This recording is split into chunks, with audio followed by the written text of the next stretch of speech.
What's happening, you guys? Welcome to another episode of the Fins Tailgate. I am your host, Capitan. And guys, we are just doing the Sunday night Fins Tailgate party. I got Mike on the mic with me. I got Culler with me. Going to be bringing both of them on here in just a moment. Tonight, we'll go over a little bit of free agency potentials. Some guys will miss, offensive line, teams that are gunning for some of our players and potential trades. Also do a little bit of Brian Flores talk. I know. It's kind of something we want to let die around here, but the I Am Athlete interviews coming out, big in the news. They're releasing little clips. I do have Mac Hollins, a little bit of a clip from Mac Hollins where he was asked about Brian Flores and if he was shocked about the firing and stuff like that. So we'll play a little bit of that. But guys, make sure to check out all the great content on the Fins Tailgate. You got Talk TMI Tuesdays on 9. You got right after that, you got Mike on the mic with Open Mic. And then Saturdays at 10 with Mike on the mic with Drop the Mic. Mike was out yesterday, but he's here today to fill it, to come back. And then Thursdays, we got Cash and Tickets with Brandon the Bookie and Big Kev. And then after that, we got Late Night Color Commentary, guys. And then always you can find the Fins Tailgate at El Capitan everywhere all the time. Just keep an eye out. Next Wednesday, guys, we're doing Dudley Durong coming to the Fins Tailgate. It's going to be a great episode, so keep it out. Keep an eye out for it. Go to the Cash App, the Venmo. Help support the channel, the Fins Tailgate, help a brother out. Guys, make sure you're smashing that like button. What's happening? Cap, John, Bleezy, Q, Shake Money, Ali Da, CT, Dolphin Johnny in here. Tua is trash. Bleezy up in this Who else in here?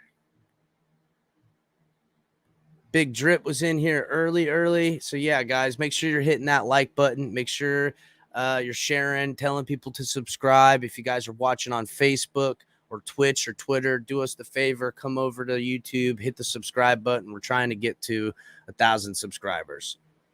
So with that, I'm gonna bring on color commentary, and then I'm gonna bring on Mike on the mic. What's going on, boys? What's up, man? How you doing? How's everybody tonight?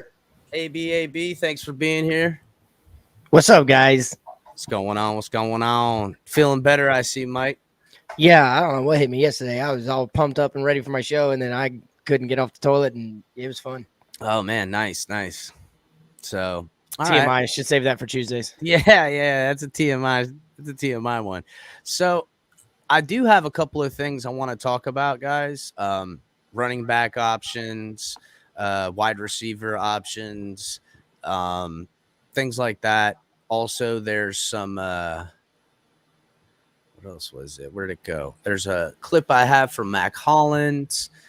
10 players through the Sun Sentinel. Omar Kelly, he's got 10 players that are in potential of either being traded or cut to save money, because who knows? This whole team is different now. I expect a little bit more of continuity on the defense, but on the offensive side, I don't think anybody's safe. What do you guys think?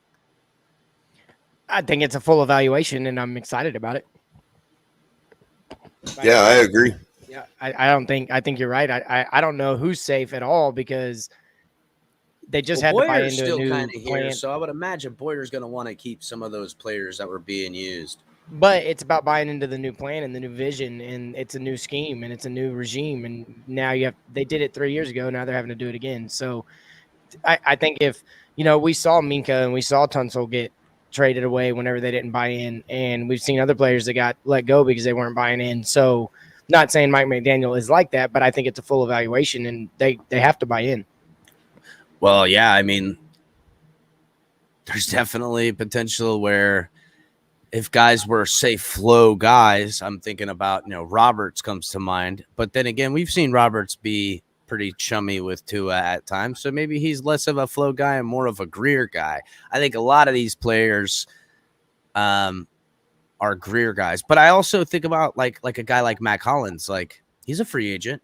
There's no guarantee he's getting his job back around here. And all of these new offensive minds are walking into the building. They want to bring their players in. We've already started bringing some players from other teams that have connection to the system that they're wanting to use and stuff like that. We brought that wide receiver from the 49ers. I can't remember. Craycraft. Yeah. It's a different name there. But, and then we're going to see more of this too, because these coaches have players that they know. And I expect the guy from Boston College maybe has a little say on the draft too. You know what I'm saying? I do like that we brought our fullback in. I don't think you need an amazing superstar at the position, but you need somebody that knows the scheme and knows what he's doing. And I'm really excited that we finally got one. He was a quarterback for Princeton. So he was a quarterback for Princeton. So, there's a little bit of changeover for the young man. He's a big boy. So, and I think about guys like that, and then I think about like Lynn Bowden coming back. I'm so excited about LBJ. I had a tweet from Lynn Bowden, lots of retweets, lots of love on that Lynn Bowden.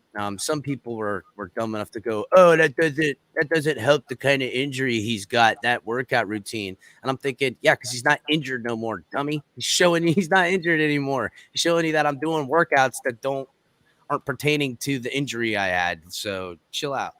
I'm stoked to see Lynn Bowden back here because LBJ. Let's push it. Let's make it viral. It's LBJ. Listen, I love Lynn Bowden Jr., bro. He's the type of player that always on the first tackler near him, he makes that guy miss. I don't care if they got him dead to rights. He takes a good sidestep, and that's it. That guy, and even they've got him. He's just like, I don't know how he does it. He's really good. He'd be a great matador. He'd be an amazing matador. Yeah, you people in the chat talking about Hennessy. When I stayed in South Beach for like 6 months at one point in my life, and I used to drink the Hennessy and apple juice walking down Ocean Avenue and Ocean Drive. And all. It was fun. LBJ time. There you go. I love it, Ali. So, what do we start with, guys? Do we go? I want to see this. I want to see this video that of Hollins. Oh, okay. All right. We'll start with the Flores crap in the beginning, and then we'll move on to funner topics, guys. But all right, let's start with that. So it's a longer form video, and we'll give Fansided the plug. They should totally go and check out Fansided. I get a lot of good information through Fansided. They're pretty good. So let's see. Boom. I think it's this one. Yeah, it's this one. Southern Comfort and me don't work. CT never will. I don't drink Southern Comfort no more. Nope. It's too sweet for me, bro. Were you surprised that Brian was let go? I think so. Just because you have winning seasons and a coach is let go, and I guess the perception is always if you have a losing season, you get fired. If you have a winning season, then you get hired or you stay. But what I've learned over the 5 years I've been in the NFL is I wasn't surprised for long. I was surprised for the hour that I saw all the stuff going on, and then it's like, well, that's the NFL. That's just how it goes. You don't know what's going on upstairs. The biggest thing as a player that I tell all the young guys is stay healthy, make it through training camp, and just do what you have to do because things will always be changing. You can't just like a recruit in college. You can't put all your eggs in one basket. I went to this school because this coach is not the reason you play football. So same as in the NFL, just because a coach gets fired, you can't burn the house down everything's over. Do you worry that Brian won't get a chance to coach again? I don't know. I think this is obviously before the Brian Flores hire. But I think that's a real possibility.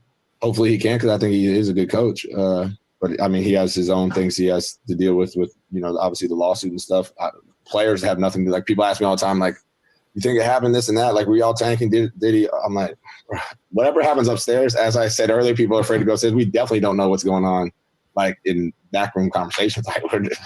We just show up at practice. Nobody's in arguments during practice. Everybody's good. We never know about that type of stuff. Yeah, well, when you got there, you're coming over from the Eagles. Obviously, you get in there I got to prove myself. You're not thinking, I'm not trying to lose. I'm trying to establish myself so I can stay in the league, right? Oh, yeah. And we ended up winning, I think, 3 of the next 4 games I was there. So I'm like, this locker room's high energy. And I remember the guys were always nah, we're not tanking.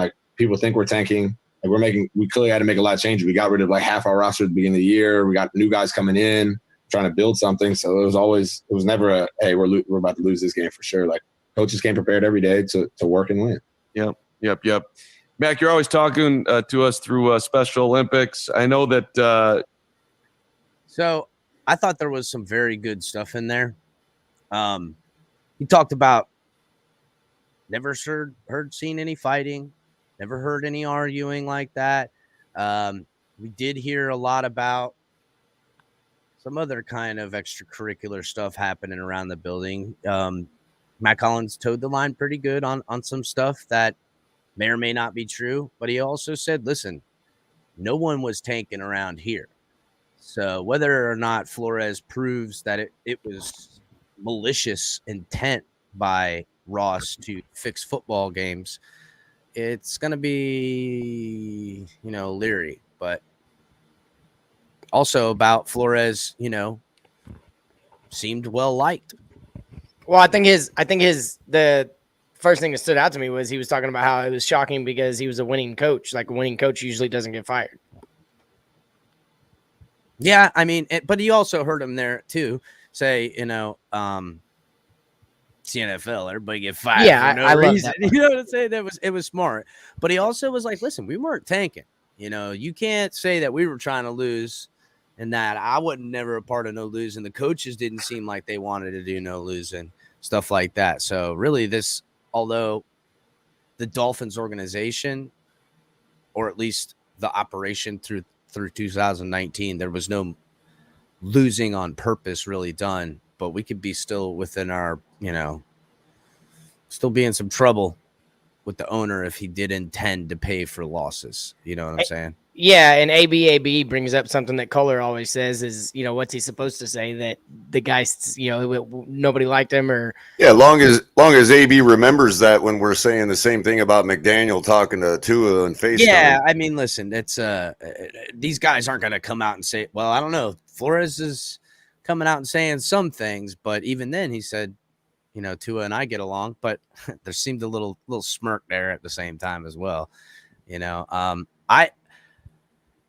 Douglas, I think Holland's a baller, but there's no guarantees. That's kind of my point of pointing this out, is that don't be surprised if Hollins ain't on this football team. Some of these offensive-minded coaches are going to want to bring in guys that they know, and it's like a whole new wide receiver room. I mean, Devontae Parker. Wait till I show you the list. Like, there's a good chance there could be Waddle and five other. Judging by the wide receiver that they just got from 49ers, I would say that you're gonna have you better demonstrate that you can catch the ball. Well, here, I mean really catch the ball, because this guy knows how to catch the ball. Free agents this year for the Dolphins in the wide receiver room is Will Fuller, which I don't think he's coming back unless him and Tua have some kismic off-field relationship, and Will Fuller takes a lot less money, and it's a prove-it kind of contract, and the Dolphins think, and maybe he's healthy. I don't know. But then there's what up, Lucky?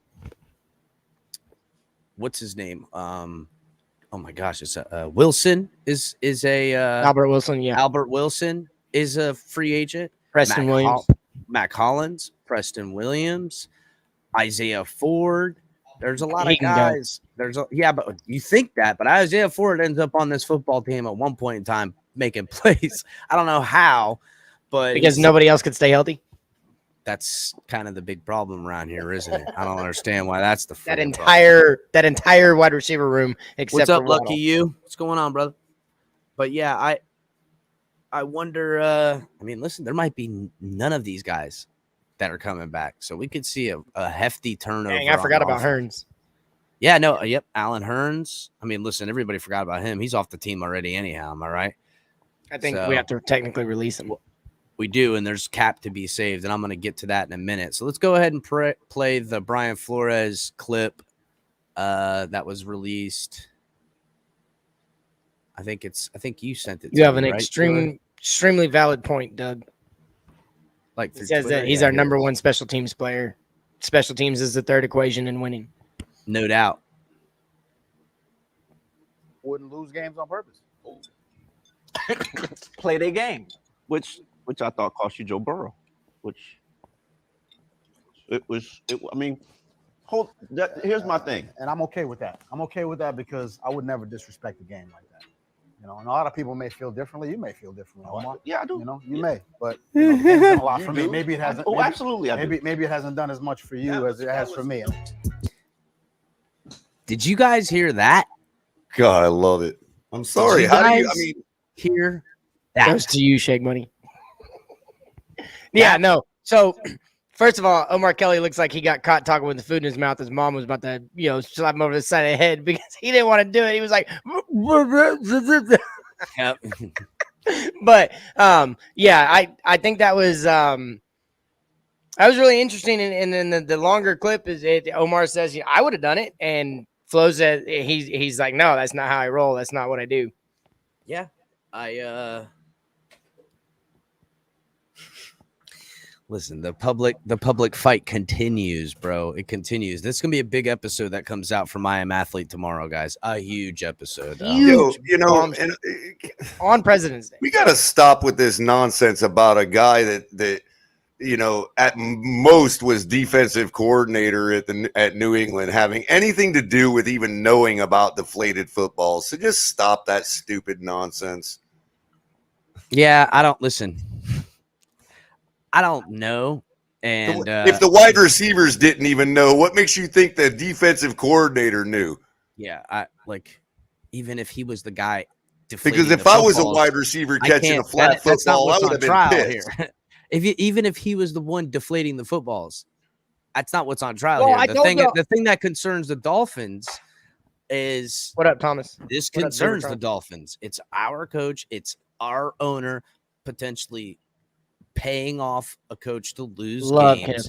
It's a lot of things that's why it's here, and I report on this crap because I have to. Because if not, you guys all want to just put your heads in the sand about it, and it comes blindsiding us, and we lose draft picks and get some kind of punishment, and our team is just in ruins because our owner gets stripped, and the NFL is calling the team, and all kinds of nonsense. We gotta I just don't want to see that happen. You know what I'm saying? Like, I'm just trying to watch our So, backs. That in Deflategate, like I know it was such a big deal, and so it's the Patriots, Dolphins fans like to hold on to that kind of stuff. But there's a book that just came out with a full report that the NFL didn't find any wrongdoing, but they wouldn't release it. They didn't release it. This isn't a book that just got released, and so the whole thing was just a sham, and it was the balls were never actually deflated, and they have evidence and proof of it never actually happening, but they let the storyline go on. Listen, even if he did cheat, I don't care. Like that's already done and over with. I only care about this circumstance because it's our team and it's our owner involved in what's potentially damning to us. It hurts us fans. I mean, he ain't gonna go to jail. You know what I'm saying? He loses the team. Okay, maybe he loses a lot of money, but I don't think they're gonna take the money away from him. Like that money doesn't hurt him anyhow. It hurts me if I'm left with a crappy football team. You know what I'm saying? That's the crap I'm trying to watch out for everybody. Not AB, else. he was the head coach when he was offered the $100K, and he turned it the frick down. Well, I know he did. So what's your point? He waited 3 years to say that he was offered? Really? Hey, AB is the one that comes in here with the prod, and he just pokes the fire. Oh, he loves not me. He pokes at Culler. I love AB. I love AB. He follows me everywhere I go. He's my controlled We option. need it. We gotta have him. We gotta have Squid Games. See, what up, Squid Games? Yeah, it took 3 years. That's right. What's going it on, took Todd? 3 years. Yeah, Do you ask that to women when they're victimized too? Why they didn't come out right away? Culler, Is that the type of person you are too? Oh, damn, Culler going for the jugular, bro. Going for the jugular. Well, I mean, it's the same damn thing. AB It's knows called it. power though. dynamics. Totally The very same thing that's being perpetrated against Deshaun Watson right now. love AB. Power dynamics. Drubitron gets it. He said AB is great for content. And I said, Bro, yes, you sir. kidding me? I love AB. Come around here, AB. I wish AB would get up on this month, but I wish understand. AB come in and actually, defend himself. Why didn't 22 women come forward the day after they gave the massage? Look, Jamie here Are we really says gonna that ask that Adam Gase question? was fired because he wouldn't go with the tank. No, listen, there's no doubt that he didn't. Here's the thing, Jamie, and I said this episodes ago that I'm sure Flores knew about the tank, but I think in his reality is like, hey, listen, if I tank and we lose all but 1 game, 2 games, they'll have every reason in the world to fire me. They could fire me and I'm a one and done coach because I obviously stunk and they had the record to prove it. But that's not what he let happen. Towards the end, everyone was like, damn, this coach is good. Look at what he's getting out of these guys. Changed the whole narrative. They're like coach of the year next year. Hell, and damn near got coach of the year next year. Besides the fact, what if he would have taken the offer and it was found out that was a test and he's fired immediately because he took the offer? Mm-hmm.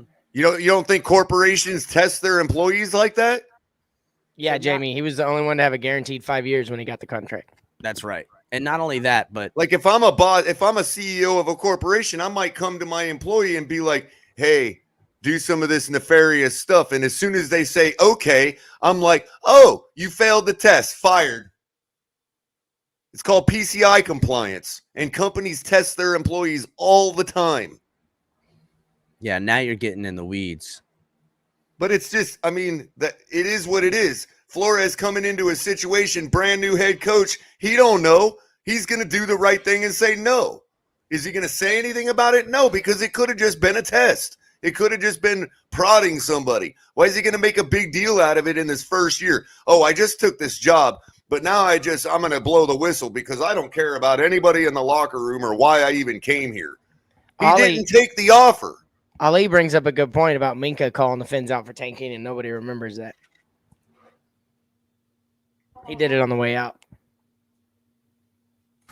Well, yeah, and lo and behold, they're cool with each other enough now to be on the same staff again. Wow. Oh, I am finding that dynamic kind of funny because they did choose Xavier Howard over Not Minka. if it had to, right? It's not an interesting dynamic though. If Minka leaving had nothing to do with Flores' attitude, That's right. True. And that was something that I heard a lot about. Oh, Minka left because Flores was such a asshole, as they would Hey, say. look at what Jamie just put in there. He said he counsels like 50 publicly traded companies. So he's got some good info. Well, I mean, Jamie, I would say without just Matter the of writing fact, on the walls. maybe Minka was like AB and was like, you should say something right now, and Flores wouldn't. So he's like, I got to get away from this nonsense. I don't understand that. He blew the whistle because nobody hired. Got to make. He's saying that somehow. he blew the whistle because nobody was hiring him. I do think it's kind of cool on Mike Tomlin to take a guy that was probably going to, if everything went wrong, be blackballed, and he went ahead and gave him a job. And it's where the rules started, so it's pretty cool. Well, I'll tell you, they were always Pittsburgh defense going to be something else next year. That's for well, damn yeah, sure. I agree, but Pittsburgh's you can almost guarantee that. Q's in here, he can tell you. I think Pittsburgh got a hard time because they didn't have a whole lot of minority coaches on their staff, and then not only that, but they were losing coaches in there too. They were losing some of their coaches, their staff. And so he was cool with the tank until it went south, but he wasn't cool enough to take the $1.6 million to do it. Minka's going to request a trade on training camp. So in maybe. fairness to Ali, who made that point, in fairness to Ali, we still have things to be seen. Yeah, we don't know. We don't know if they're both going to be on the roster come day one. Sure. Good point, Ali. He said Steelers always have a good defense. Hey, y'all, I'm stoked that Javon Holland and Ed Reed are seems to be that they're becoming buddy. They're talking more and more because that's exactly what I compared him to. I love that. If he wants to JP and JT, same thing, man. Having dinner with the president. I seen a post from Phillips that he was like on some boat with his girlfriend and stuff. Look like they're having a good time. It's good when these guys have their off time, man, to go and live a life. Because I hope that while they're as long as your name's not Tua. Listen, no, I have no problem with Tua doing that either. That when people get on Tua about golfing, I don't like that. I think that's the dumbest thing I've ever heard in my life. But listen, these guys got to have a life too, bro. Anthony, Anthony, I mentioned the death penalty. If people remember the death penalty from college football and what they did to SMU, if they do that,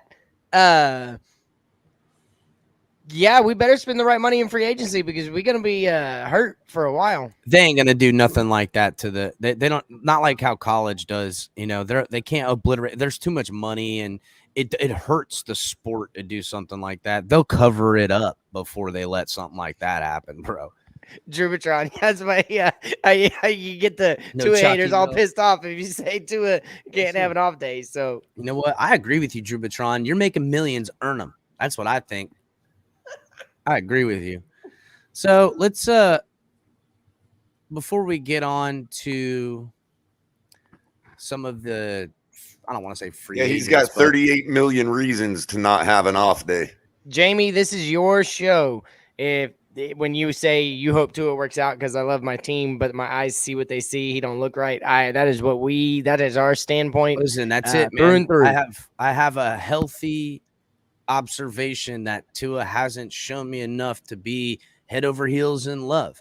Do I think he deserves another chance? Do I think that if they build around it and do it right, yeah, I think he deserves his shot, but I'm definitely not going to close the door on a more elite guarantee for him. Jamie, we've done that for far too long where we're looking at potentially, hey, let's get rid of Tannehill and go after a real quarterback, or let's get rid of Pennington and go after a real quarterback. Now let's play it safe and no more playing it safe. Freaking scare money don't make money, as Q would say, as everyone would say. You gotta roll the dice every now and again, bro.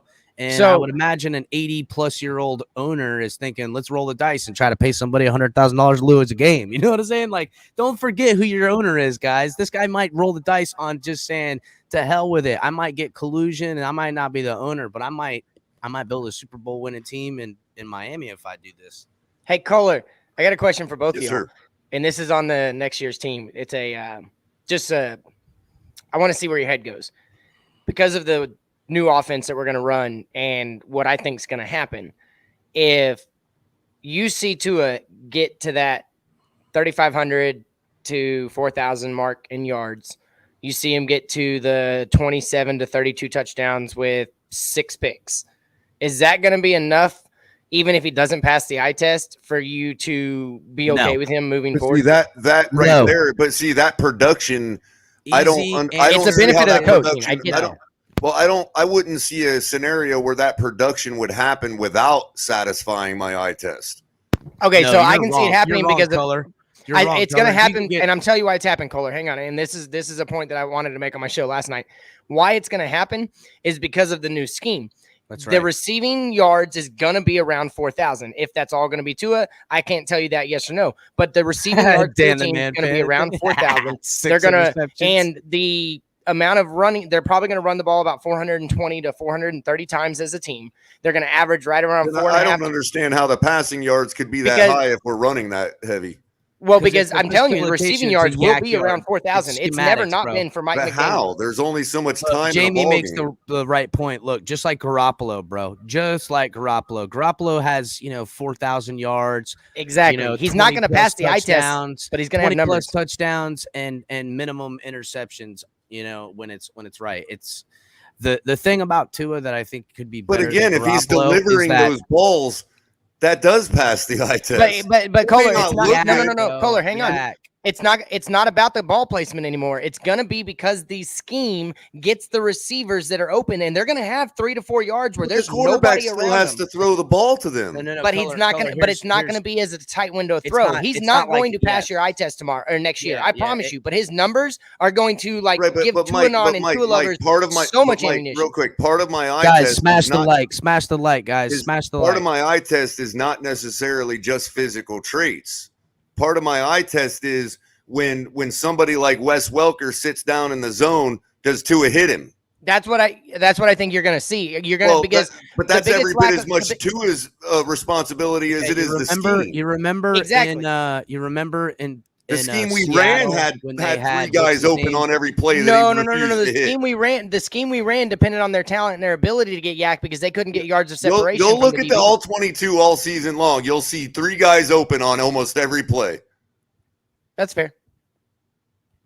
I mean, the guy has to hit him, and if he's hitting them, I'm that's letting you passing know- my eye test. I'm letting you know his numbers are going to be extremely inflated next year, and that was my point. Is he's not going Well, to pass yeah, your I eye mean, test, okay, but he's I going to get have it. the stats. I get it. If 8 out of his 10 passes are jet sweeps, then yeah, you're right. It won't pass my eye test. You know what I mean? Yeah. For anybody in the chat, we're real close to 600 subscribers. That's another Yeah, cool milestone guys. because we're doing it in less than a month. So get us to that 600. I think we're at like 587 last I saw. We're so close, guys. Yeah, if you guys are watching on Facebook, Twitter, or Twitch, please come Mike. over to YouTube and subscribe to the channel, please, guys. Sorry about that, Chris. Go I was just gonna finish by saying that like for a quarterback to pass my eye test, like what you're talking about, we would have to have that production on the team we had this year with the scheme we ran this year. Yes, but I think okay, so this is where I'm going with this, and let me get this out real quick.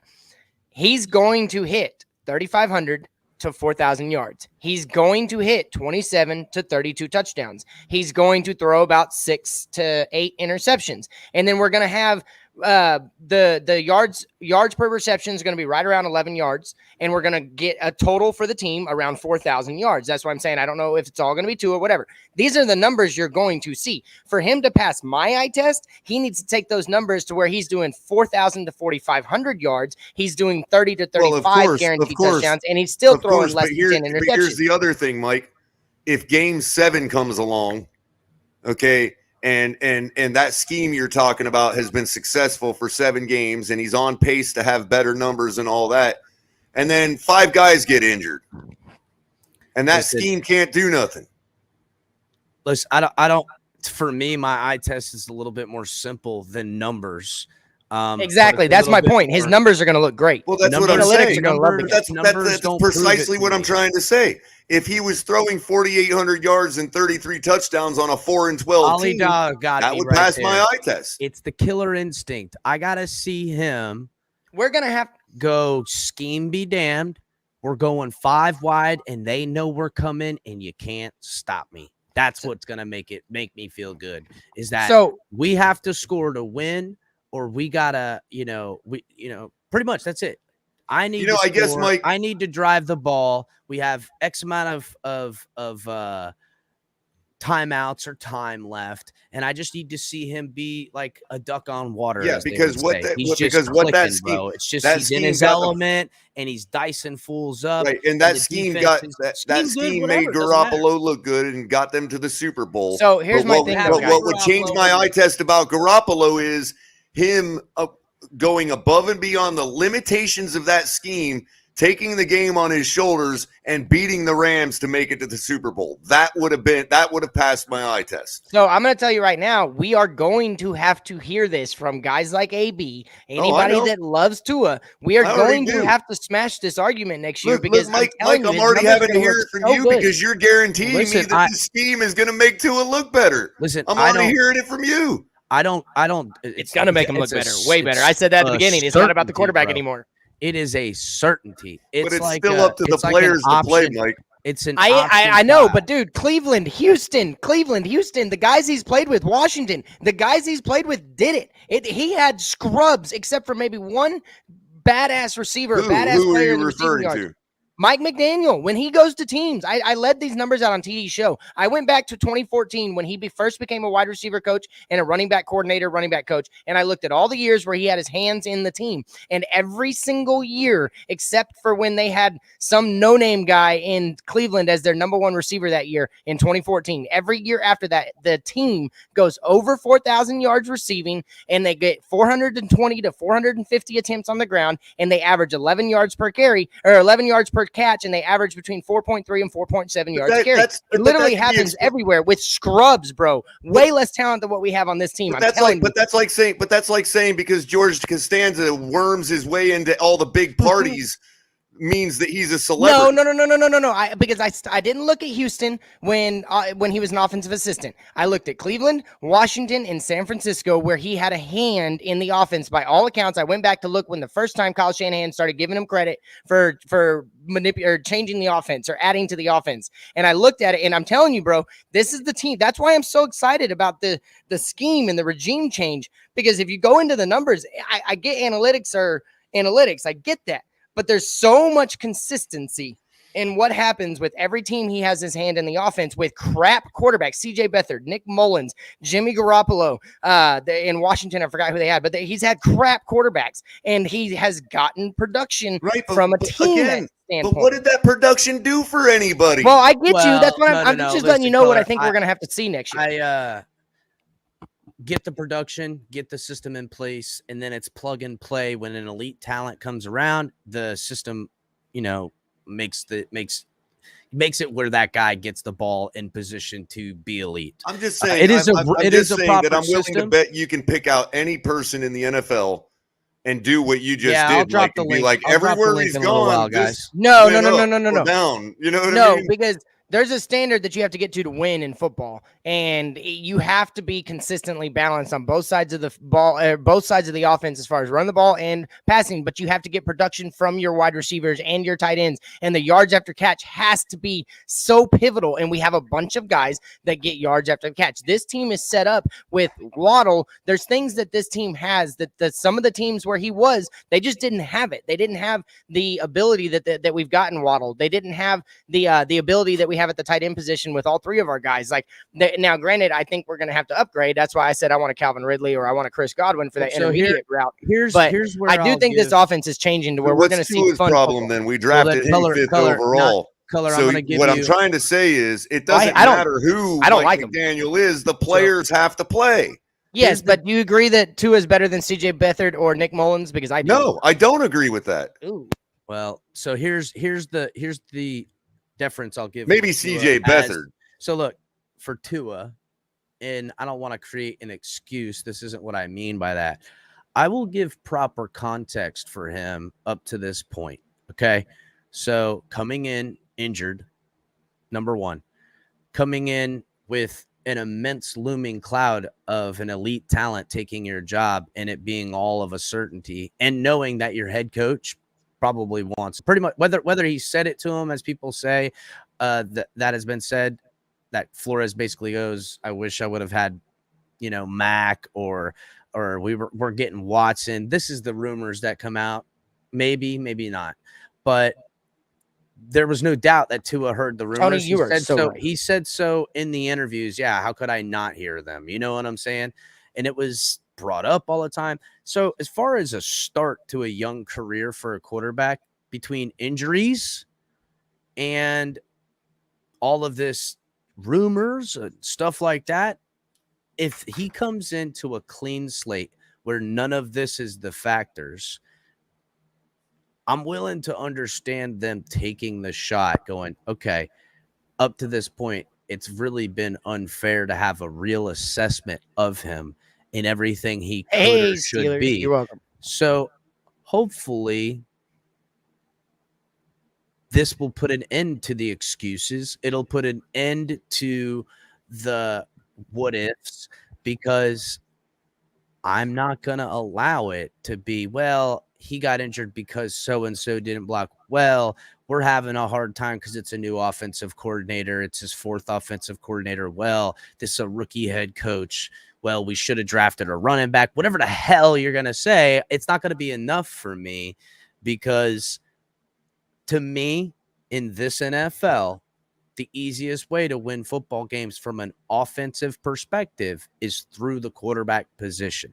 Now, I get it, finding guys like Dan Marino, whatever, but there's mobile quarterbacks, there's system quarterbacks, there's big arm talent quarterbacks, there's all these things where these young guys come in, and it, not for nothing, but it's just something different and something new. Well, yeah, you see it in Joe Burrow. Like, I'm not comparing the two, but you see what you're talking about in Joe Burrow. Even flamed out quarterbacks that come in and don't stay for 3 years, they do something decent for 1 or 2 years because they're scrambling and running all over the place. They're chucking the ball all over the place. I'm not saying you're supposed to, hitch your wagon to something like that, but there's no more excuses allowed for me, because I think it's time for us as fans, as Dolphin fans, to hold the team to a higher standard, because if we allow them to completely treat us like this, where getting relevance is the goal, that ain't the goal. The goal is a championship, boys.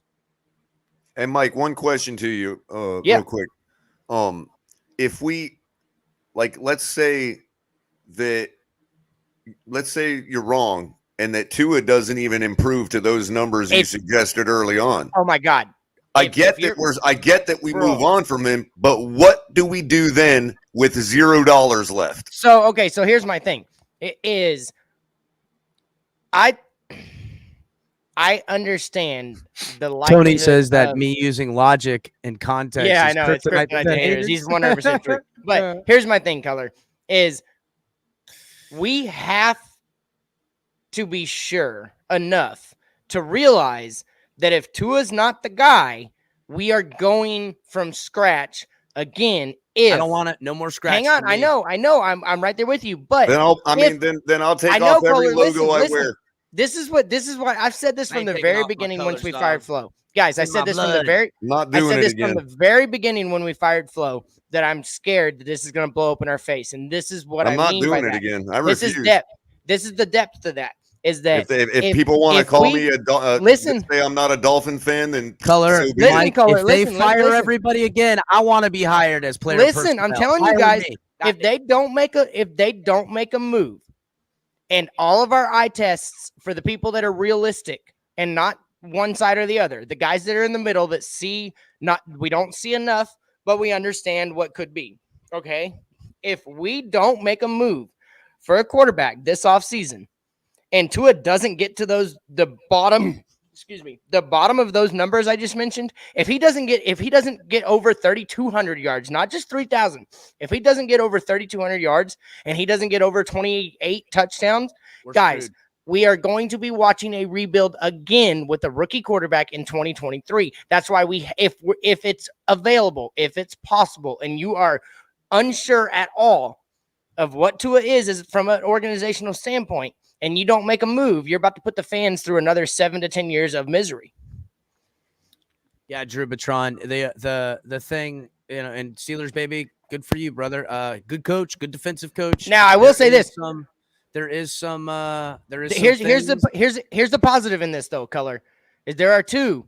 Now they're both from schools where I don't trust their quarterbacks in the NFL, but there are two that I really like quarterbacks in the 2023 draft in Bryce Young and the name's escaping me, but the kid out of Ohio State. There are two really good quarterbacks with really great arm talent, way better than what Tua has.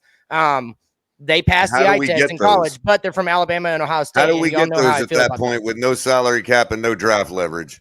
Well, the thing is, okay, but here's the point. Here's the thing. This is why I'm excited about McDaniel. Because we're about to build a team. We're about to build a team that you can plug a somewhat better quarterback in, and they're going to be successful. Then why don't we do that now? That's what we're going to do that now? That's what we're about to do. If this offseason goes, if this free agency, that's why I don't care about any more of the coaching hires. I don't care about any more else that's talked about until the free agency starts. Because if we screw up this free agency as we have done in the past, but I'm trusting Mike McDaniel. If we screw up this free agency and don't put a team together that can be successful with any quarterback at the helm, then we failed. And if they have to build, I've said this from the very beginning, if they would have built a system for Tua before they drafted him, then it would have been better. But what they didn't. And now they're building a system on the fly. But because of the cap room, because of the young talent we have, because of the coaching that we've brought in, I believe we're going to maximize the talent we have. And if they make the right free agency, I don't understand how there's any more of a guarantee on that than there was with the team Flores built, or the team Gase built, or the team Philbin built, or the team anybody else built before that. But Culler, listen, dude. It's about talent that's available, though. It's about the talent that's available. Terran Armstead, Orlando Brown, Trent Brown, these guys that are available for the offensive line don't become available very often. This is an unprecedented offseason, not just the QB position, but the level of talent that's available at every position except running back. You have guys like Devontae Adams, Chris Godwin. You have guys like none of which want to play here. No, but you don't know that. You don't know if because Mike McDaniel is, by all accounts, he's beloved by all of the players that interact with him. So I just I'm gonna tell you right now. You just did the same thing. You just did the same thing that we agreed nobody should be able to do. If one of those players is going to say, no, that guy's trash. No, because they're not going to sign the contract. I believe these guys are going to want to come play for McDaniel. I really do. Belief. Bro. There's absolutely no evidence to support that belief. Well, you can talk about no evidence. What players are saying? People saying that this guy likes him. I like a lot of people. George Kittle, literally, that's truth. He said, put it in my contract that if Mike McDaniel goes, I can get out. Wow, man. So why isn't George Kittle our coach then? No, not coach. He wants to play for the man. You're getting all like you maybe taking what I'm saying. If we're hinging all of our belief on what George Kittle says about McDaniel, why isn't George Kittle our coach? Well, but it's not George Kittle. It's Deebo Samuel. It's George Kittle. It's other coaches. It's Sean McVay, Kyle Shanahan, guys that have worked for them. Some of the stuff that you're saying that they have to say, they can make up a lot of stuff. Name the person that said Gase was trash. Name the person that said Flores was trash. Well, Gase became trash when it was apparent he was trash. But what I saw from Gase definitely was people quit on him. You had Peyton Manning. You had Peyton Manning on the Miami Dolphins practice field endorsing Adam Gase. Yeah, because Peyton Manning got to do whatever the fuck he wanted when Adam Gase was offensive coordinator. That's why he's throwing out an excuse as to why he's there.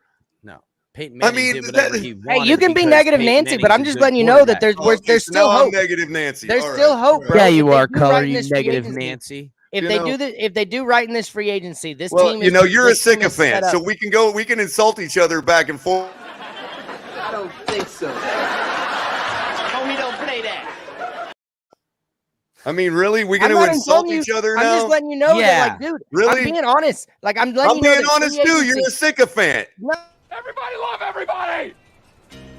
Come on. I'm trying to tell you. Neither one of you guys know anything about football anyhow. If this free agency doesn't go right, then it's over. I'm done. I don't debate people that insult me like that, bro. Yeah. Sorry, I'm done. You don't know. Negative Nancy's not an insult. Subject. Daddy, chill. Next subject. Negative Nancy's not an insult. Neither is sycophant. Whatever. I mean, you the way you say it is. Well, there you go. I was smiling when I said what you took as an insult. So, okay, so was I. I mean, aww. No feelings hurt here. I'm still smiling. He can get upset. It's cool. It hurt my feelings at all. Yeah, you did, Color. You know he hurt your feelings. Just messing with you boys. All right, so listen. Insulted them, Charjo yes. in Hurt the them, no. comments. Charjo in the comments. I'm assuming he's a Chargers fan. Thank you. Make sure to subscribe to the channel, Chargers fan. There's talk amongst that fan base, like another fan base that I'm going to mention here, that are gunning for some of our players. And so even some of these guys we think are sticking around might not be. So Mike Gesicki is a player that the Chargers want. Also, they need defensive help. Xavier Howard. With that, I'll bring up 10 players. This is a Sun Sentinel article that I'm going to read for you guys. It's written by Omar Kelly. I know everybody hates Omar Kelly, but get over it, guys.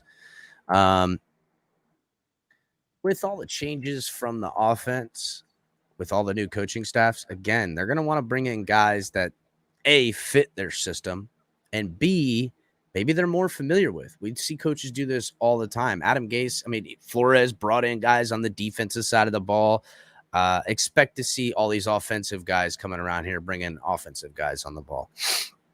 So here's the article. An NFL roster constantly evolves, especially in the offseason. Add a new coach, a new coaching staff to the mix, which is what the Miami Dolphins are doing after hiring Mike McDaniel, and the change is expected. That's what I'm telling you guys, especially with all the free agents we got. That means players who safely made it to the 53-man roster last year shouldn't feel so secure with their standings this spring and summer because of massive overhauls made over the past 3 seasons under management during Chris Greer's leadership. And that's kind of my point. Chris Greer don't give a damn, bro. He will shake and move if you're worth something, and he can package deals together. He likes having that. And you know what? We might be losing some draft picks. So he might be thinking, hey, you know what? Maybe I should just get out here. Also, if there was ever a trade coming for Deshaun Watson, it was going to take guys like this to trade away. So just saying, I know everybody don't want to hear Deshaun might come to town, but that you'll hear more of that news as time goes on. So in the article, it says this.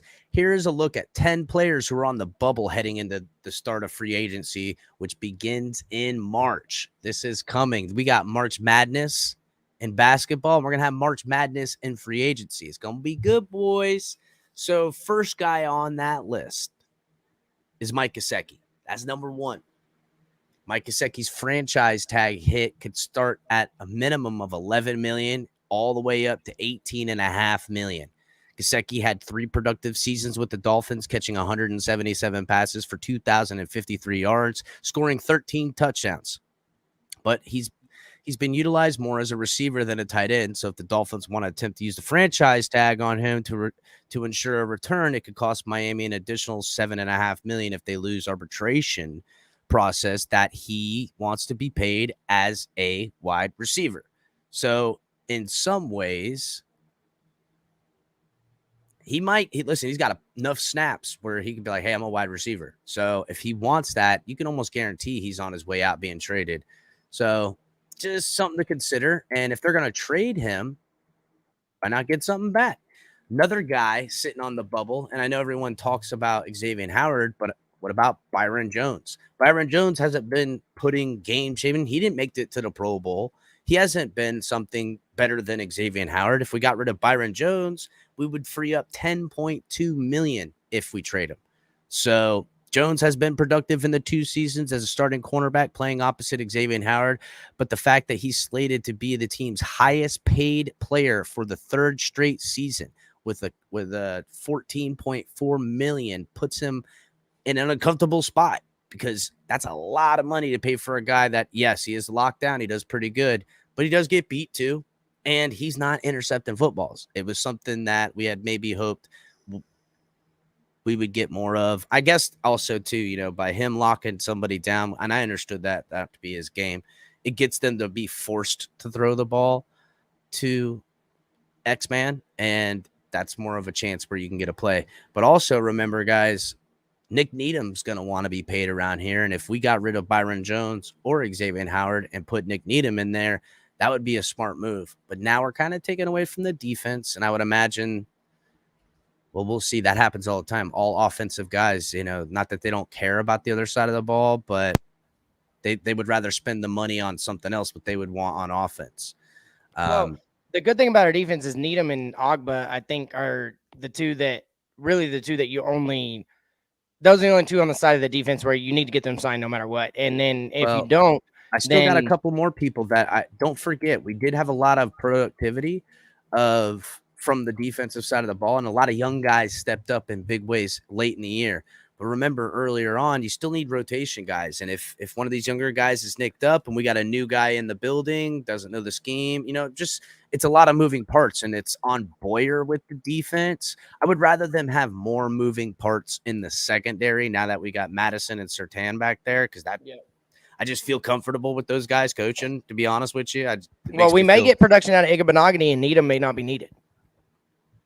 Well, I was always hoping that Igbenogany would come back around, and they would use Igbenogany, Brandon Jones, and Javon Holland as the rotating trio of safeties. You never know who's the nickel, boundary, or safety, dude. I'm telling you. You're talking about Igbenogany being at a safety position. I like that because he sucks in the slot.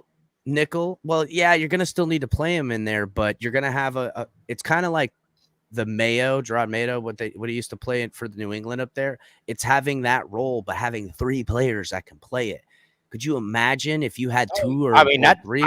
You would turn him into a know safety. What the defense is doing in the back end, because you didn't know who was in the slot, who was strong or free safety. You would never know who's in what position. And more to your point is when cornerbacks, when they move on from the cornerback position, it's usually safety position because they're better at coverage than safeties that may just be better and at they know all the covering routes, and they know how to keep things in front of them, stuff like that. So, all right, so let's get back to the list. The next person that is in potential, and this is another guy who other teams are actually after. The Chargers are one of them, and Dallas is one of them too. Safety Eric Rowe. Rowe had a respectable season, contributing 71 tackles and forcing 3 fumbles. So don't forget, Rowe did do some. He was our tight end specialist. Yeah, but he also did. He wasn't the lockdown tight end specialist he was the year before. But he definitely still had. He didn't fall off so much. I think he got more put on his plate, which took him away from just being the tight end specialist. He had to do other things because there was a gap being filled with Bobby McCain gone and getting these young guys up to speed. Don't forget, guys, we put a lot of young players and a lot of turnover in defense early on. That's why the defense was struggling. And so anyhow, it says, but he had only started 4 games in 2021, but the growth of Javon Holland and Brandon Jones means he'll struggle to be viewed as anything other than a tight end cover specialist and a backup. Fortunately for Rowe, he's only earning $2.5 million of base salary, but he gets paid another $120,000 every game he's played. He'll probably end up back in New England. I don't know. They still have him, so we could trade him. You know what I'm saying? Another player that is going to could potentially be a cap space move is Adam Butler. He's owed defensive tackle, right? Yep, he's owed 4.1. But if Davis and Wilkins are healthy, he can go. Well, Davis should be healthy, but he got injured last year, and Adam Butler did pretty decent. I like him. I would rather keep Adam Butler around. Yeah, but I like Sealer. I'd rather have Sealer, Wilkins, and Davis. But that rotation of those guys is really because that's why our tackle unit did so decent this year. I was very impressed. But you got to remember, you got to sign guys like Christian Wilkins if you're going to keep him around. He's going to get big money. Got to sign guys like Ogba, and I know we have all this money. But Chris Greer likes to hold the. I mean, he's just a smart GM. He's doing it right, if you ask me, bro. He's making sure to never back himself financially, because if something happens, one of these people get injured, which is going to give you the best spot to compete. And say your right tackle goes down, and we're with Tua, you need to go ahead and buy somebody that day. He was going to make sure to have that money, because that's stuff that big teams that go on the way to the playoffs or on the way to the Super Bowl, they're picking up. Safeties off the street, but big ones that they can convince to come. Another player I think we're all probably going to see get out of here is Jesse Davis. So Jesse Davis saves him $3.6 million. I kick his ass on the way out.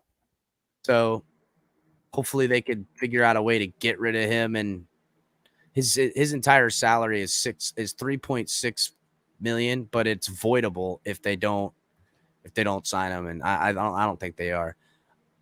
Devontae Parker, a potential trade piece. God, please. You're not going to get much out of him, but with teams looking at the Dolphins potentially purging offensive guys, letting guys like Gesicki walk or Devontae Parker, maybe you could tag Gesicki, take Parker, and move that as tradable assets and get something back in return. You know, they can get tricky because also with all this extra cap, you could like say pay something so then you get better back in draft capital for using in trades. And just want to point that out where if I start seeing this team trade people in March and turn around and we've got another first round draft pick somewhere or a couple of seconds or something like that, I'll be feeling a little bit about Watson because why are they picking up draft capital like this? It's just, I mean, I get you on that. And I told you the other day that as smart as Chris Greer is, he may have positioned this season with all this cap room to add some big time contracts that he was anticipating being able to place on this team. And that sacrifices some of the guys that are in limbo, as you're talking about. But one good thing about Jesse Davis, and this is something that you saw in the Patriots game, and Robert Jones was an undrafted free agent last year. And if he can play just what he did in that Patriots game before he got hurt, then that allows the freedom to only maybe have to bring in one tackle and a center or a guard and a center, whatever it may be. But DVP, Gesicki, Adam Butler. Well, here, Lucky you asked, isn't it cheaper to bring him back? And I'll read the full setting because it's not a lot of money. But listen, Parker, the Miami Dolphins 2015 first round pick, has had productive 7 seasons in Miami, especially when healthy. But his durability is the root of the issue he's had throughout his career. And since he turned 29 this year, there's a chance he'll continue to have injury and durability issues. Let's not call it a chance. That's a guarantee, but from this guy. Helping Parker's cause is the fact that the salary in 2022 is large, $5.65 million with a $500,000 per game roster, and he gets a $100,000 work-on bonus. So yes, there is money that they're on the hook for, but if they cut him and he gets picked up, they get some of that money back. Granted, it doesn't go until next year's cap, but if they trade him, is my point, they can get a lot of that cap back. So there is dead money in these things, but if there's a potential where they're going to take any money they can get to free up roster spots for guys being brought in. That's kind of my point on all this, guys, because I don't know. And the last guy on this list is Clayton Fedulum. 2.7 you saved by just getting rid of him. He's gone. So I don't see why they would keep him around unless they believe in him so much. But if I recall correctly, I think he's like 27. You know, I don't think he's going. I think he's out of here. So there's some of the potential targets of other teams that would be gunning for players on us that we would move off of. And so I found a Dallas article where the Cowboys, writers and things like that, 3 Dallas Cowboy trades. Connor Williams. 3 Dallas Collins and Connor Williams. I want both of them. Well, no, not for us to get them, for them to get players from us. Oh, well, yeah, but if they're going to throw La'el Collins into the deal, you do it. I don't know if they're going to be that's where the trade has to start. If they want anybody from us, they need to come after. They need to give us La'el Collins. He's not liked in the locker room. He's not liked by the coaching staff. He's been sat on the bench, but he's a sounds like a great could be a Miami. generational right tackle. Collins. I'll take La'el Collins. I wanted him back when we were trying to get him. When he was coming out. I think he would be great, and I think he's available from Dallas. I think we're actually a really good trade partner to. It's not a bad idea. And we need some things work. I think I actually, and I don't want to conspiracy theory or nothing like that, but I do think that there's a chance Xavier Howard ends up on the Cowboys, and the Cowboys trade us La'el Collins and possibly Amari Cooper, and it's just something that makes a lot of sense. You do Xavier Howard in a second or Xavier Howard in a third, whatever, and you can go get Lael Collins and possibly Amari Cooper because we're taking on that Amari Cooper contract.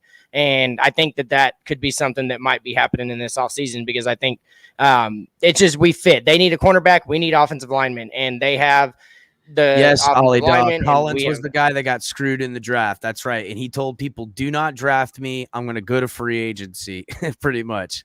And that's what happened. He got to do it that way. So I don't know why anybody didn't draft him. I'd have said, screw you, boy. I'm drafting you in the 6th round. I don't care what you say. You know what I'm saying? Come to my team.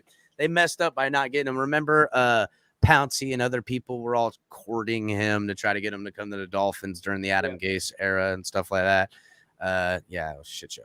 Anyhow, so here's the 3 players that Cowboys need on their team that they'll potentially go after. And player number 1, they got no shot, Cowboys fans. Sorry. Raekwon Davis. You can't have him, but I don't know. You give me something absurd. You give me 2 first-round draft picks, then you can have them. How about that? Give me 2 first-round draft. Even then, I don't know. Like, Raekwon could be a great player one day. You know what I'm saying? His upside's huge. But here's what that article says. Dallas currently has a great foundation on their roster, but they do have several key free agents as well and players that could be moved due to cap reasons. That means they should be looking around the league for players who could come in and fill holes while keeping them competitive. Dallas Cowboys trade target from the Miami Dolphins, number 3, Raekwon Davis. Raekwon Davis came into the league in 2020 with a lot of intention, thanks to his stellar career with Alabama. As a rookie, he showed flashes, his talent, recording 40 tackles, showing ability, blah, blah, blah, blah, blah. However, in 2021 was a different story. Raekwon only had 28 tackles. He saw his efficiency time dip, according to Pro Football Focus. I think they need to take Raekwon and put him on the edge, honestly, bro. I would love to see him as a pass rusher. Of course, rather than eating up blocks and being a big dude in the middle, freeing up Christian Wilkins, I'd like to see someone else eat up blocks and free up Davis on one-on-one. That's what I'd like to see.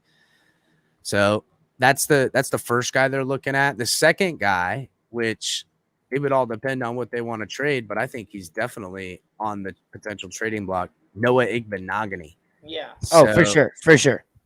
If they want to give up a package that gets us a second and maybe just a second, or if they want to do a third, multiple thirds, or a third and a fourth, something like that, then Igbenogany, I think he goes. I guess they'll have to see what they believe Igbenogany can become. It's all Sam Madison, Patrick Surtain. If they that's like what him. I was just gonna say. You get Sam Madison and Patrick Surtain in here. And I know Noah Igbenogany trains in South Florida a lot, so I'm sure they've already, or if he's smart, he's already reached out to these guys trying to make sure he ain't getting traded. So we'll see how that works. The last guy on the list is Eric Rowe. Told you a lot of teams want Eric Rowe.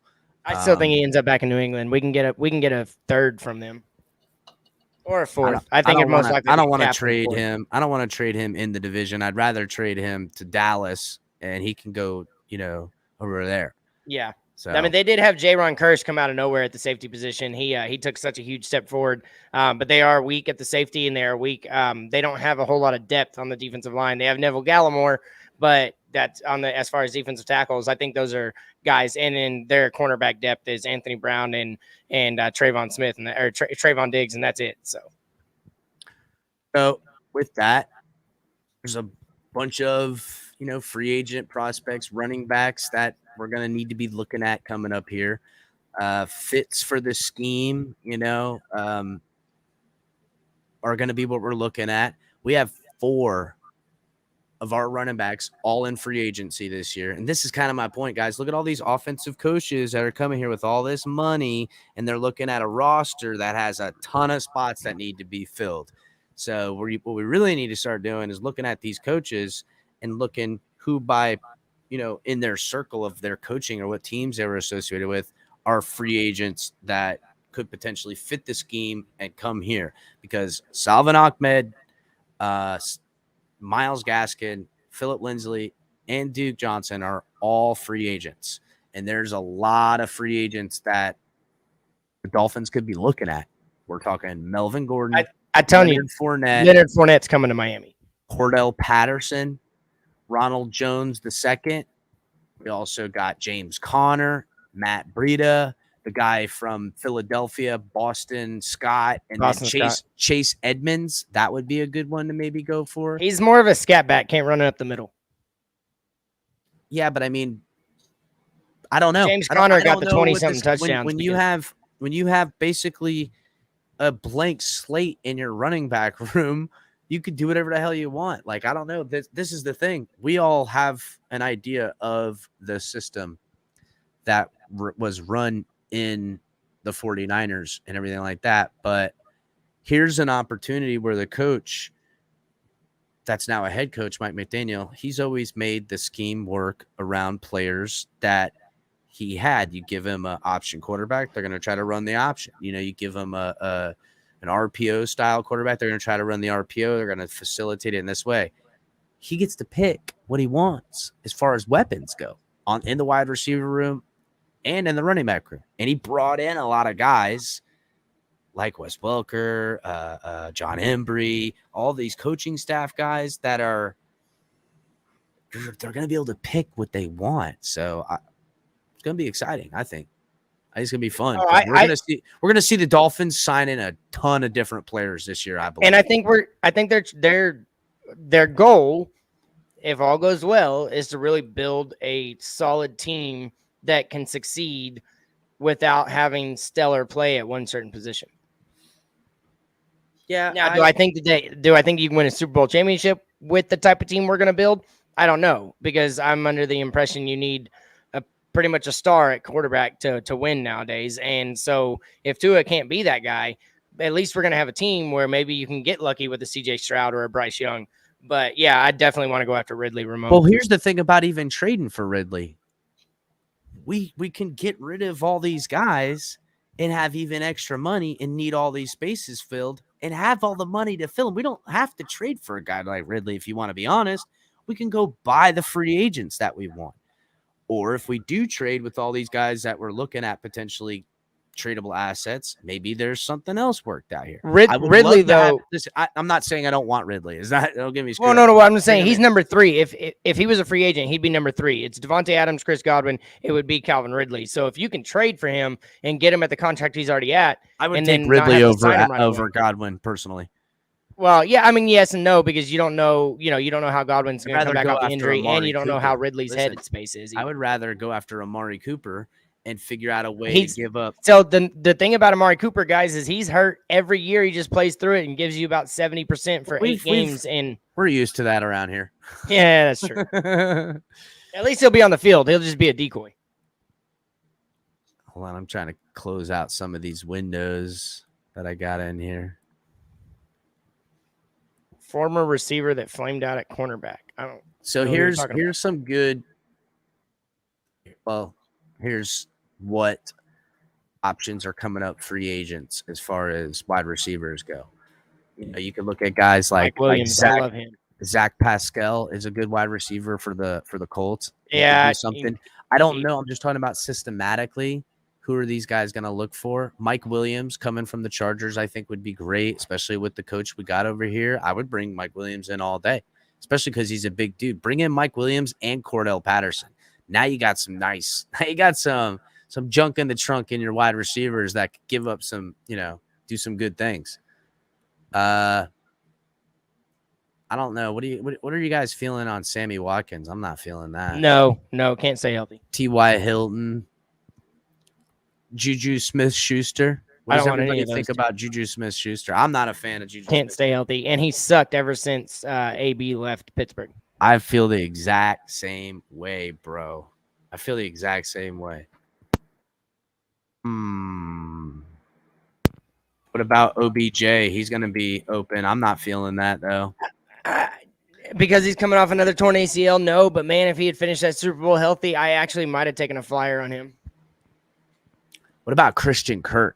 I would love Christian Kirk. I like him. He's young, and but I still want Christian Kirk he could be an intermediate guy. Whatever receiver we sign has to be our intermediate route guy, because Waddle's going to take the top off the defense. Bowden's going to be the gadget guy. And if we don't have the guy that can get to the 12 to 15 yard route and make it into a 15 to 20 yard gain, then this offense doesn't quite work.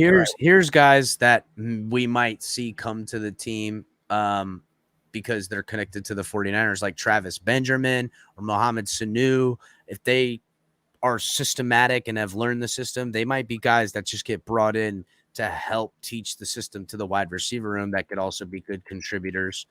I'm not really seeing anybody else that, I mean, they've already brought in River Craycraft.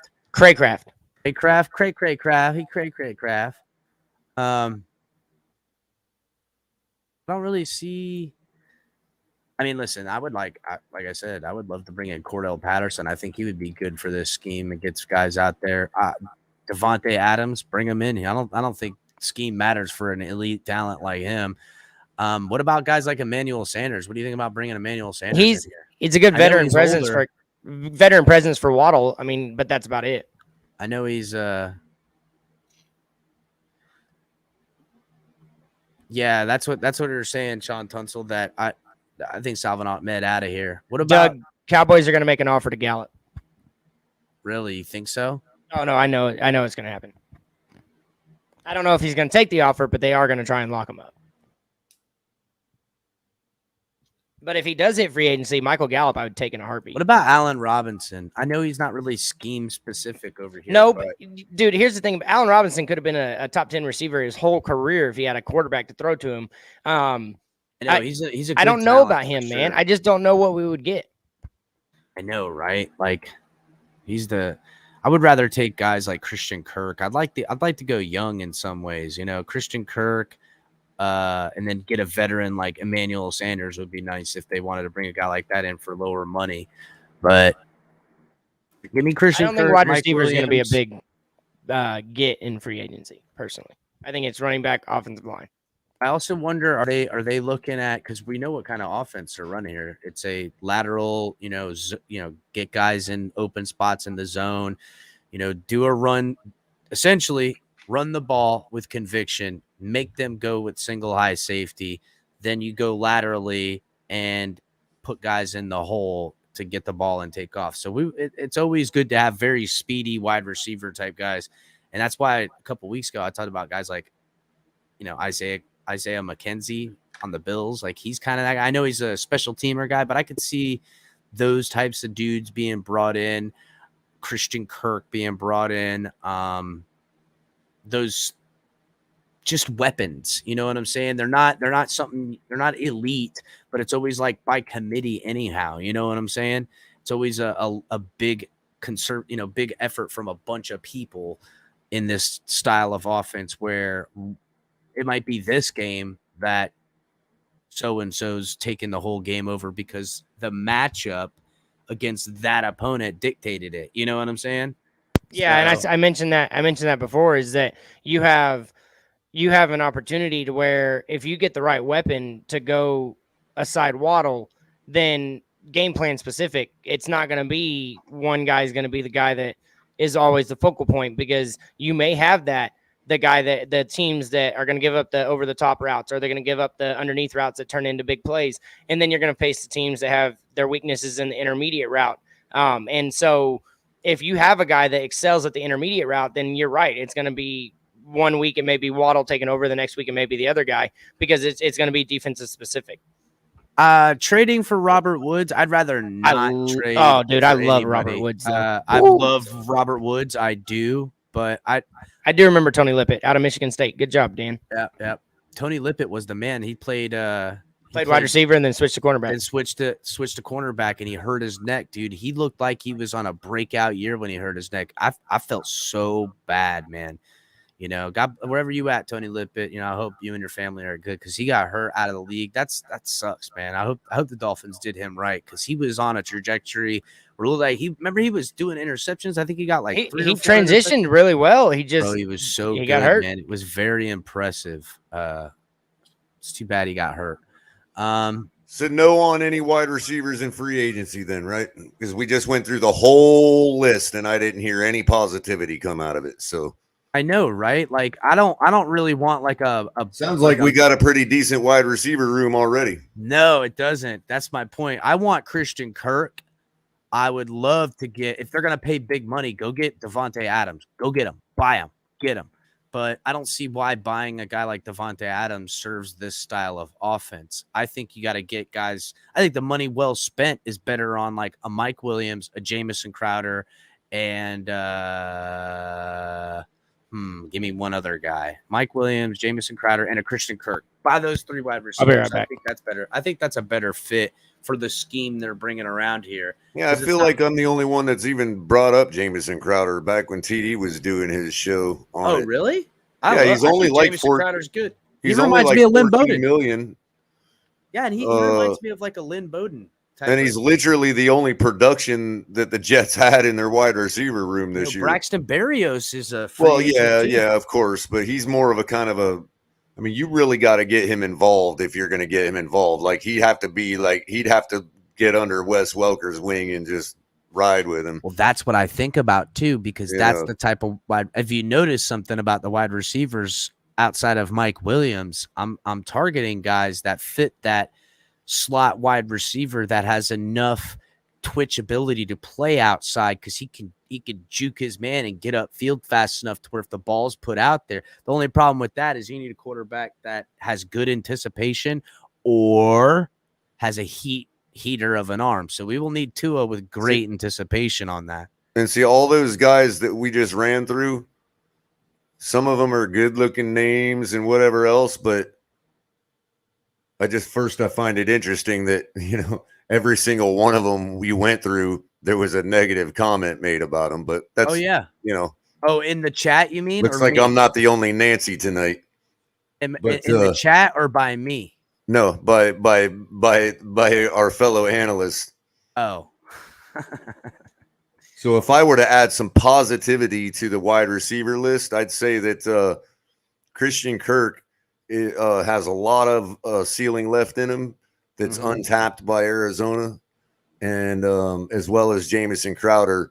But I'm also looking, these guys that I'm looking on, nobody we listed is like consistent production. It's when you look at Jamison Crowder, he consistently gets his production regardless of how good they do. And there's another name that we might be able to squeeze over here because he is kind of used up. He's been everywhere. But along the same lines of Robert Woods, we could look at somebody like Brandon Cooks, who is still consistently getting his production every single game. Cooks is still under contract. We'd have to trade for him. Listen, I agree with you. Brandon Cooks, bro, when he's not injured, that guy's legit as hell, bro. I think he's great. But every single guy we listed, it's like, oh, no, he's got this wrong. No, this or that. No, this or that. Well, I mean, I thought we were trying to be positive here. I'm trying to find guys that are young with upside. I mean, if we're going to do that, then every single wide receiver in free agency has something wrong with them, or they wouldn't be in free agency. What about Russell Gage from the Falcons? I like that. He's a free agent coming up. I'd take Gage before Ridley. But I'd also take Christian Kirk before Ridley. I want Christian Kirk. I think Christian Kirk and Gage, those are some good guys with some potentially very high ceilings to bring in. Because to me, in this offense, the big money's better spent on the offensive line than big money spent on playmakers, unless it's a special talent. You know what I'm saying? Still go after Amari Cooper. I don't care if he gets hurt all the time. All of them get hurt all the time. That's true. And we get plenty of that around here. Amari Cooper is the guy is a gifted route runner, he's Amari Cooper. And if anybody in the room could sponge off of that, that would be lovely. Listen, Amari Cooper is without a doubt a talent I would like to bring in here, but it's a big money to bring on. But if we were going to, I think what is he going like 18 million or something? I can't remember, but yes, it's big. It's top 3 wide receiver money right now. But that's what it takes. Yeah, we'd have to do a package. Maybe X might lighten that load a little bit, like Mike was saying. X for their lineman and Amari Cooper. I know Dallas is trying to shop Amari because they stand to gain some cap if they trade him. That's right. That is potential. And I think And listen, they got the Alabama connection. I think there might be a little something there. We would get Amari Cooper on this team. Now, what kind of signal would it be if we went and snatched up Renfro from the Raiders? I would love Renfro around this month. I would love Yeah, that. but That's Wes Welker 2.0 right there. Would that be a signal? In other words, let's say if we had the choice between Braxton Berrios and Hunter Renfro, and we took Hunter Renfro. I don't understand what signal you're getting there. Who was he catching balls from in college? Oh, I didn't even think about that. I'm thinking about Carr the whole time right now. So I'm like, what's connection? Gruden has no. I mean, until this year, Renfro's had just about zero production. I know he really compared to the year he had this year. Yeah. Is he not happy taking passes from somebody besides you know who? I know, right? I wonder. Deshaun Jackson, but Deshaun Jackson's. I'm done with Deshaun Jackson, man. He's such a one. He'll give you 175-yard bomb every year. That's it. He's 36 now, bro. Goodness gracious! He spends his entire season trying to get open on a bomb and connecting with a quarterback, and he jumps from team to team. What about Adam Humphries? I would like Adam Humphries. He's pretty good. How's his health been? Because I know this year he was trying to get back in, and whenever he is in, he's solid. Pretty productive, yeah. He was Cooper Kupp before Cooper Kupp was Cooper Kupp. That's exactly what I was thinking, dude. He was pretty damn good back, when he was healthy and earlier in the year. There's some good free agent options, I think, and some of these guys are coming off injury. But if our medical team does a good job, they can make certain that we're picking in people. A lot. But there again, we have to be realistic about free agency. Every single free agent's going to have a problem. You know what I mean? Because this is the same argument. That's why their team is not signing them and letting them go. Why are we even we could sit here and run down the list of all the receivers and be like, no, this guy's got this problem. This guy's got that problem. Well, we don't do that for our quarterback. So let's bring in anybody. Let's just get a big name. Get all in our feels about it, and hopefully he'll work out. Hopefully these guys is getting coached up, and guys, our wide receiver coach being Wes Welker. That's kind of where I'm going with a lot of picking these people, is that they're looking for Jalen Waddle, Wes Welker type of guys that can be multiple. They want you to be able to be in the slot and be on the boundary, because then that's how this offense really gets cooking.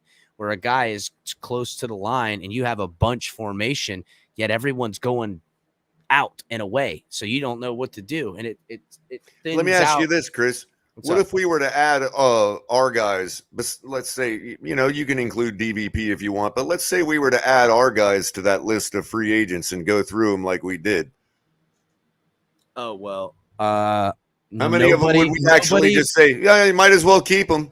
Nah, other than Matt Collins, I would rather take a flyer on a lot of guys. Like, I'm sick of seeing Devontae Parker. But how often is Ford injured?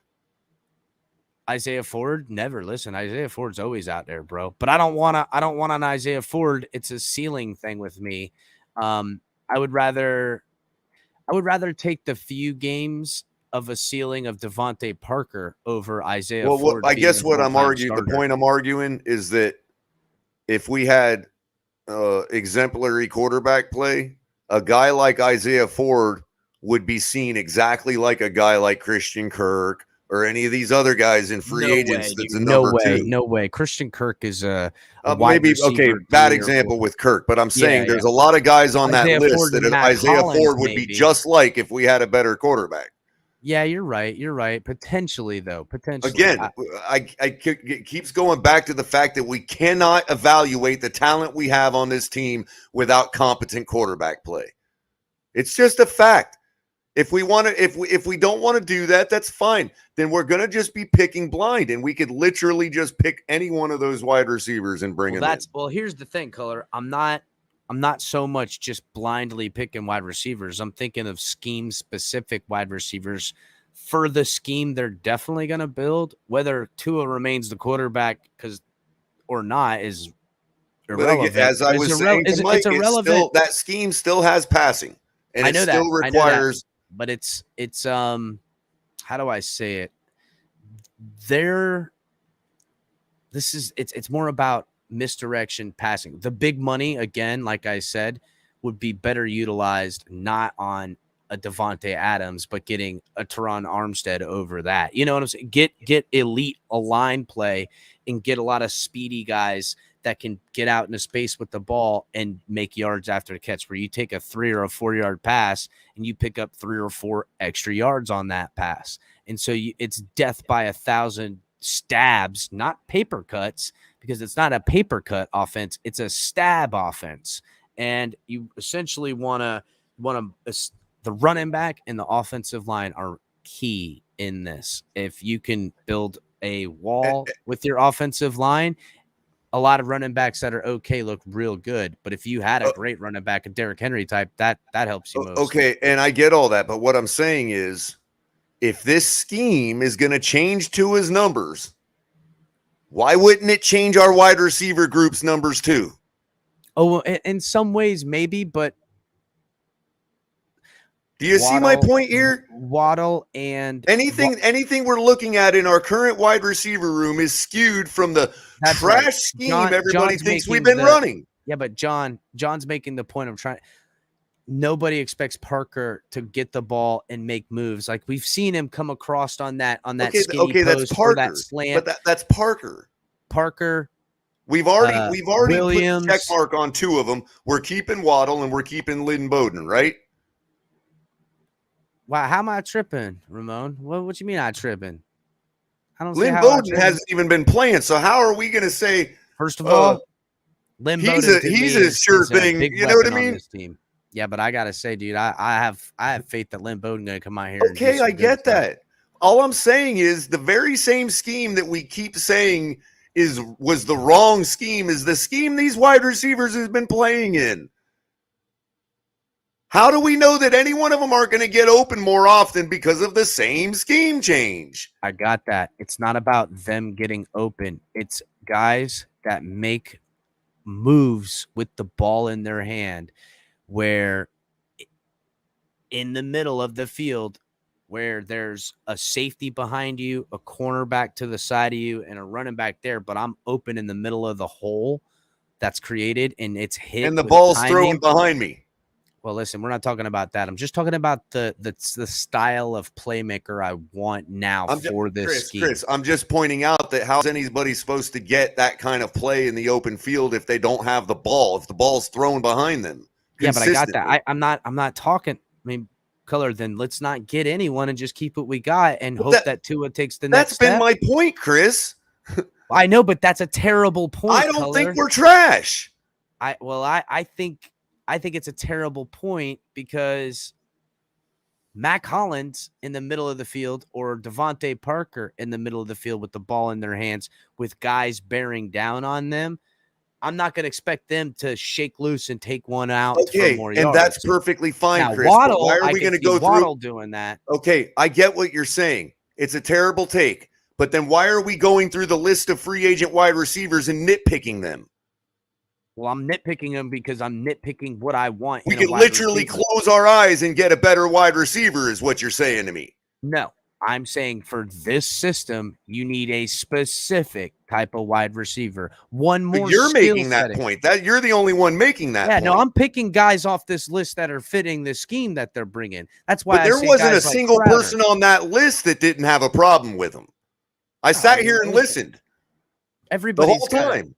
I can say, I mean, first of all, if you play professional football, chances are if you haven't been hurt, you're gonna get hurt. So that's number one. I can't fault guys for now. If you're hurt every year you're playing, I don't want you on my team. I got enough of that and players already on the roster.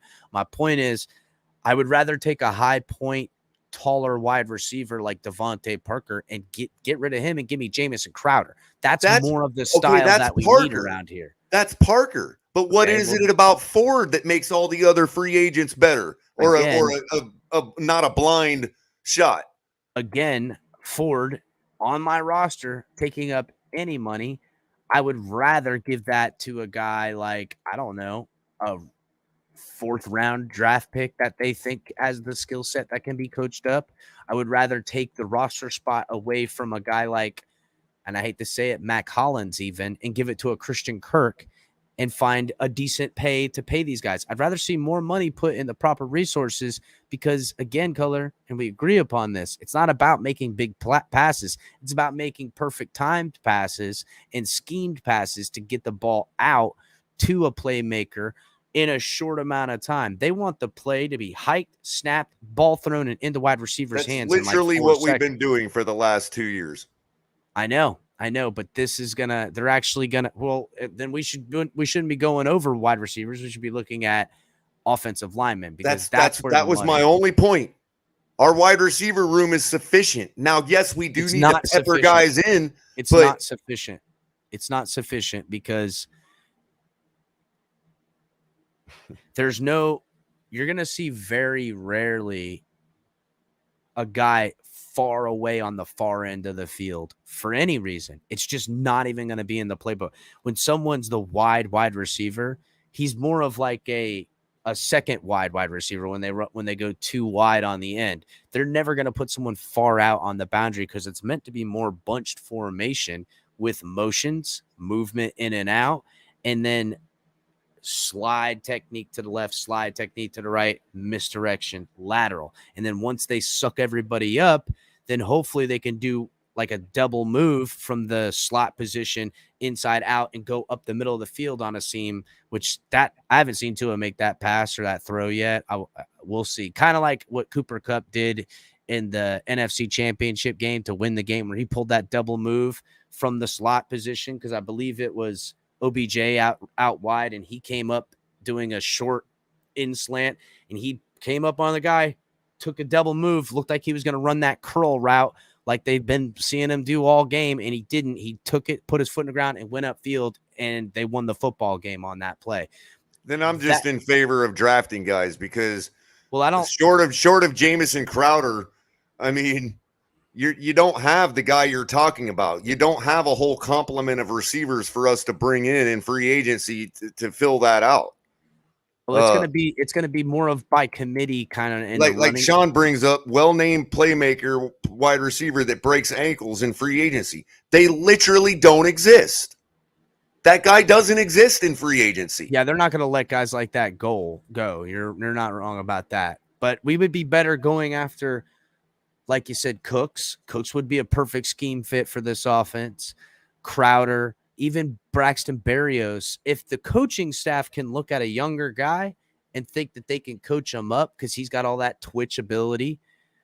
Lynn Bowden and Jalen Waddle are the exact mold of wide receiver that they want on this football team. All of them, not some of them, all of them. More like that. And we've had that for 20 years. We've never had somebody taller than 6'5" on our team at wide receiver. It goes nowhere. I mean, it's literally the same scheme we're running, just dressed up and called something different. It's literally the same thing we've been running. We're just expecting that Mike McDaniel can bring in better personnel than Flores did. Well, I mean, it is football, bro. So yeah, I mean, there's only so many things you can do, call, or say. I agree. So there's definitely some, and there's going to be a lot of things that we can't, that other teams can, and that's been our problem for 30 years. Oh well, I mean, that's where if that makes me negative, Nancy, then I'm sorry. I'll wear a dress. I don't know what to tell anybody. Well, I don't know about wearing a dress, but you're definitely negative about it. Because what I'm hoping all this Culler is that there's a lot of offensive minds coming here, and there's a lot of potential open roster spots on the offense, and there's a lot of money that's getting ready to be spent. So that's kind of something I anticipate to happen. Why a guy would come here and make a lateral move like a lot of them did, go, hey, guess what? You're going to be able to pick a tight end. You're going to be able to pick a wide receiver via draft or somebody you want to buy. So here's a couple of tight ends we could see coming around here. Jared Cook from the Chargers. I could see him coming here. That's a good tight end to bring on this football team, especially with our offensive coordinator connection to the Chargers. What do you think about Jared Cook coming over here? I love Jared Cook. Yeah. He's a staple of mine in fantasy. I know. I've always had him too for a little bit. He is getting up there a little bit in age at 35, But if you can bring Jared Cook here on a cheap deal, have him, slowly ease in the 3rd round draft pick we got. What's his name? Slipping my mind right now. The kid from Boston. What's our 3rd round draft pick's name from Boston that we got last year? Gosh, what's his name? Color guys in the chat, huh? Tight end that we got from Boston, guys. Let us know in the chat. What's his name? Hunter Long. Oh, Hunter Long, yeah. Hunter Long. Gronk, lucky you said. No, if Jared Cook could come here and help with the blocking and help with the tight end scheme that we're bringing in, and get Hunter Long up to speed a little bit better, and even let's go get the Kane, dude. Let's get David Njoku around this bad boy. I think it's see now Chris DeLocus is onto something here, because what's he usually saying? when I hear the word Nancy, that's precisely the type of dress I picture her in. I don't know what it is about Nancy in flowered sundresses. You know what yellow. Oh no, that's the first dress that comes up. Hey, yeah, do you remember like the when guy? You say the word Nancy to me, that's exactly what I picture. Color, quick hilarious. off topic. Do you remember the guy that used to stand out off of military area with a sign? He would wear a dress. He would stand and wear a sign and wear a sign. He would stand there holding a sign, wearing a dress, and it said, "Why lie? Need beer." Remember that guy? Remember that guy? Not the one in the dress, but I've seen the "Why lie? Need beer" stuff before. Oh man, that guy, dude. Listen, I'll tell you a story backstage. We ended up picking up that guy and taking him to a party after we beat Glades and Glade Central in high school. The sophomore team. When I was a sophomore, we ended up picking him up and going to the party. All the varsity guys threw a big kegger and stuff like that. We on the way there, we were picking up a bunch of ice and stuff and grabbing everybody. And oh look, HB in the back. You remember that guy? Remember that guy? I remember him. He was famous as hell. By the way, I was going to say it myself, but I, given what's going on with potentially, we may not have that draft pick, but, and I don't mean the Ross thing. I mean the getting a better quarterback thing. But if we are still picking at 29, that's been actually the rumor from like all the talking heads since like 6 weeks ago. They were saying that's probably the likely move for Miami to make, is getting a wide receiver at 29. I know, Chase. We won the game and we were all sitting. We seen him walking outside the liquor store right there next to the airport, and we were like, "Hey, man!" And he comes running over, and we're like, "Hey." We had no money to give him. We're literally wearing football pads. They're like, "We're going to a party. And it was right around the corner, right outside Lake Clark Shores area. And he's like, yeah, he jumped in the back of the truck with us and came there. We party. We're doing upside down keg stands and shit like that. He was having a blast. So, all right, another couple of tight ends that would be pretty good. And I like this. The guy from the Packers, Robert Tonyan. He would be good. Tonyan. Tonyan's. Yeah, he's one of those guys that you fullback. He has that couple big games because Rodgers takes care of him, and then you don't see him for the rest of the year. I know, bro, and I think if he had more opportunity, especially because he does some fullback too, and that's kind of my point. We're gonna see a good smash mouth football coming out of the Dolphins. What about Freiermuth? Is he still wrapped up with the Steelers? Let me see. Hold on. Eric Ebron is I'm available. Done with Ebron. That dude doesn't even want to play football anymore. I don't even know why he suits up. I would take Zach Ertz over Ebron and 100 times. What's up, EM? How you doing tonight? What's up, EM? You missed the fun, EM. I said that CJ Beathard and Nick Mullins are better than Tua. Oh, dude, you totally missed it. Totally went right for the jugular quickly. OJ Howard, as we know, he's available. CJ Uzman, but I think he's going to get big bucks. I don't think Uzman's going to leave the Bengals. Especially since he played in the Super Bowl on a broken ankle. Yep, he's going to get big bucks. Jimmy Graham, I don't want that. Yeah. I'd rather That's another one. Eric Ebron and Jimmy Graham can start a tight end school for all I care. Yeah, I don't want any of those They're done, guys. both of them. Hayden Hurst from the Falcons, he's actually been pretty productive, especially in the blocking game. He's been all right. Yeah, and there's a also couple. Hunter Henry from New England. Look, alls I know is, and I hate to say this, now Gesicki's a much better, far talented catcher of the football than all the guys on this list, but give me Rob Gronkowski over him, or give me. And I'm not sure we should even be pressing for tight end so hard if we get rid of Gesicki. Our room is stacked, and we're talking about stacked enough with guys that we could possibly just get somebody in the draft at tight end and get lucky. You know what I mean? Like, I don't know. I don't see really the need to press in free agency for a tight end, other than the fact that we're trying to bring in as many as we can because of the scheme we're moving to. I get that's it. kind of what this is all about, building for this scheme. But those guys aren't those types of tight ends, though, man. They're not the committee type tight ends. They want the ball. You know what I mean? Well, Well, what are you talking about? OJ Howard isn't going wanting. You're talking about Mike Gesicki. Yeah, he wants the football. No, I'm saying like an Eric Ebron or a Jimmy Graham or that's not who I want. Other guys, Rob Gronkowski would actually. He does a lot of dirty work and blocking and stuff like that. But no, that's why I would rather have Robert Tonga or Jared Cook brought in to help coach up the young guys. OJ Howard would be good. I could really, and Big John Stud said this the best. I think OJ Howard is almost the perfect fit, with the idea that we're keeping Tua. That's just, it would be a smart, you know what I'm saying? Well, yeah, because he replaces the one thing that Gesicki has, which is the catch radius, which I believe firmly is a crutch that Tua needs. And so, I mean, again, I've been saying this for 6 months at least, that we actually should keep Gesicki if we're going full boat with Tua. In other words, if the real program is go with Tua, we've got to have a guy that's got that kind of catch radius. If it's Gesicki or not, I'm just saying we got to replace him with somebody that does. I'm gonna hit the head real quick. Give me just a second, bud. Damn, left me all alone. All alone in my negativity. So telling me about a good wide receiver, and I won't be so negative. Who's out there that's good?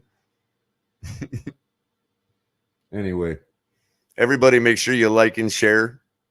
I'll go ahead and take the time to do that. Like, share this video, subscribe to this channel. If you want more negativity from me, you can go to my channel and subscribe to it as well. And, yeah, tell everybody it's going on. We're here. So, yeah, that's what it is, Drew Batron. They're just like, leave him alone. He'll drum up all the negativity.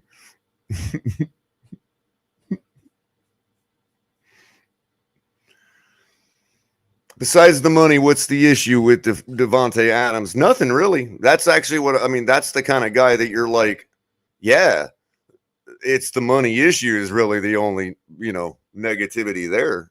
And also, how happy would he be not working with Rodgers anymore? But other than that, that's all little stuff. I'd love to have Davante Adams. It's just a matter of working the money in. See, that's kind of the thing. First of all, they can make anybody work with the money they got now. Well, here, Chris, real quick, on that note, answer this for me. If we made, let's say, okay, maybe 1 or 2 linemen, okay, but if we made no other moves but to bring Deshaun Watson and Davante Adams to our team, and those were the only 2 moves we made other than a couple linemen. Way easier of a fix than everything else. Do you think we go all like deep? Do you think we're contenders everything at that point? The same and brought those 2? Yeah, I could see. I don't know about this. Was my point about the wide receiver room. It's not as bad as everybody thinks it is. I know, but that's without a doubt in my mind. I just seen an entire coaching staff get remade for this specific system. I get it. So, I get it. What you're saying, Real quick, guys, I'm gonna roll down the shows and stuff. Guys, please like and subscribe. If you're watching on Facebook, Twitch, or Twitter, please come over to YouTube, subscribe to the channel, hit that like button, you guys. Make sure you're coming back and checking out Tonk TMI Tuesday, the game show with the host Tonk 7 on it. Also, right after that, you got open mic with Mike on the mic at 10 on Tuesday, and Saturdays at 10, you got Drop the Mic. Thursdays, you guys can catch Cash and Tickets, Brandon the Bookie, Big Kev, They're out there making it happen. Brackets coming up here really soon. Late night color commentary, you guys, on Thursdays. Directly after that, you'll be seeing color all up in there. And always you can catch El Capitan, the Fins Tailgate. Come back next Wednesday, guys, for certain, because Dougley Durong's coming on the Fins Tailgate show.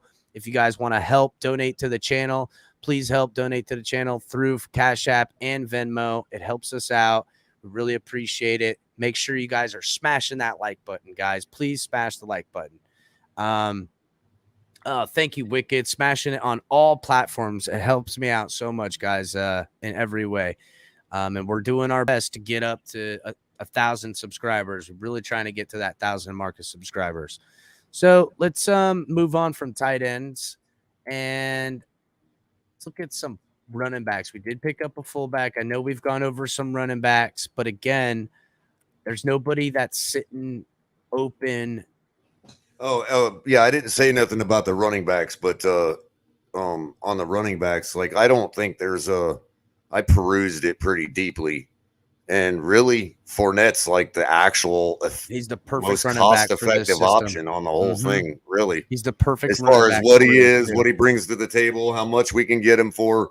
The only other one I thought was a neat was intriguing to me, not for the same role, but I'd like to know how infatuated Cleveland is with the Ernest Johnson, because he's up for free agency, but he was coming off a rookie contract. I would rather go. But he's really cheap. Hunt. They're going to have to pay Hunt, and they got a quarterback to pay if they're going to keep him there. I would rather go after Hunt from Cleveland. What do you think about that? Hunt to me would be the spent goods. D'Ernest is the guy. You know what I mean? Like, and that's why I don't think they would move him, because they know what he is. You know, they got him cheap right now. You know what I mean? Yeah, probably. What about? I'm looking through it now. You're right. Duke Johnson's really the best. I hope they. I'm all about Duke Johnson for depth. I really believe, as much as I love the guy, I really believe he's only got, like, if we made him a bell cow, he would only have one full season left in the tank. Well, even if, I mean, they could get creative and bring even like Latavius Murray in here to split that type of role with Johnson. I can see that being pretty good. And what's the situation with Kamara? They got to be getting to a final point with him by now. Well, I think in some ways, Patrick Richard from Baltimore for fullback. I don't know. Ricard, yeah. Yeah, Ricard. I think he was with wasn't he with Vegas for a minute too? I think the so. Raiders. I just, I look at scheme wise, that speedy scat back isn't so much what they desire. Not that there's not a place for it, because they use guys like Matt Breida in that way. I would rather keep Lindsley for that guy. Honestly, he's so aggressive. Yeah, I keep forgetting about Lindsey. I mean, I really think, bring Fournette in to bruise and be a main bell cow. But yeah, we're pretty good, But I still think. I mean, for what we're trying to do with the scheme, I think our running back group is decent. Yeah, but I think we're gonna see guys like Salvin Ahmed and Myles Gaskin are gone. And well, sure. And then you bring in a guy like Fournette, I mean, maybe another somewhere. Or maybe Coleman from the Jets. He could be somebody that's pretty good. Yeah. Marlon Mack from the Colts is a free agent. That's who we should go after. He's been sitting a while too. We should go after Marlon Mack. That's who we should go after. My only concern is he's been sitting. Is it to get healthier, or is it because he's been sitting for money reasons? You know what I mean? No, he's been sitting for money reasons. They've had contract disputes. That's a good back to get. Mm-hmm. So he's looking to get paid. Go get Marlon Mack and go get Raheem Mostert and keep. Yeah, I mean, if we had Mack, Johnson, Fournette, and Philip Lindsay in the backfield, that's just utter destruction, man. That's a good. Okay, let's go. Duke Johnson, Mack, Philip Lindsay, Raheem Mostert, and then we can give the young guy a shot. And as I personally, I hope Patrick Laird sticks around. I love me some Patrick Laird. The guy does his job and he works hard. And when he gets his opportunities, he usually does pretty good. I know he has had, I think, a fumble before that really was that everyone gave him a lot. But by the way, did you have the like anywhere available, with a reasonable timeliness. Do you have that meme video they put out for the receiver we just signed from the 49ers? What do you? There's what am I one looking particular for? video they put out, like a highlight video they put out on the day we signed him.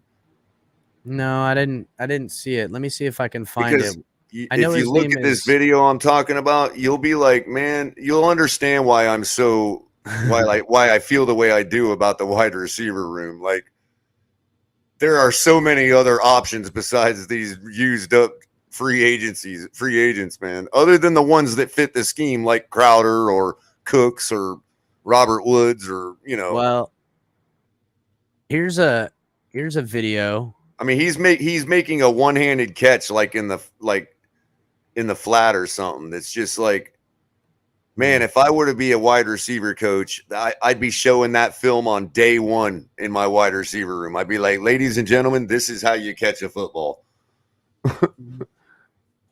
I was really impressed by it. I know it's only one catch in one video, but there's certain things about one catch that can tell you, as a person who's, played the position and fashions himself as pretty wise on that kind of stuff, on like the I technique remember of him catching. when he was. I mean, he's got the qualities that Xavier Howard has catching the football, if you know what I mean. Like, real deal, coached well throughout his life catching. He's a real deal wide receiver, man. I'm quite impressed with that guy. Trying to see, they've got his university highlights. I'm not trying to pull that up. It's just like one meme they put on Twitter when he first got signed. It was a quick video. I'm guessing this is it. No, this ain't it. Nope, I can't find it, bro. But I'll keep looking in the background. If you could find it, that'd be cool. Let's see. There is some options. That Melvin Gordon's still available. I'm all about Melvin Gordon too. I don't think he's. I would take totally Leonard spent Fournette yet. over Melvin Gordon, honestly. Sorry? Leonard Fournette over Melvin. Oh yeah, Gordon. sure. I'm just saying, I don't think Melvin Gordon is as spent as it might seem like he is. You know what I mean? Maybe. But he also worked with. I don't know if he was there late or if he was already in Denver by then, but he should have worked with the guy we just picked up from the Chargers. Yeah, I guess. They have history, is what I'm saying. Like, Melvin Gordon would know this guy's. We all know that Emmanuel Ogbah is going to get paid. Whether or not he stays with the Dolphins remains to be seen. So say the Dolphins decide to not pay Emmanuel Ogbah because they'd rather go somewhere else.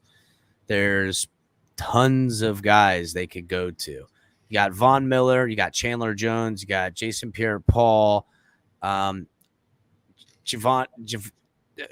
I don't want Clowney. Please do not go get Clowney.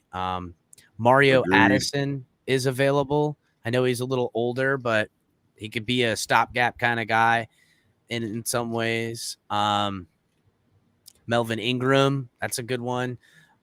Hassan Reddick, but I don't know. It's been hit and miss with Reddick. Sometimes it seems like he's got it figured out, and other times it's like he's just been guessing the whole time. But you know who is a free agent? Charles Harris, guys. We could go sign ourselves Charles Harris from the Lions. I know everybody loves Charles Harris. They want him to come in here. Bring him home. Bring him home. He's ready. We're bringing in coaches that were former players. It's time to bring in a former player as a former player. You know who we could get? I think, and he has unrestricted. I found it, dude. Oh, you found it? Yeah, it looks like he was from Denver. Did we get him from Denver or San Francisco? Well, no, he used to play in Denver. He went from Denver to the Niners.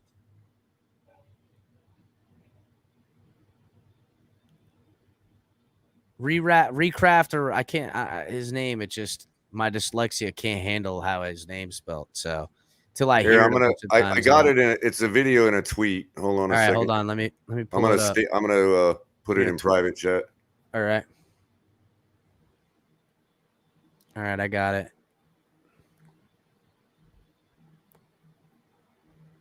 Let's go ahead and. It's just a training video, bro. He's not even wearing pads. Are you kidding me? Hold on. Dude, watch. Just watch it, bro.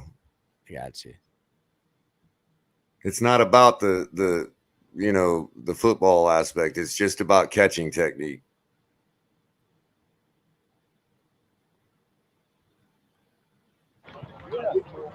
Look at this. Look at his head.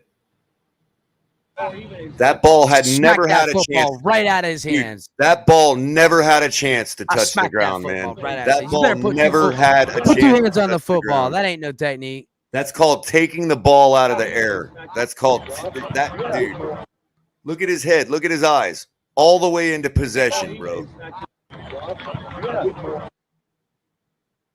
That's special, man. I'm just saying that it's all about the eyes, man. Well, there was no way that ball was going to touch the ground. Wes Welker was over at Denver first. So this guy's followed Wes Welker everywhere. So maybe this is the guy that Wes Welker goes, hey, you got to bring this guy in the room because he's going to show Jalen Waddle how I want him to play, Lynn Bowden how I want him to play. So, but that's the type of stuff right there that you can't, you can coach it in high school, but if they didn't get it in high school, that's and I'm not saying this guy, I'm not saying this guy is like elite talent. What I'm trying to say is that video showed what separates good from great when it comes to wide receivers. Like that's what made Odell. I mean, that's what real, like what greatness is. The little things like that are done every single play. Watch Odell when he catches any ball, even if it's a nonsense ball, whatever. I'm telling you, that's it right there. That's, if we're bringing in people like that, and that's the way McDaniel is identifying talent, I understand why people are excited. I get it. I'm not trying to be negative. You know what I mean? Yeah, you are. That excites me. That right there is like, we need 4 more guys like that. I don't care if we've ever heard of their names before. We need 4 more wide receivers like that. Yeah, I'm hoping for, that's the kind of wide receivers I was picking, is you need yourself not prototypical big, tall guys, or, give me a shifty ball catching machine, kind of like give me a bunch of Jarvis Landrys is what you want. Tough, hard nose with a little bit more speed, hopefully. But if you had, say, everybody had the mold of Jarvis Landry, where one was an elite speed and the other is this kind of elite, like that's when the facilitation of, hey, everyone's running to the left, run to the left. Actually, it's a fake run to the left, and I'm putting it to the right into the hole, and you run, and now there's space where you got to burn the corner, and now the safety and linebacker are chasing after you on that side of the ball, and everyone else is still going left, and you've taken off right. And you know what, Chris? That's actually what they call a possession receiver. That's right. But to me, that's a good. To me, you're not a receiver if you're not a possession receiver. Yeah. Well, that's the thing, though, Culler. A lot of it in football, it's more like just get downfield, jump up, catch the ball, and go to the ground because it's a high point, high tip ball. We are not going to see a lot of that. It's if that pass is being thrown, it's hopefully out in front and the guy's running underneath it, catching it, and then he's just continuing to stride. Right. And even then they don't catch him. Kenny Stills, know. I was gonna say Kenny Stills is a free agent, but if you notice in that dude, if you notice in that drop, if you could ever go back and watch that Seattle game and that drop by Kenny Stills, you can see exactly what I'm talking about. Watch his head. It's nowhere on the ball. It's looking up it's actually looking up at the big screen, trying to catch a view of himself catching it and running into the end zone already.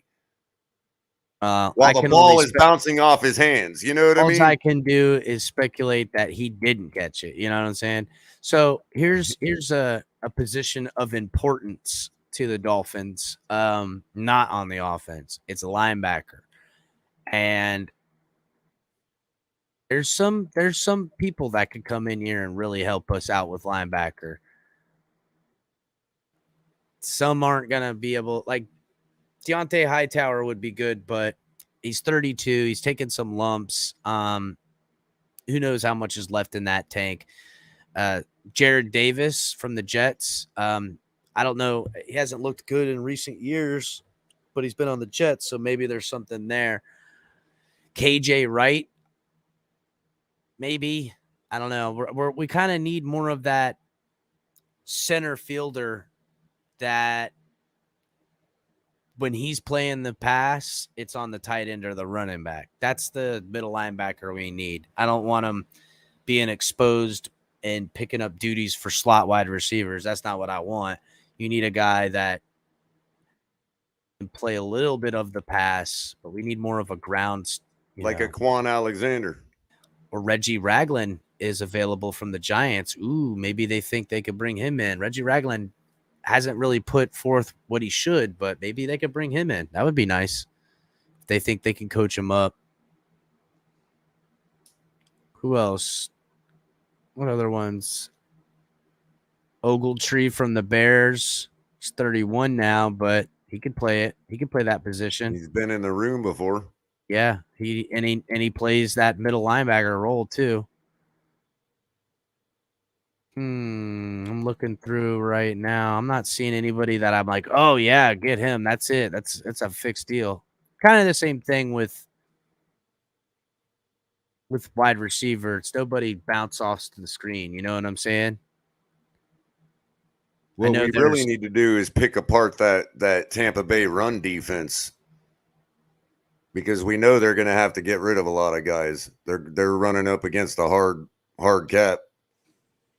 Well, from what I can see, there's very, very few of them are not under contract. Like I don't see any Tampa Bay free agent linebackers available. None. They're all.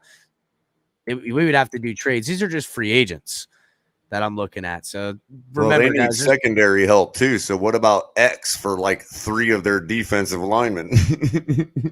Okay.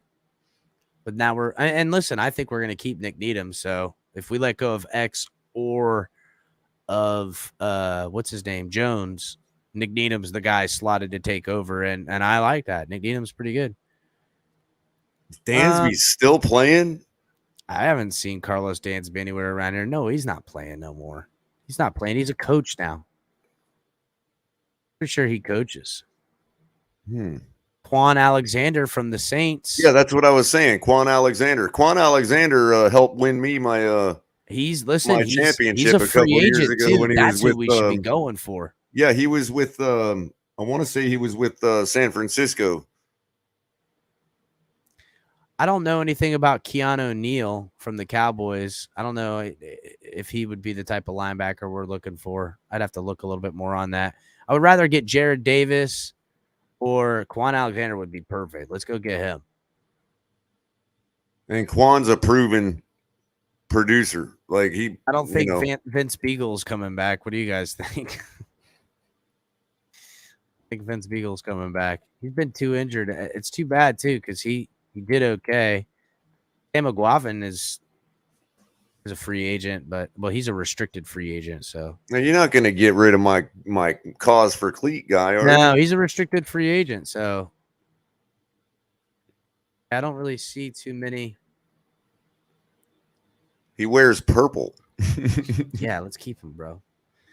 Anthony Barr. Yeah, I like Anthony Barr too, Bowie. Bowleg.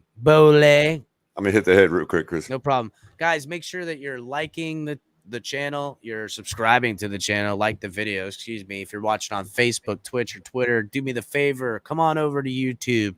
Make sure to subscribe to the channel. Get in on the Fins tailgate party that never stops. Got tons of different shows, stuff like that. All kinds of madness happens in this show. So if you guys are new, get in the comments. Reach out. I'm going to go ahead and drop the link, guys. Anybody who wants to jump in on here with us, please feel free. Linking it up right now, everyone. Hop in. So I do want to say something before I completely bring people on real quick, because college basketball, March Madness is on the way. Did anyone catch Michigan and Wisconsin? The Michigan coach hit Wisconsin. Did anybody else see that? Let me know in the comments, guys. Did you guys see that? Bringing Todd on. What's up, Todd? Hey, I got one thing you're wrong about. Oh man, I'm wrong about something. If you look at all of McDaniel's running backs, their speed and they're not huge. Look at everybody he had: Jerry Wilson, Breida, Mozart. They're not big, but they're all fast because you got to be able to cut, hit that hole, and explode. That's the big thing with the McDaniel's offense. That's why I was saying with, bringing in Raheem or bringing Breida in, they had their best seasons because of the zone blocking scheme, the way they do it. They want to split. It's an outside block zone.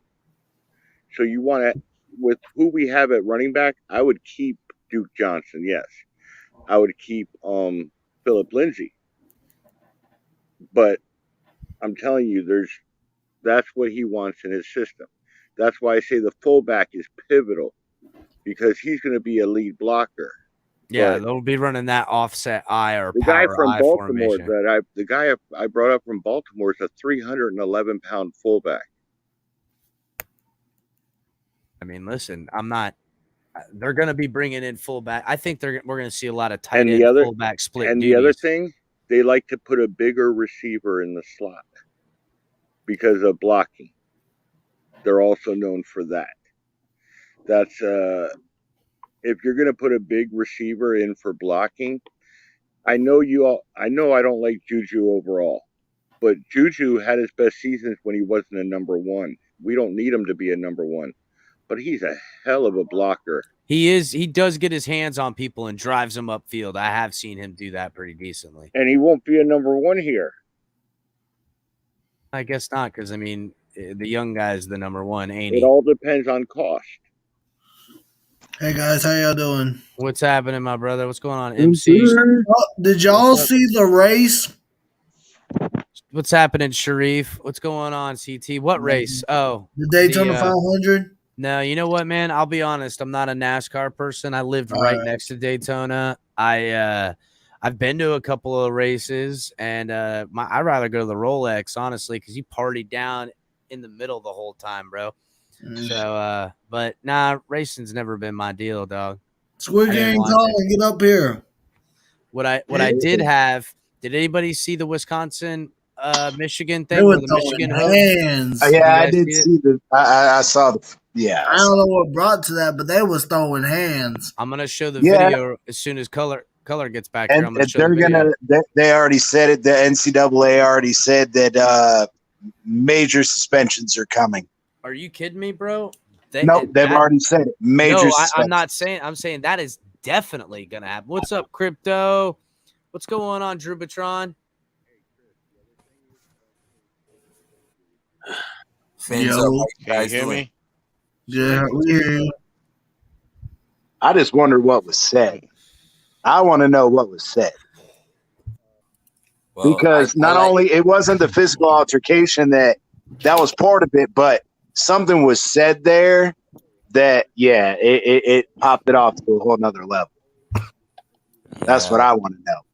Yeah, CT, that was a bummer there. But I like because the physical aspect came in, but when you saw them verbally going back and forth, that's when that shit held a whole nother level. I was seeing anything yet.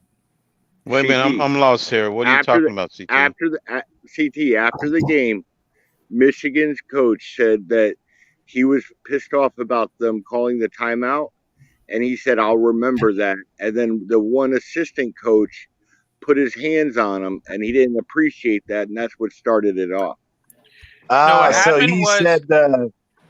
What happened was Juwan Howard was fighting with the assistant coach, and the assistant coach said Tua's trash, and Juwan Howard got pissed. Yeah, started throwing hands. That's what happened.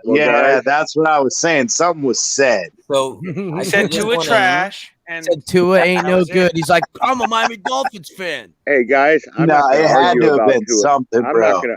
I'm not going to argue for Tua or against Tua anymore. I'm just going to leave it up to the season and see what happens and let McDaniel make the call. Tua's going to win comeback player of the year. Because I'm getting ready to open it up to topic. I'm going to play the video here in a second. I'm going to go ahead and show you guys the video. Color, he'll catch it, but check it out. Where did Mike go? I don't know. He dropped out. He never came back in.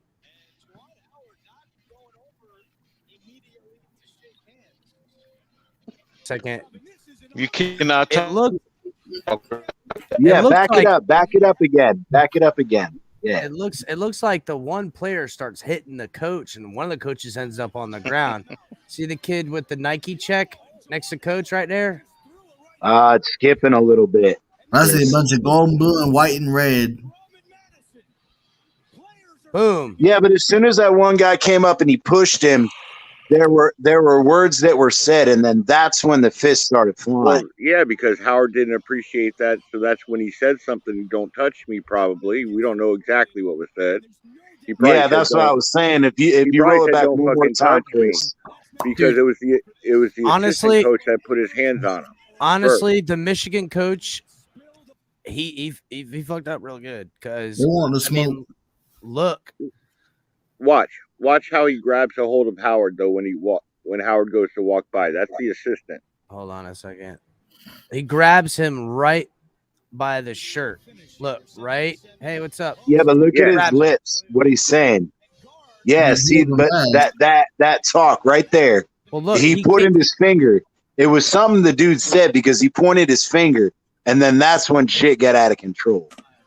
Look, he came out with his mask open and the left of your screen right there, open, already talking. Look, and the guy on the right, he was shaking hands, but I mean, they must have known something. Well, watch. Right away, he said something. He goes, "Hey, what'd you say?" No, Yeah, exactly. And then he put his finger up. But you Right see there. how- He put his but you fingers in see his how- face. Hey, but you see how he put both his hands up first? He was probably saying, "Don't fucking touch me," right there. Because you know how you Yeah, react. but when he pointed that finger, he was saying something, dude.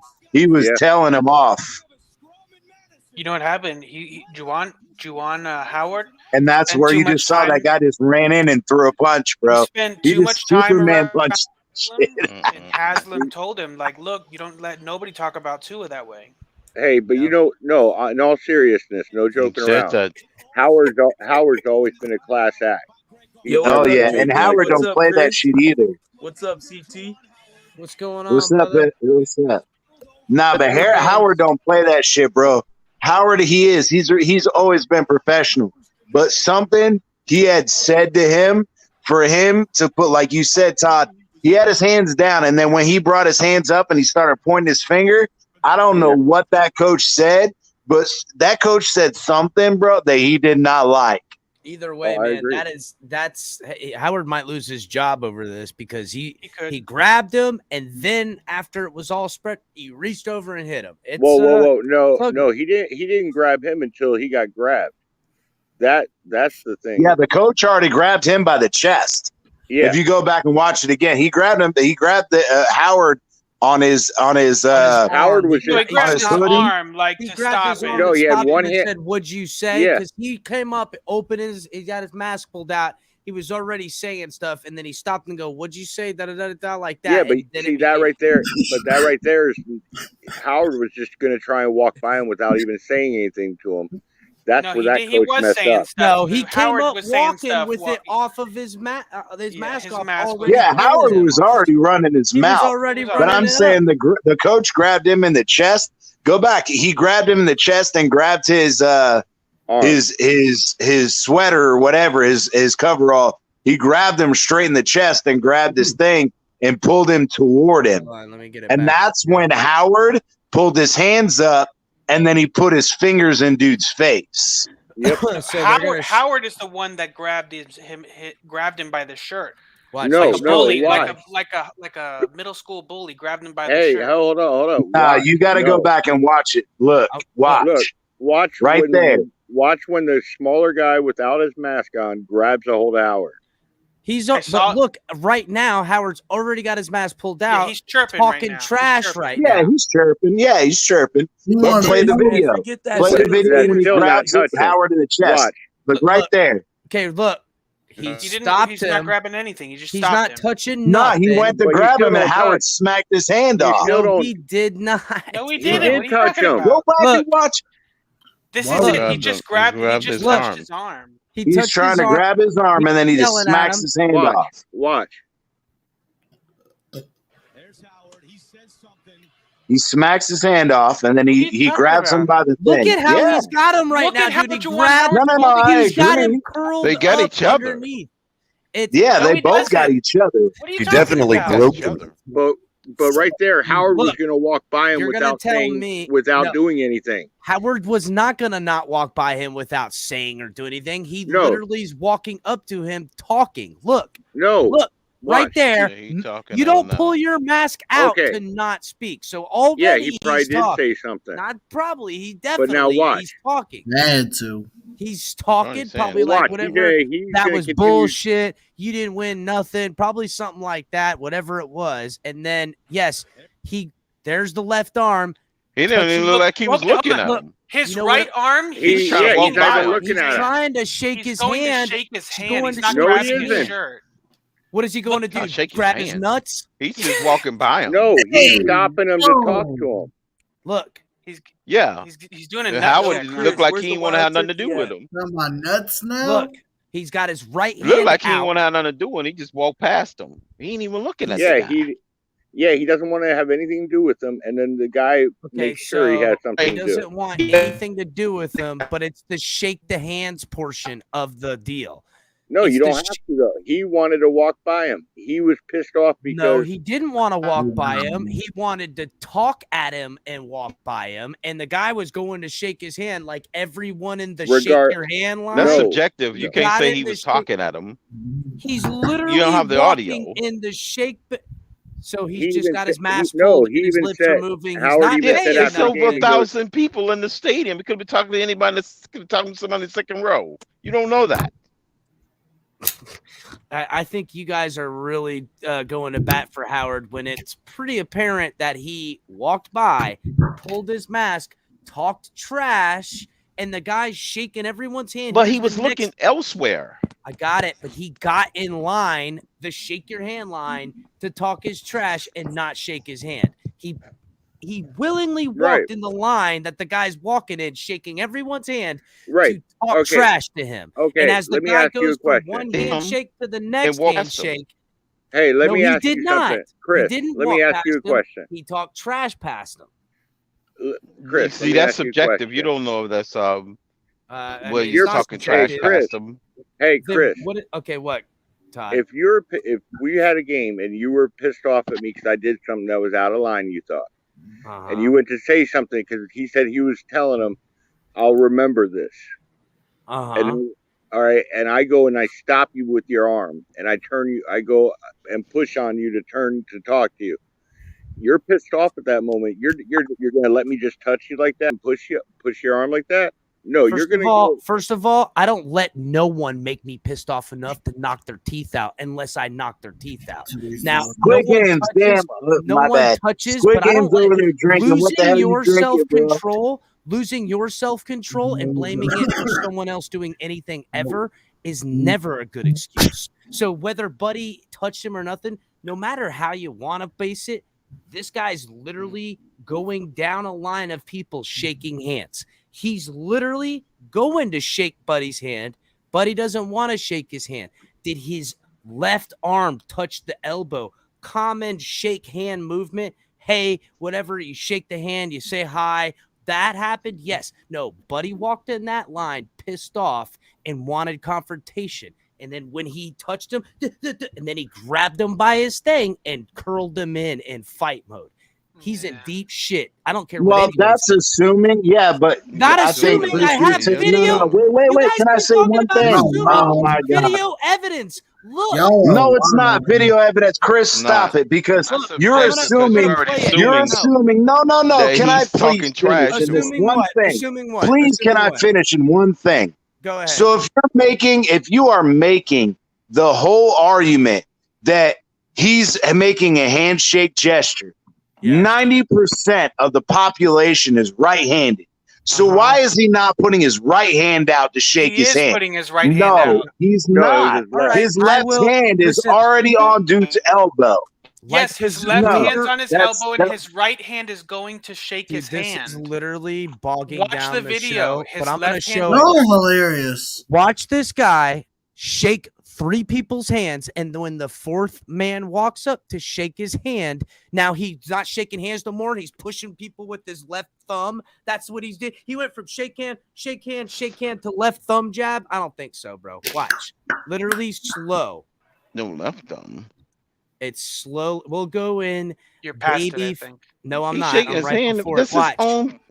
Shaking hand. Oh, okay. Shaking hand. Shaking hand. That's shaking hands with the players. That don't count. Nope. First guy was a coach. This guy walks up. Look at look at the expression on the guy on the right's face. He's looking at him like, what Then are he you should have just saying not to tried to me? shake his hand when he saw that he wasn't talking to him and looking at him in the eye. Okay, but nobody ain't watch gonna look this. me in the eye and shake my hand and walk you saw past his me. his I'm right not gonna hand be go out to persistent shake to his try to hand. shake his hand. That wasn't it. You If look that's at what his he was right doing. hand. Look Look at at his right hand. His He's right going out to hand is shake his extended hand. out. And he saw that he was being ignored. He should have just turned around and walked away at that point. How is talking? He had the obligation to turn No. around and walk He had the away from the guy that was obligation in the- ignoring his handshake. No, the What is going obligation. on here? The obligation is to not get in the shake your hand line if you were going to He sit should there have and had. talk shit. He No. should Be a have baby, never do what Tom ever Brady does. extended his and hand wanna- when he saw the man No. was not even making Oh, eye no, I'm here contact with shaking him. people's hands. If you're gonna be a So you're baby, telling me do what in the Tom Brady shake your does and hand just line- leave. So yes, that's right. Leave if you're gonna cry about it. If you want to, Just bitch like to Tom somebody, Brady. go bitch to And your that's old lady. exactly what he Don't was come bitch doing. to He was my- walking no, past the no, guy. walking There past you have him. it. No, he was not. He was walking at him, It's the pulling his shake hands mask out, talking shit. He wasn't. I'm If talking you about look at Howard Kiwi was Sports, walking you know what past that him. line is for. You go to Guys, that on a- line, you shake hands. It is On a literally. It's not. This is college men's basketball. It's His not And they hand- do it sports. after It's the every game. difference. You go up and you Crypto, shake your I opponent's hand like a cannot man. believe Yeah, you're yeah, you're literally supposed to on shake the the other hand. side of this. It Hey, is. guys. It's What do you insanity to mean? me. I'm Y'all just saying, have- like, y'all how do have you a not good see night. that? I'm he was- just Have a good saying night, the buddy. guy Alright, was CT. being Later, ignored T. deliberately. He had the obligation to do an about face and walk in the other direction. No. Hey, Chris, have a Yeah. good night. Take I've it been up easy, since Todd. 8 o'clock. I've been up Take it since easy, 8 brother. o'clock this morning. I'm ready for bed. Alright, it easy, CT, my brother. What you Later. sipping on? Later, Todd. Later, man. This is handshake God. gate. Handshake gate 2022. It's. I mean, the damning of it I is. guess so. Shaking hands, shaking hands, shaking Look, hands. now I I'm agree. sorry, If you guys, I want to was- say, if you want to say that he pushed him back with his elbow once that Yeah. happened because he wanted him to talk On to him. his left hand. Yes, you're right. Look right there. You see him Right push there, his Right elbow there, he back. pushed his elbow. He That was pushed that his subtle elbow. jab. Yeah. He could have Yeah, but dislocated bro. the man's arm. Nah. Oh, is Stop that it. right? Oh, Jesus. Stop it. No, come on. Sipping on a beer, but I was texting actually. But yeah, no, there's so many things that you could try to unpack in that. But yeah, that's yeah, no. Yeah. Yo, That's a I lot wanted to unpack. comment That's a quickly, lot though. to try to unpack. Juwan Howard. Without the audio, Yeah, I did. without I the wanted to- audio and not knowing exactly what was said, It that's a don't- lot to CT, unpack. Unless he to be said honest, something Yeah, egregious, we're like talking. really egregious, Juwan Howard's in the wrong here. You got, as a head coach of a big team like Michigan, if somebody's giving you like words and you can't take it, which I know Juwan Howard can take it. So Either he even was the just pissed grabbing because he him got isn't lost. the damning thing. It's the reach over the pile and trying to punch somebody. It's Well, just, the that- first that's thing not was good. grabbing his shirt like a middle school bully, like he's on the playground. Hey, And then that was ugly. But even that they could have let go. Really, Probably. he reached out and Yeah, struck grab him. his shirt yeah. back. It was. No, hey I'm guys, looking. can I He say didn't grab something? his shirt back. Come on. What's You know, up, He's got to Benji? turn there's two the other different things. cheek. There's levels of aggression. If I'm holding your These arm, guys are it, Catholics. like, He's got to learn if to I take have my turn the other hand cheek. on your arm, that's different than Are they grabbing somebody Catholics by though, the or cuff. are they just guessing that they're Catholics? Hey, We don't You they're know that they're Michigan. Catholics. Bum bum bum. And I love Juwan Howard. I loved him as a Miami Heat player. I loved him as a Miami Heat coach. But he's in the wrong there, man. And he's going to He's- probably lose his job over it. He's He's not definitely gonna lose his he's job. definitely gonna. The only way that he doesn't is if this guy said like the N-word to him. That's the only. I mean, it's got to be if like he said that, then egregious. yeah, Buddy deserved to get some Exactly. hands put on. If he said something crazy, if he put a racial slur in him, then yeah, he should have put hands knock on him all out. day. Knock him out. Hey But guys, can I say something? He better not. What's up, MC? What if it was something like, you people got a lot of nerve? Whoa. Yeah, then yeah, dude. Yes. What's up, MC? What were you gonna say? Okay. I love each and every one of y'all, okay? Stop your lying. He's already starting out lying. Yeah. Go ahead. These Right, 5 he's already minutes. starting out with a You're a butt. He mistake. can't do it. Yeah, we're moving back on to Dolphins. But these past 5 minutes, I lost brain cells, just saying. MCJB, Yeah. I know why you lost brain cells, and it wasn't this conversation. Well, Preach, brother, preach. Don't try to blame your brain cell lossing on us, dog. Don't blame that. Don't put that evil on me. Nah, this is definitely the brain cells. I don't know what yeah, is going on. I'm confused on why we're talking about man's handshakes. Oh, have a good one. What? Listen, it's That was my handshake point, game. This is Anthony. national. That was my point. He didn't have to national use the news. N-word to still Yeah, be he kind of could've- racial if it got I'm taken just the trying wrong to way. racial. had to say I don't think something. I was just I talking about it because it just happened, bro. Got to throw Yeah. some sports news in. I mean, we could speculate on players for till our eyes go out.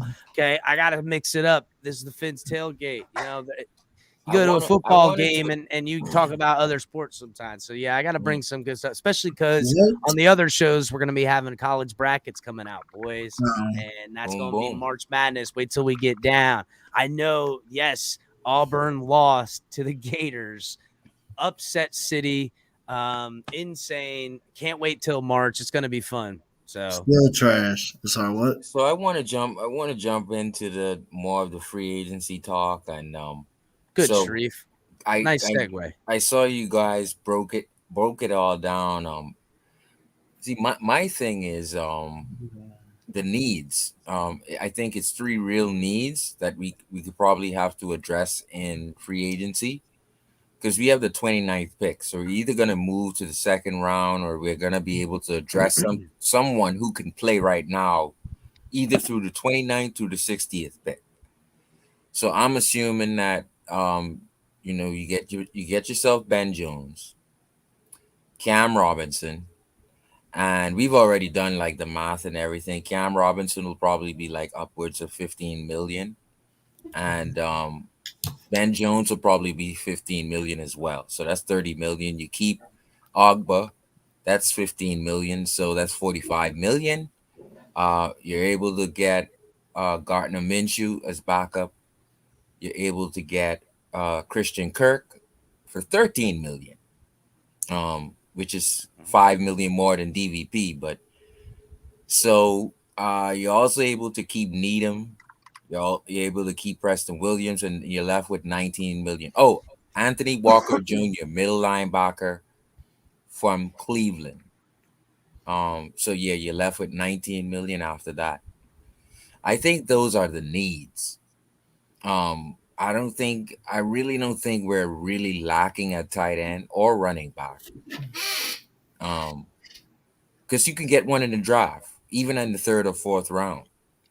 You're not wrong there. You could find a good running back in the 3rd round, kind of like you could find a good rotation. Only because of Lindsey and Duke, right? If it wasn't Lindsey, the running back that the Jets were, Carter, he was picked in the 3rd round. I mean, there's 3rd round running backs all the time. Kenyon Drake was a 3rd round running back. Not that he's anything to write home about, but you can find good running backs in the middle rounds for sure. I know you mentioned you can still get Deshaun Watson or Aaron Rodgers. So I actually have that an update about those Deshaun two Watson that are on the tape. I have an update about Deshaun Watson that I haven't talked about yet. That will be Monday. Well, before you do that, Chris, the hearing starts tomorrow. Before you do that, breaking news. I agree with AB. What's that? Preston needs to go to another team. Oh, so Crypto, you said the hearing starts tomorrow, right? Yes. Well, that's kind of what I was going to let you know about. Court records show that Harris County District Court clerk said motion to set for Monday's request for Deshaun Watson's scheduled deposition for this week be pushed back to a later date. So Harris County is pushing back the date. So seems like the Texans got to Harris County. Well, not all 22 complaints have been deposed yet, though. So that could mean one of two things. That'd be 18. That could mean one. No, there's 22. It says 22. No, I I'm think there just was saying they're 22. suggesting that it be pushed back. It's not guaranteed. They already said Well, the hearings the start tomorrow. court.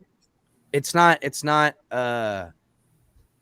That wasn't the Watson team that asked that. That was the court that asked it. The court asks for more time. That usually, anytime you ask for more time, is because you need more time. And if you need more time, it's because you're not prepared to take something home, or maybe it's just a little bit more. But that has been talked about. I don't know if it's going to come through tomorrow, because if you think about it, tomorrow is President's Day. Why would it be tomorrow? Isn't the court closed on President's Day? How the hell is that happening tomorrow? They said the 23rd. I don't know. The further it gets pushed out, They said it's the that means 23rd is the set the for. cheaper Watson becomes. The 23rd is Wednesday. Oh, it's Wednesday. It's the 23rd. Well, my second take, Cap, would be, I wanted to say this to Mike, actually. Mike is setting himself up for disappointment, because I can put my money on it. Greer is going to try and finagle a 7-year plan out of Tua. And I'm not mad at him, because it's his job if it fails anyway, right, Capital? I'm sorry? It's his job if he fails, right? Who, Chris Greer? Yeah. What makes you think Sharif, 7-year because plan 7 works? years from now, none of us are going to remember all this. Just Yeah, like no. we didn't remember it the last 7 years. I truly believe, like, there's a set of fans that want to move off of Tua once he doesn't prove it, and like they don't even know how Chris Greer thinks. He's gonna try and finagle a 7-year. Oh, we did it with Tannehill. Why not Tua? And I'm okay with it. But all I'm saying is, people are setting themselves up like they're gonna use 2023 picks for Chris for Greer. Chris Greer's replacement not of the Tua. guy. Oh, what's They're not up? replacing You know Tua in what? 2023. You're right. You're right, Colin. Guys, make sure you're checking out fanatics.com. Hit the link, guys. Hit the link in the description for fanatics.com. We have partnered with them. You can get all your best sports apparel for all the kind of jerseys, hats, anything you want. When we get to the 1,000 subscribers, we're going to do some kind of Fanatics giveaway of some sort, maybe some gift card or something like that, or maybe I'll have some Dolphins gear from Fanatics to give it away. Something nice, though. We'll make sure it's really good. We're getting pretty close. We're over halfway there. So, But what's your take on that? First of all, I think Chris Greer is smart enough that he would not sell Tua for 7 years if he didn't believe it was going to happen. I didn't think it was going to happen with Tannehill. Well, that wasn't Chris Greer, was it? I think he's just going to try and say, look, man, we believe in this kid, and everybody's going to be pissed who didn't like See, that's where I disagree with you, Sharif. I think Chris But when does the 7 years start? 3 years ago. No, I disagree. So that with means you, we're Sharif, 4 years because into the deal. 4 more years. Because we have to see, right, until the fan base either freaking starts breaking down Dolphin Stadium, then, okay, 7 years. We're going to get rid of him now. Sorry, fans. How are we 4 years into it? He's only played 2 years. Well, because everybody likes to pick and choose who they hold responsible for the first year. This is his third year. Actually, it's his first year, guys. That's what you were supposed to be told. You know, this is his first real year. I see what you're saying. This is when the 7 years. Yeah, this is when it starts. I mean, yeah. When he has a real coach, right? And a real offensive line too. Yeah, and then the offensive and defensive coordinators aren't being bought off by Stephen Ross. But that's okay. right. I just gotta say real quick, Tron, I just saw the positive beat thing. Oh my god, that made me laugh. Yeah, so I think Keeping it we're positive. going in year 3 of the 7-year plan, and I just think that, hey, people are thinking that it's 2023 and move on. When he gets weapons for Tua, you guys are gonna be freaking brushing your faces, man.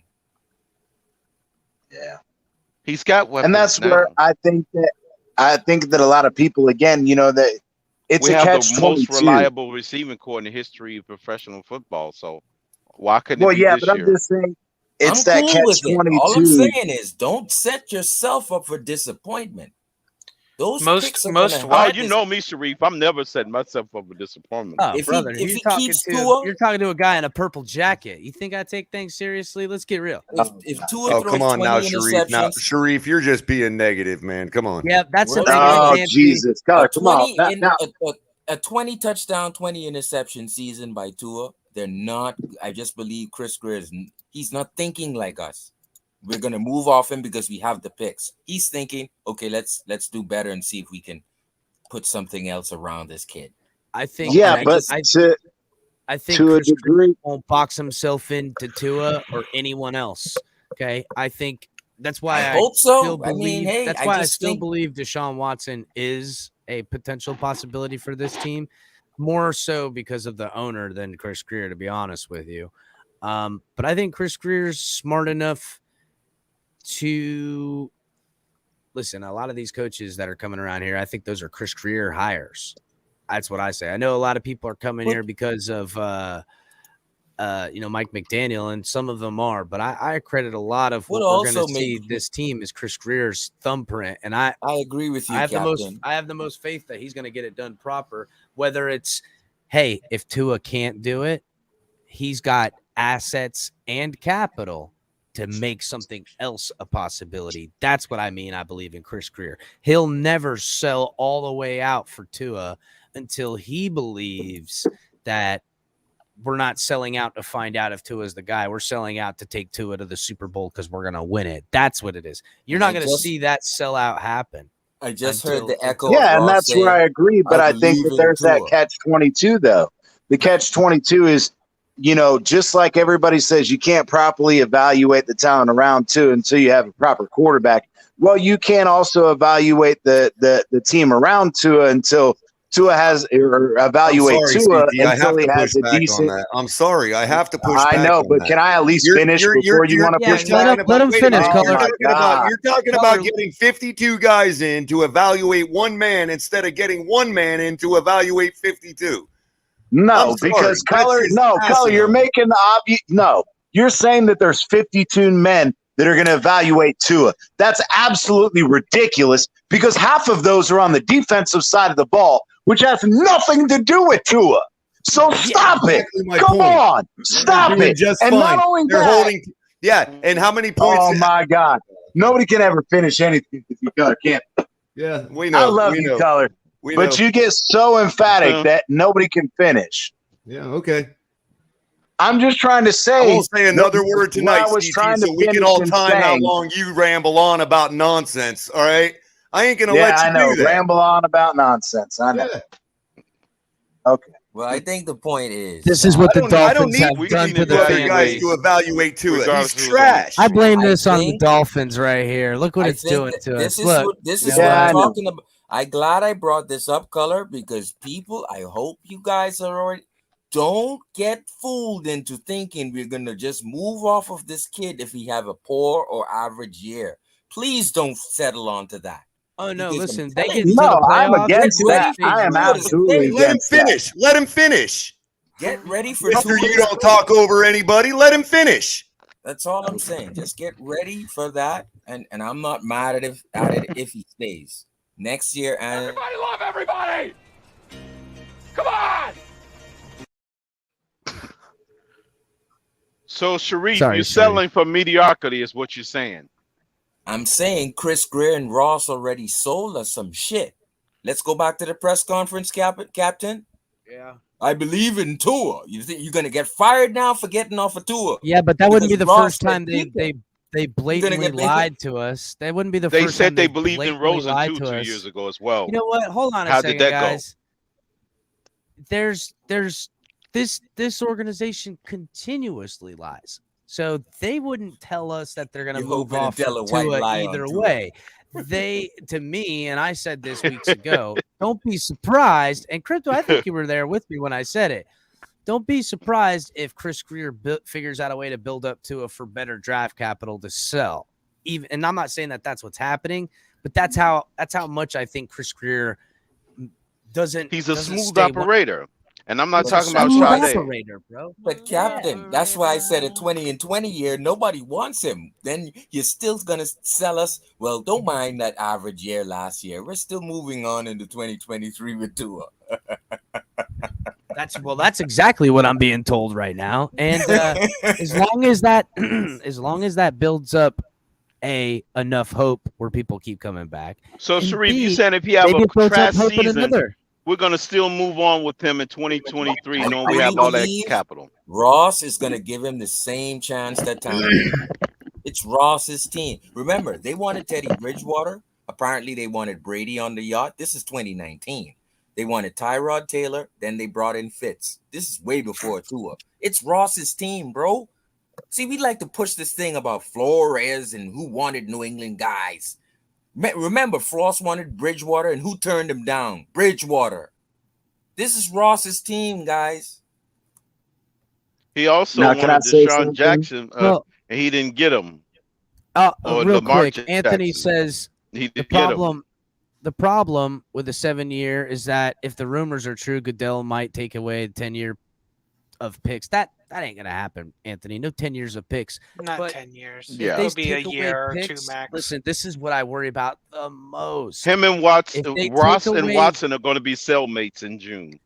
If they take away the 2 draft picks we get next year and a pick the following year, yes, Tua will be the quarterback we stick with until we start getting first-round draft picks again. I can promise and guarantee that we will not be trading for a quarterback. We will stick with Tua, and if it doesn't work, we ain't going to have shit or be able to do a damn thing about it. We will have bought too many guys. If this doesn't work, if they don't trade either by the trade deadline in week 8 or whatever it is, then it will be Tua's team potentially I for the think Mike if was they take like- away picks, it's Tua's team. Tua's It's got Tua's until team. November 1st of this year. Because Mike was like, well, we're gonna move off of him if he doesn't. I'm telling Mike is gonna be disappointed. If we Now, don't have can I those say Sharif, first your round 7-year draft picks, plan is going to fall apart on November 1st this year. go ahead, CT. So again, my whole point is there's a catch-22 to all of this, and I think that there's 2 sides. Actually, there's 3 sides to each coin. But in this situation, again, we can't make the argument that bringing in a top-tier quarterback is going to fix everything, and then say on the opposite side that we can't evaluate the team until we have a top quarterback. But we also have glaring deficiencies on this team that also stipulate that you can't make a decision or an evaluation of a quarterback until you have a decent team. And on the offensive side of the ball, we do not have a decent team.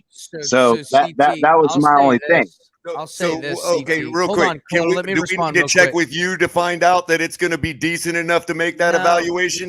listen, here's what I'll say, guys, is that I've evaluated the Dolphins with talent all over the place. Talent on offense, talent on defense, talent in every way, shape, and form, but no quarterback. And that I know for certain would have fixed. And forever, long before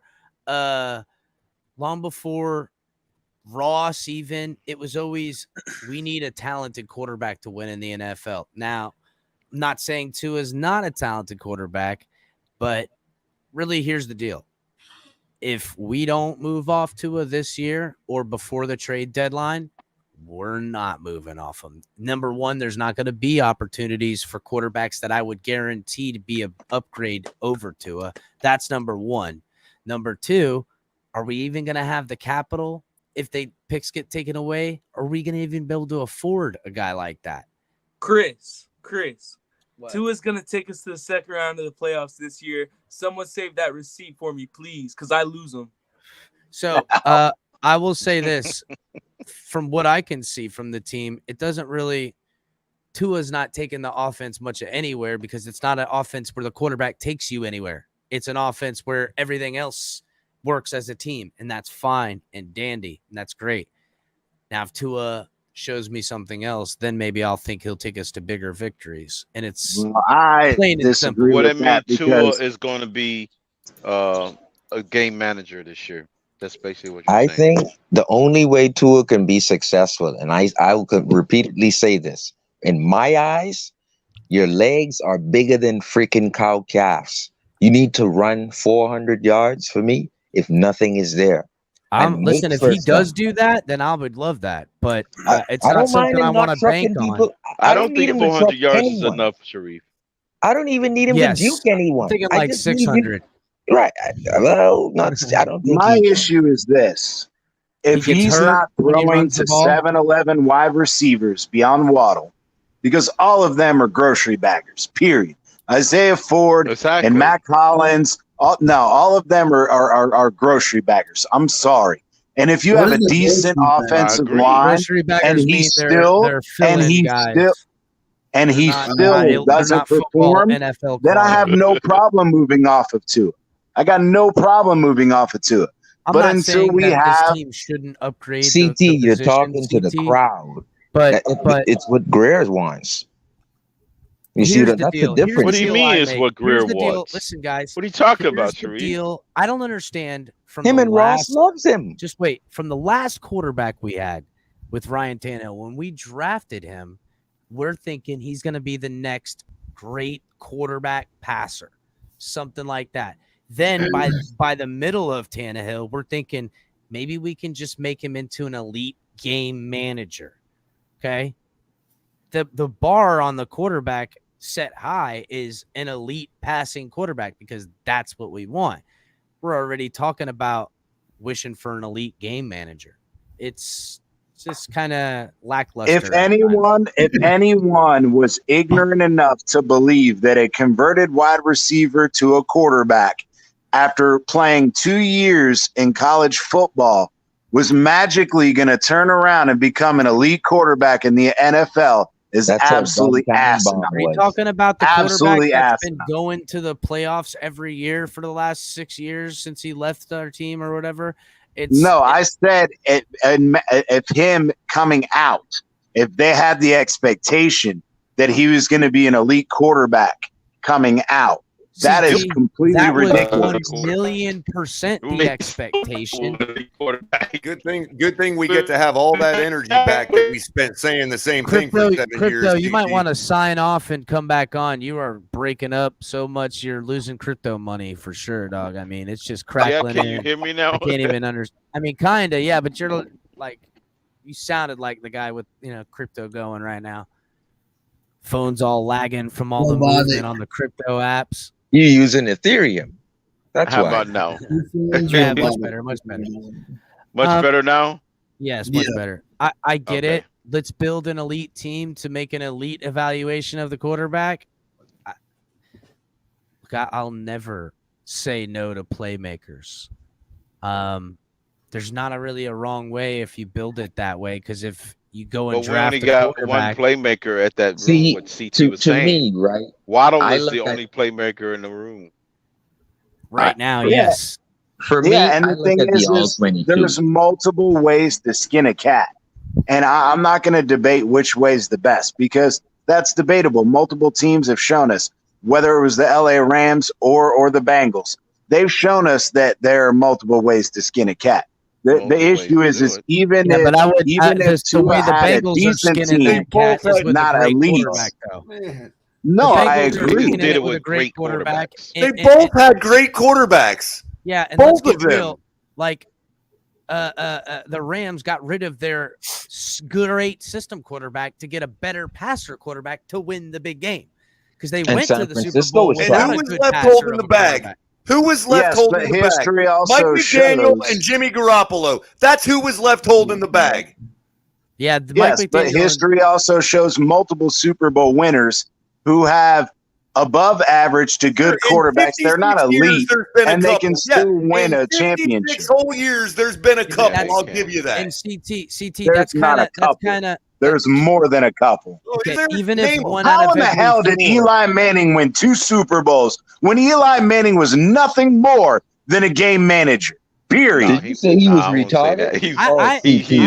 He's a great quarterback. I'd bring Eli Manning out of You guys retirement are right now absolutely to replace ridiculous if Tua. you think Eli Manning is a great quarterback. When he was winning Super Bowls, he was playing great quarterback. He was chucking the No, rock. Now, granted, during the regular season, he was absolutely average, if not below average. Game-winning touchdown Yes, pass. in the playoffs, he played better. Division in football. He threw the But that does game-winning not. touchdown pass in the Super Bowl. Oh my God! But you got to remember, CT. the game on Oh his my arm. God, that's right. He threw the Reason why he game-winning looked touchdown in Manning the Super Bowl. represents the game with Olympics. his How many arm, game-winning touchdowns has Tua thrown?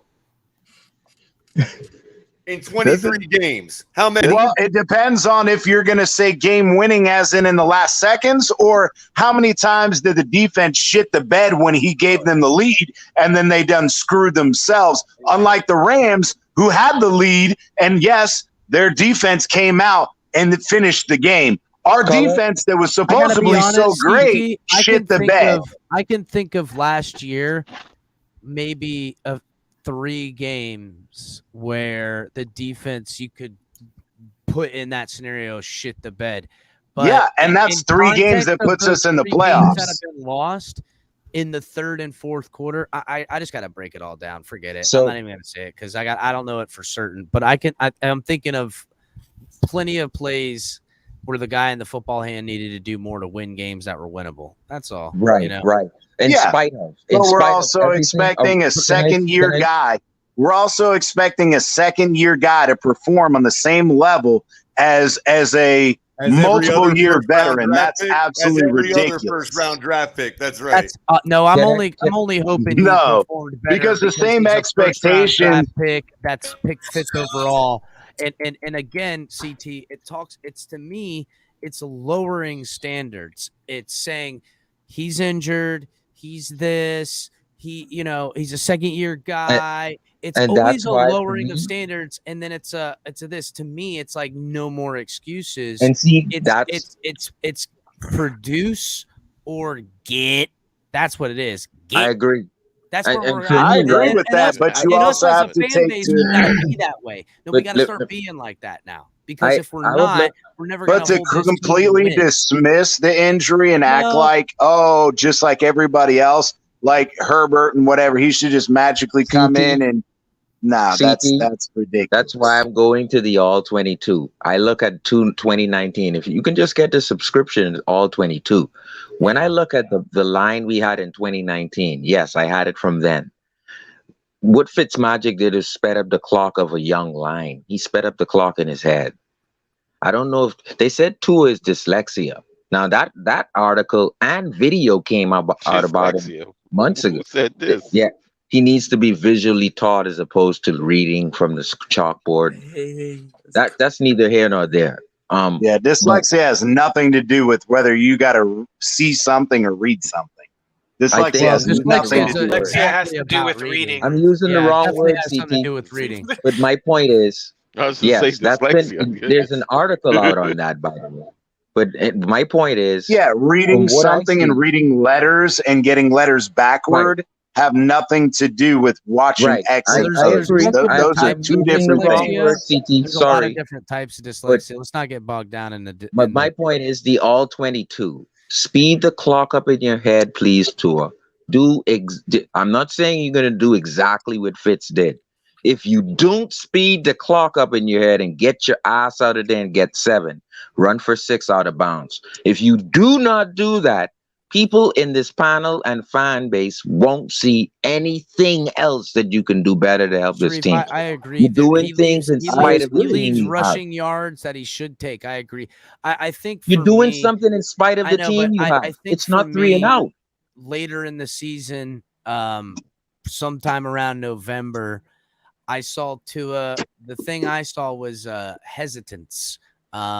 At times, it wasn't all the time, but in the moments Saban talked about that. In the moments I'm critical that I'm thinking of, it seemed like he was worried about getting blindsided, and I get it. You got Jesse Davis over there. I got it. But Fitz had the same line, Captain. It goes to the eternal clock. I'm not making excuses, Sharif. My point is that That's where he needs to step up. And he hasn't. And these guys are trying to pummel me for saying he hasn't learned how to speed up. And I'm saying all he has to do is speed up his clock. He had the same line fits and even a younger line. So they were worse in 2019. And you're just going to say, but oh, Sharif, the line is trash. Here's How the about ignorance speed up that your comes freaking out. clock, Here's the bro? ignorance that comes out. You are comparing a 15-year veteran who has a mental catalog Speed of up every your defense clock, and bro. every post-snap and I don't pre-snap. care. Speed up your Exactly. clock. That's the problem. Is you don't care Speed because you up don't your understand that expecting Then- a first-year guy because he was a first-year Then you don't know rookie how to win. when he Then you came don't know in, how to but win. expecting Then you don't him know to how do to that win. as a second-year Then you player don't know how toward to a win. 15-year veteran, that Then is you don't know how absolutely to win. ridiculous of a The it guys comparison. know how to win, Period. End of CT. story. The it guys know how It's to win. Wait, Then you wait, don't wait. know how Let's to not win. talk about Fitz winning got because more Tua years. is the winningest quarterback drafted since 2019, and that's facts. Yeah, well, So So that let's that not would talk that about would basically winning. throw away Why his he's not excuse, running? Trubotron then. In No. that Why case, is he that not takes away his Amen. You could excuse. say that again. So he's not running on 3rd and down and we punt. Then Tennessee continues to blow us Tua, out. listen. When you could have scrambled for some of those I know yards. you want. I know you guys want Tua to run the ball. Until Tua is I'm saying if confident, he doesn't, he won't. He doesn't. He has limitations. You know. Tua's not He going has to run the say something real ball. quick about our They're not going to let defense? him run the ball. And Sharif, one of his I'm limitations not is not interested running. in him running a lot. I got to be honest. Oh, I'm Sharif. sorry. CT just left. I had to say something about our defense real quick. By the way, in case y'all didn't know, Y'all have a good one. In total touchdowns scored against, the Miami Dolphins ranked All right, 8th in the JP, league brother. last year, tied with none other than the Los Angeles Rams. Come again? What is it? What was that stat? Yeah, Our I missed defense it. was ranked Who was 8th tied with the Rams? in touchdowns allowed last season, tied with the Los Angeles Rams. Listen, our defense did plenty of good things. I'm done debating the defense. Somebody wants to call it trash, they Yeah. can go root for the Texans. I'm not early gonna in never the sit year. here No, and that blame was the AB defense. saying that our defense is trash. Early I'll in never the sit year. here and blame That was the CT. defense. It just told me our defense carries was the- trash. The Early defense in the carries the year, season. guys, Well, I that's will what he say said. That's Get a the terrible bed. take to up say our until defense is trash. the Atlanta game, like early in the year, the defense was Yes. having some growing pains, but by the time they got to like week 7, they were doing It was so lights many out. things. They gave the Ever since the offense Lamar so game. many And they have already. opportunities. But Since on week top of 7, that, from then Captain, on out, they were lights out. So but on top since of the that, they Baltimore built the game. trust with us from last year, from the year before that. So Yeah, they built that trust with well, us. they got rid of that was why they struggled early on, is because They guys got like rid of Exactly. KVN. Yep, got rid of Kyle People were Van hurt. Noy, got rid of Bobby McCain. McCain, linchpins We wasn't that at they full strength. inserted. They inserted half the role to a Rookies. new guy and young rookies. You know what I'm Yep. saying? And there Hold was on. growing pains. Flo that was paid calling the off. plays in the first half. Like that's why we were trash. We don't know that. Well, We don't know I forgot the talking point, Capitan. But So we let me. don't know that though. My See, bad. that's I forgot.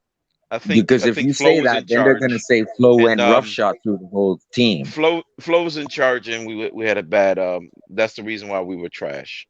Am I getting the talking point right? I'm No, kinda the talking drunk point here. is that the offensive and defensive coordinators were being paid by Ross to throw games until the Ravens game when Flores figured it out, and then he brought Gerald Alexander in the booth. Exactly. Anthony says the winning record by rookie quarterback is freaking overrated. Way too much. Peyton Manning. La, la, la. I know what he means by that. What he's basically talking about is a lot of rookies that are drafted in the first round usually go to crappy teams. You know what I'm saying? That's why they're drafted in the first Yeah, round. Tua still has the winningest record of all of them. And Chris, let's not forget that when And our he would have defense had a shit better the bed, record to run. when here's the definition of our defense shitting the bed early in the season. Game 1, Mac Jones driving to score the game-winning field goal. Xavier Howard strips the ball from him and recovers the fumble. Game over. Should have That's never called been our that close. defense shitting the bed. Game 1. Oh, and by the way, to Anthony's point, that's one of the wins that Tua has under his belt. Wack Jones should have had 0 passing yards in that game. Yeah. And look, Mac Jones is 0-2 against us. He barely survived that game. It's worse than that, Mac Sharif. Jones. Brian Flores Mac is 4-2 against Bill Belichick. since he And Mac became the coach Jones. of the think Miami Tua, Dolphins. I think Tua is a far and away better quarterback than Mac Jones.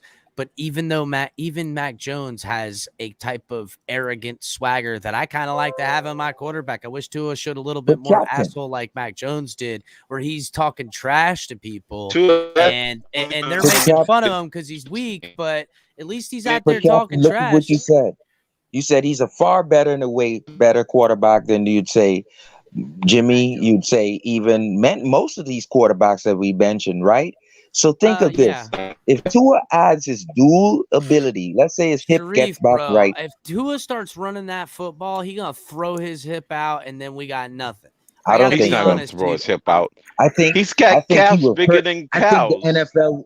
I think people will be terrified of Tua if Tua starts running. I'm not saying I don't want to see I him think people run. will be I just don't want to terrified of him. see him make running a linchpin in his game plan. No, I think I'm telling you right now. an option. I'm I telling think you that's right It is now. making an option is what he's Tua saying. comes running It is across an the option. middle. Some of these linebackers are praying to catch him running But across he's the middle. running I over think he safeties got for the hurt. Jets. Capitan, you not. forgot. He's running over safeties every week in and week out. He's making a living out of You that. know what? You guys are right. I think we should do the Lamar Jackson offense and have him run more than anything and only throw He ran the ball 42 times this year. I mean, Bro, he I'm did run the telling you, ball. you get that kid out running all the time, he's gonna get hurt. He had a Bottom rushing line. touchdown. He is way actually too in the friggin' first game against injury the Patriots. prone No to one's have him saying running that. over the middle of the field and thinking he ain't gonna get injured. Sorry, he gets I injured think he should. too easily. What I think he should do, because what pisses me off in the all 22 is the patting the ball, third downs, we have to punt, and I'm seeing yards which you can take, little 7 year out of bounds, 6 year. I watched the all 22. What I'm saying is, instead of those being punts, they could look, you do things in spite of the team you have around you. That's the kind of quarterback we want. Thank you.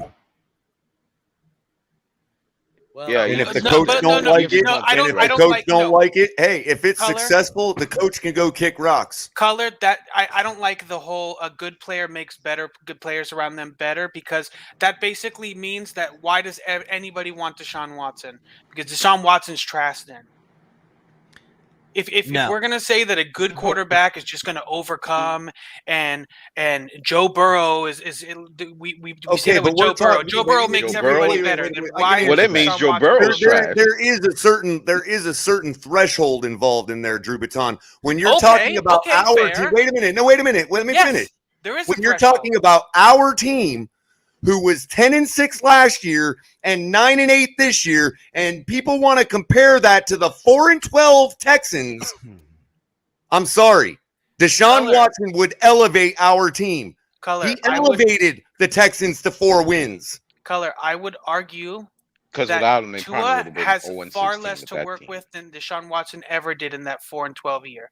I would bet money on that. Who caught the 33 touchdowns? Honestly, Who Drew caught Baton, the 33 touchdowns? I could see where your are you getting argument at? is coming from. He had to But elevate somebody.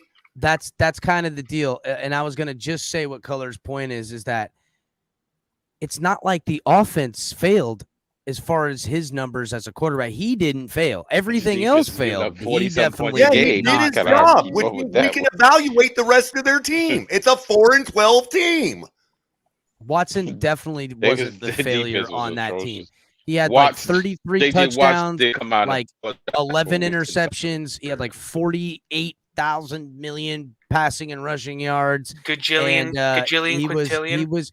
He was definitely And like 8 Bitcoins. JJ Watts had to Yeah. apologize for that publicly. Yeah, their defense was was saying, bad. "I'm sorry, we're so bad. I'm sorry." They had to apologize. It's true, but listen, I get it. It's hard again because and I don't want to. Again, it's almost unfair criticism for Tua because we're measuring him with the ideology that we can trade him for a Deshaun Watson, and yes, that's a possibility.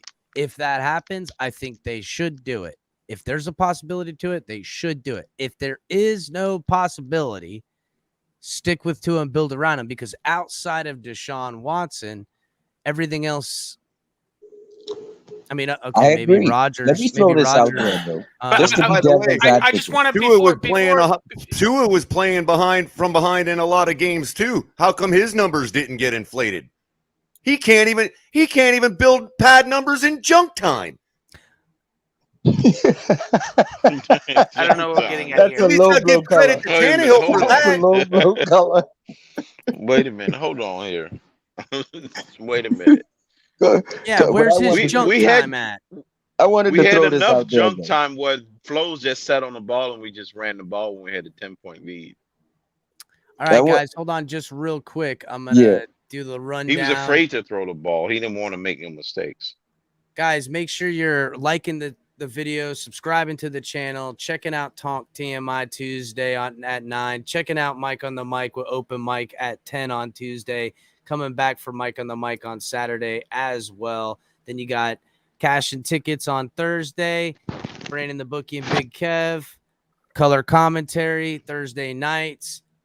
You can catch them late night color commentary. Also, you got the Fins Tailgate all the time, anytime. You can donate to the channel, help out through Cash App, Venmo, those types of avenues. And guys, if you're watching on Facebook, Twitch, or Twitter, please come over, hit the subscribe button on YouTube, help out, like the video. Also, we are partnered with Fanatics. Make sure that you guys are hitting the link to the fanatics.com, getting all your great sports apparel, all your great sports stuff.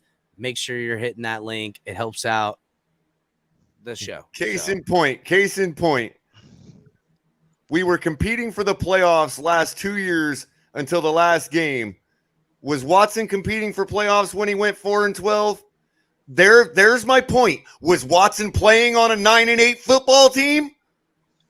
No, because Was he's Watson trash. playing on a 10-6 football team? Nope. Thank you. That's a great point, Color. Could 33 touchdown and 7 interception production get us one more win this season Yes.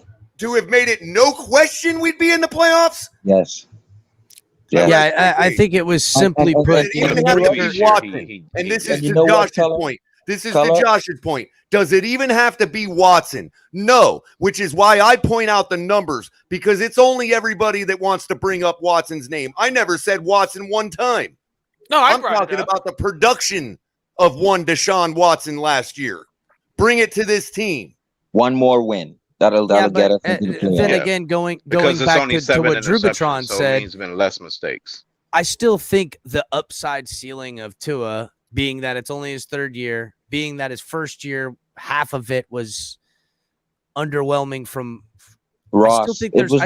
I still think if Tua gets back to full strength physically and can be what his ceiling can be, I think that's a potentially higher ceiling than we've seen. And I'm not saying kidding myself.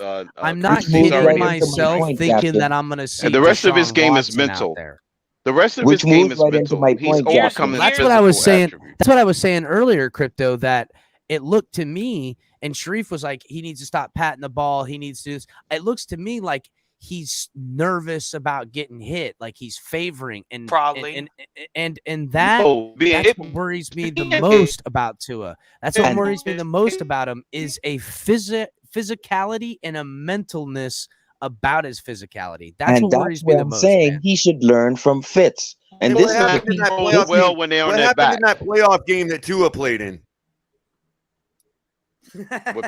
So what I wanted to mention, Anybody got an answer to that? I was wondering. I must have missed that one. What happened in that playoff game that Tua played in? Yeah, but Culler, doesn't just exist. to say, man, it's only been 2 years. But That's what does that even mean? Watson was in the playoffs in his rookie season.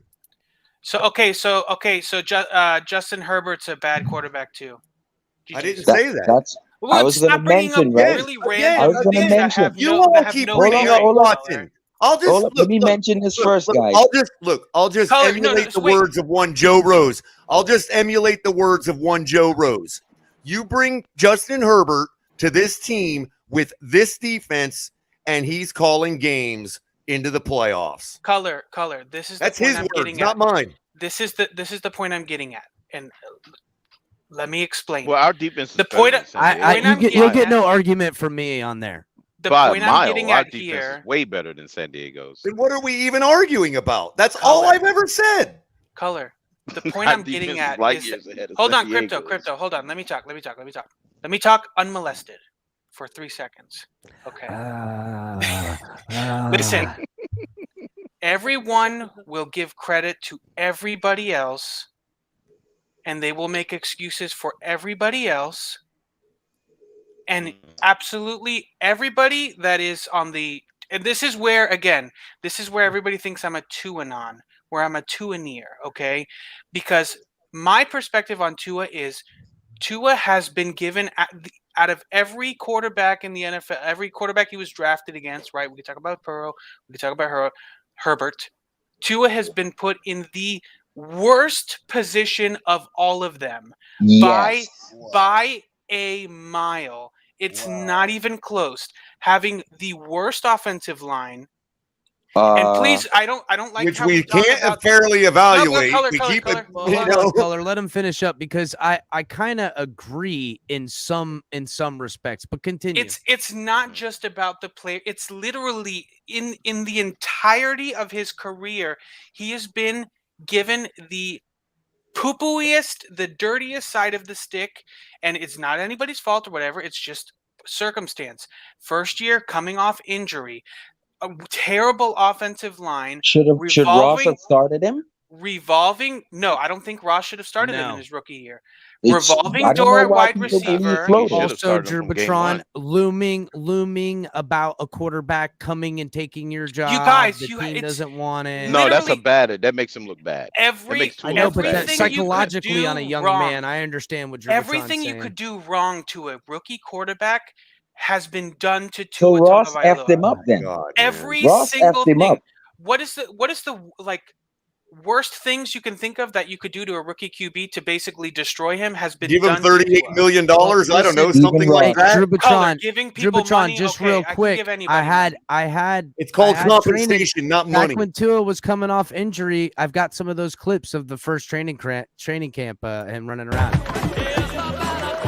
Well, I know that.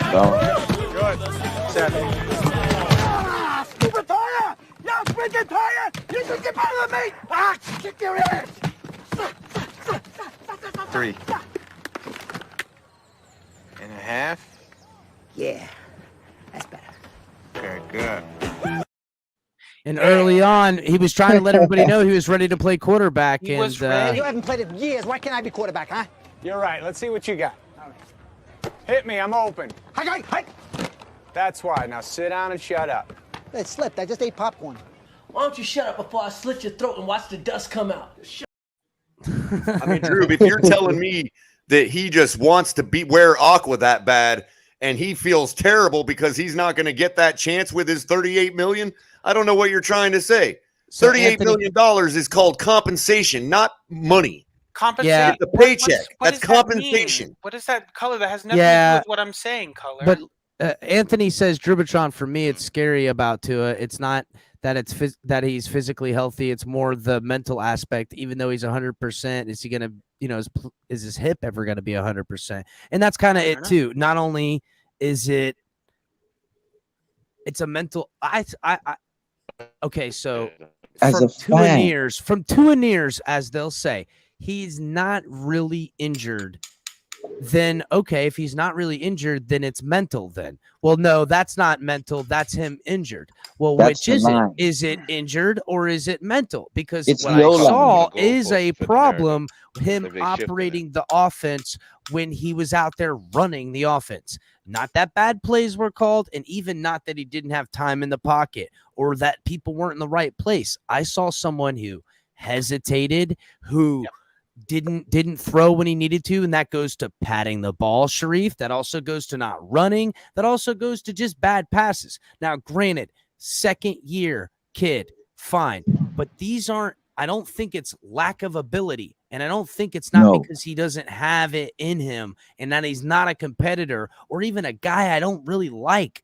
So if it's not any of the things of why I believed in Tua, then the only thing I could think of that is a reason why I saw the deficiencies that I know I seen was either injured or mental. Or And then purposeful. those two things to me are damning, bro.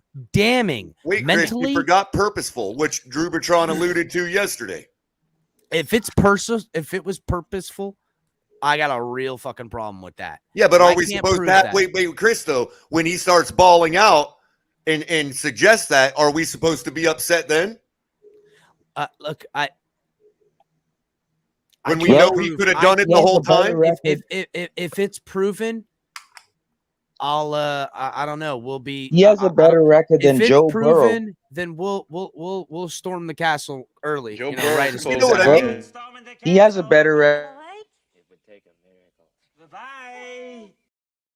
You see what I'm saying, though, Chris, right? Like, no, I got you. One of the ways for me to be proven wrong is that Tua has been holding back purposely.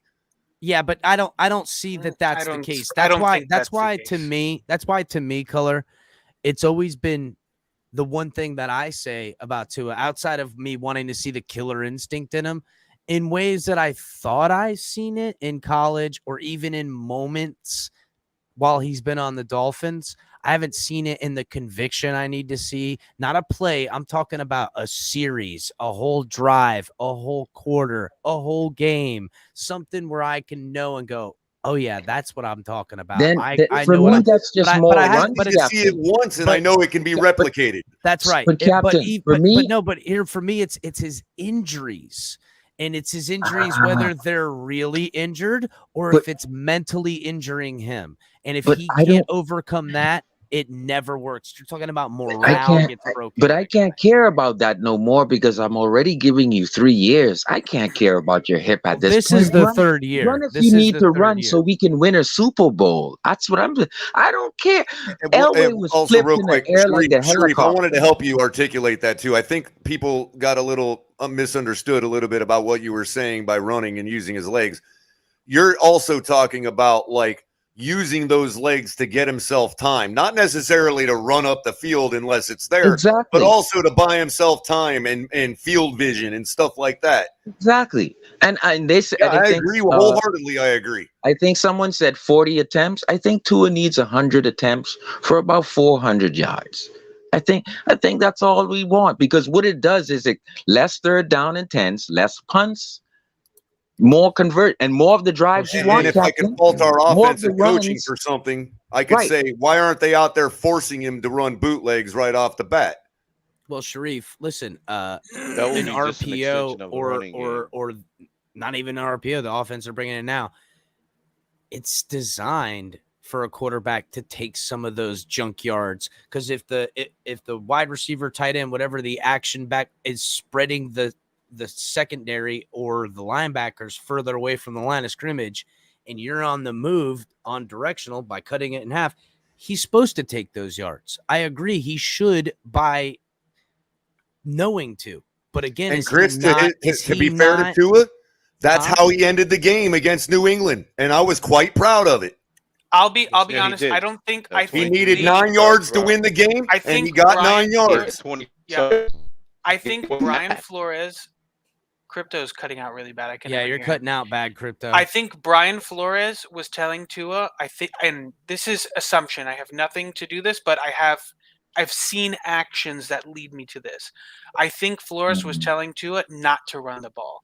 And the reason I think that is because on fourth downs, he was taking him out of the fourth and short. They were taking him out and putting in Brissett.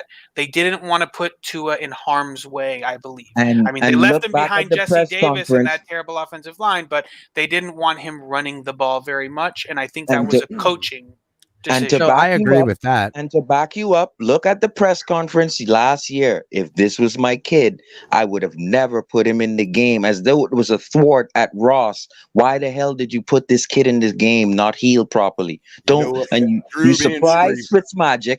You surprised me. You surprised Gailey. What the hell are you doing, Ross? You fucked up this kid's life. Drew Van Sharif, you just made a great point. Maybe Flores was suffering from Tua fragility. Exactly, that's my whole Tua point. fragility. He thinks Tua, in other words, he believed Tua was so inferior that he didn't want to throw him out there and get him hurt. but not when he thought he wasn't healed yet. Which is And I probably get that not with fair to Flores. Tua. I agree. I get that. But I think that's the dynamic that was That's going why they on. brought They in should have, Fitz. if they thought That's he was why going to they get brought Fitz in. re-injured, they should have never put in. I've said this That from was from the Ross. day That that was they made that Stephen decision. Ross. They should Again, have Sharif, but never that put that doesn't man that in. excuse doesn't work when I apply it to Jesse Davis, though. That But you was gotta Stephen remember Ross. they 8 brought him In million. in other the words, I'm not game going to let 8 when I million at say the sit on that, the Ravens bench. if game. people blame Flores for starting Jesse Davis, and I say, well, we don't know. Maybe Greer's it's not a going to case let where 8 million somebody sit on from the bench, upstairs Culler. said, you're not going to put $4 million on the bench. I don't think Greer's going to let $8 million sit on the bench, man. That's He's what going I'm to have to saying. play.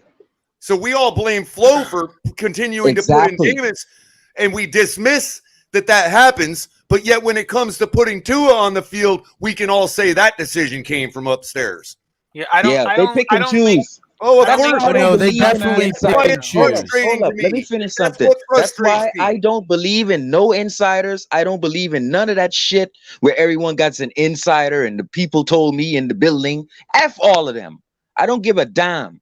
I see stuff that the coach says, and when the coach says, ask Chris Greer, I listen to Chris.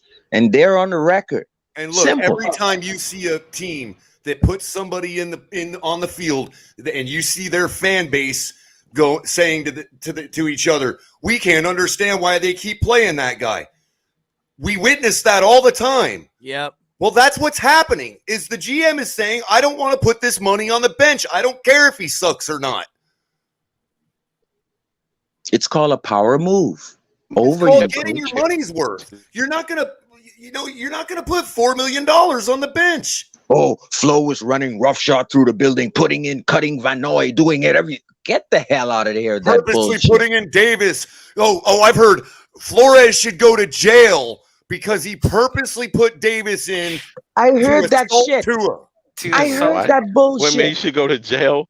Hold on, Listen, wait a no. minute. It wasn't Flores. Remember, it was the offensive should go to coordinators jail? because they were paid by Stephen Ross. I heard that bullshit that Flores Wait a put minute. people in harm's way of having them play while they were hurt. He should be brought up on He should criminal be brought up charges on for charges. starting Jesse Davis and getting Tua hurt. A lot of that, that's in just fairness, nonsense. is I mean, hyperbolic, right? I Like, get, a lot I of this get is there's memeing. hyperbole involved, but There's it's a the lot same of memeing. hyperbole as Dude, saying we Tua need is to the get- GOAT. Color, It's the we same need to get hyperbole. Big do O you on the really panel. think that people think that Flores should go to jail for putting Jesse Davis, or do you think maybe that's just a jab at Jesse Davis? Look, Drobichon, I get that it's a jab. I understand that. That's not Okay. my point. You were making it sound like you thought these people actually think Flores needs to go to Right. jail. But when I get hyperbolic, I say Tua doesn't belong in the NFL. When they Breaking get up again, hyperbolic, they Crypto. say Flores should be brought up on criminal charges for starting Jesse Davis. You know what? I heard Big Flores difference. threatened to kill people in the locker room too. So Yeah, I heard people, I'm Flores telling you, I shout wouldn't at put it Tua. past the Dolphins fan base. I heard he There's shout at probably a Tua. small How minority dare that he? think he should be jailed. He should be doing the perk walk. yeah, How dare he shouts at Tua? I heard that Flores walked by Tua in the you're right. cafeteria You know and what? knocked I got over his video. chalky I milk. have video of Flores yelling at Tua. You have Here we video go. of Remember. him? How dare Serve it, Flo Chris, shouts serve it. at What did you Tua? say? How dare? You need a water break. You need a water break. Water is for cowards. Water makes you weak. Water is for washing blood off that uniform, and you don't get no blood on my uniform. Boy, you must be outside your mind. We are going to do up downs until Blue is no longer tired and thirsty. I can't believe it, bro. In Florida, you know how hot it gets. Somebody say I can't Listen. talk to him that way? What? I'm about to show you how I can talk to him that way. You can't Hey, talk to get people over that here. way, This Color. man says I can't talk to him that way. Flo say, What I you all think challenge about him that? and he challenges me.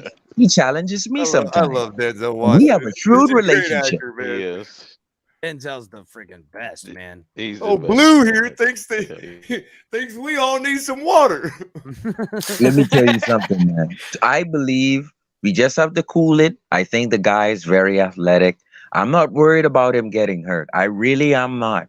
I just think that Flo. I can't understand how you could say that, Sharif, that you're not worried about the guy who's been injured every year of He his said life. he's not worried about Not getting getting hurt. injured. How the hell can you say That's that? some bro? confidence. But he was there. My unabated to hats the off to you, quarterback, guys. though. When he got his ribs hurt, he was And unabated to the Do you quarterback. think that this?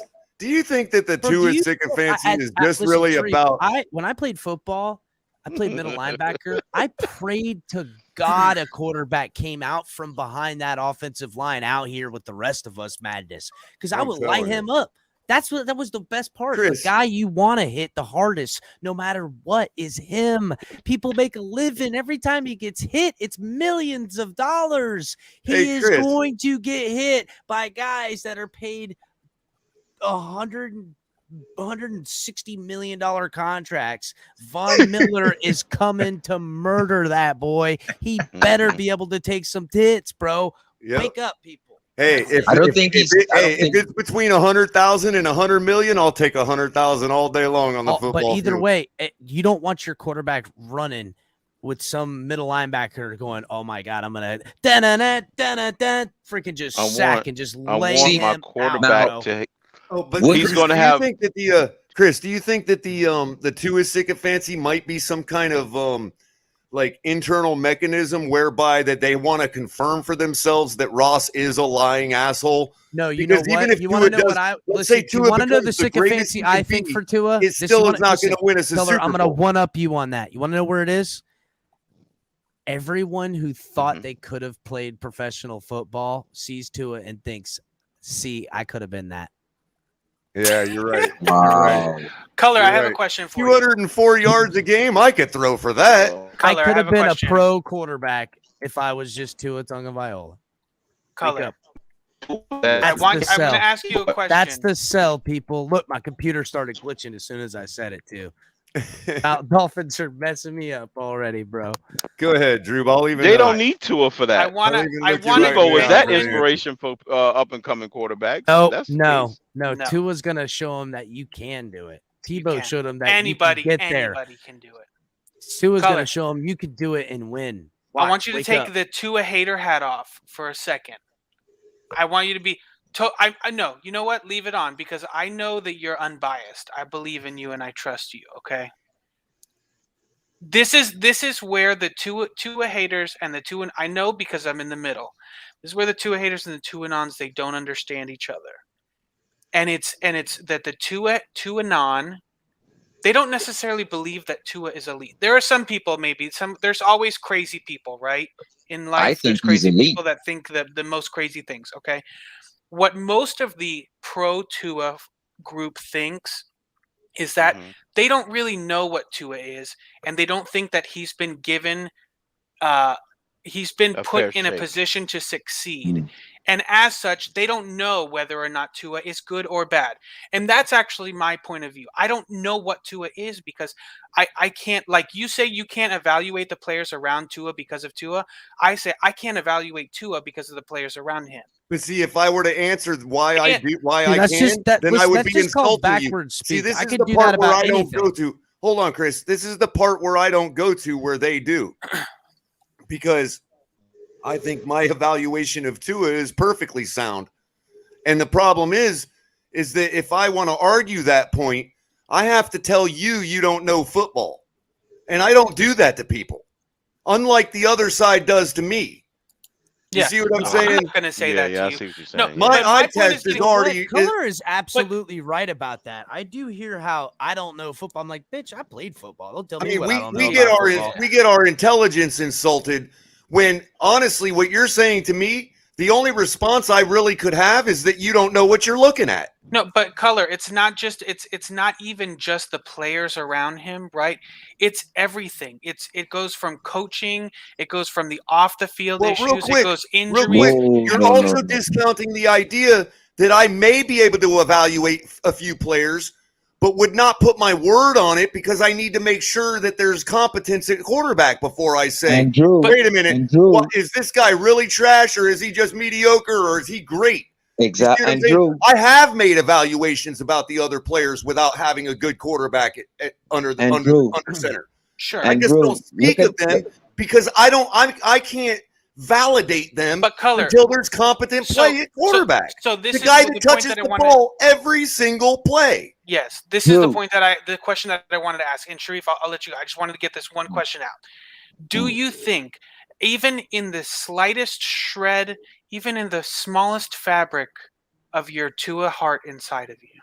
Okay. Oh no, Thomas. Sorry. Do you think that maybe, just maybe, there could be external factors outside of Tua's control that could affect his play on the field, that could affect your evaluation of him? Being multiple offensive coordinators, a terrible offensive line, a revolving door receiver. You're shifting to the question from an ought to an is. Okay? Is there? Could there be? Yes. Should there be? For a 5th overall pick? This is what I'm saying. Thank you, Culler. Drew, and I would say this. See, I said this 15 minutes ago. Win in spite of. That's what Joe did, broke his leg just 5 months ago. He broke his freaking leg. He's winning in spite of. You know what his line is? His line is the most sacks. Win in spite of. I won't take that about Joe Burrow, because win in spite of. Joe Burrow's got a great running back. Using context. He's got an offensive line that is way better than the Dolphins. No, offensive line is not way better, bro. Look at the ranking list. Look at the difference between 32nd and 22nd. You'll no see better. as much. And the only reason they're better is because Joe Burrow is pocket. There was one starter on this Dolphins offensive line that would be a starter in Cincinnati. There was one starter on our offensive line that would be a starter in Cincinnati. But I'm saying, am I wrong by that? Are you talking about Robert Hunt? No, that's an entirely different system in Cincinnati. Their offensive line is worse than Robert ours Hunt would be a because starter? our offensive line. See, this is what people don't want to hear who support Tua too much. Our offensive line allowed 15 freaking sacks in 2019. No, don't bring up sacks, because everybody says they're worse because that means you are running. No, don't bring up sacks because it goes against your point. That's what you mean. That means you are running. You are doing something in spite of your trash line. You are running. Look, so no one can reach you.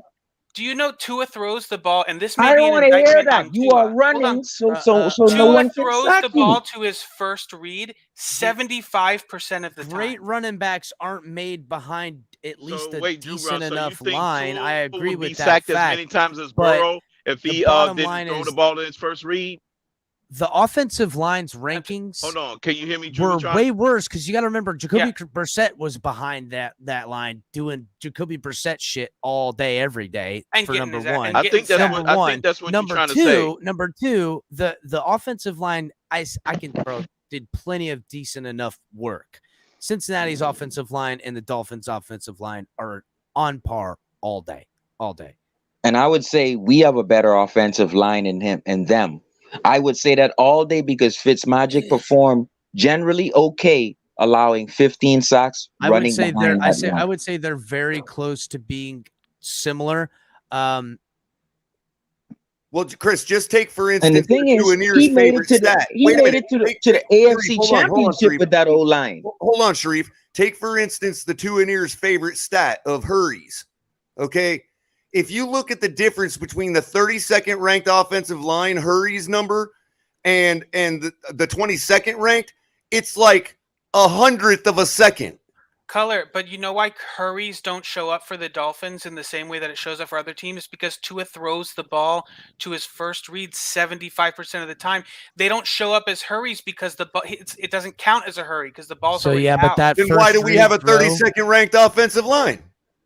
What do you mean? Why don't we have it? Saying it's because of all the hurries. They're saying because of hurries. Yeah. Yeah, they're saying but the hurries that's because they're bad. They have no idea what the stat means. They also don't know that. That means they have to count it. When an offensive line gets blown up running an RPO, that's considered a hurry before the guy even decides the option.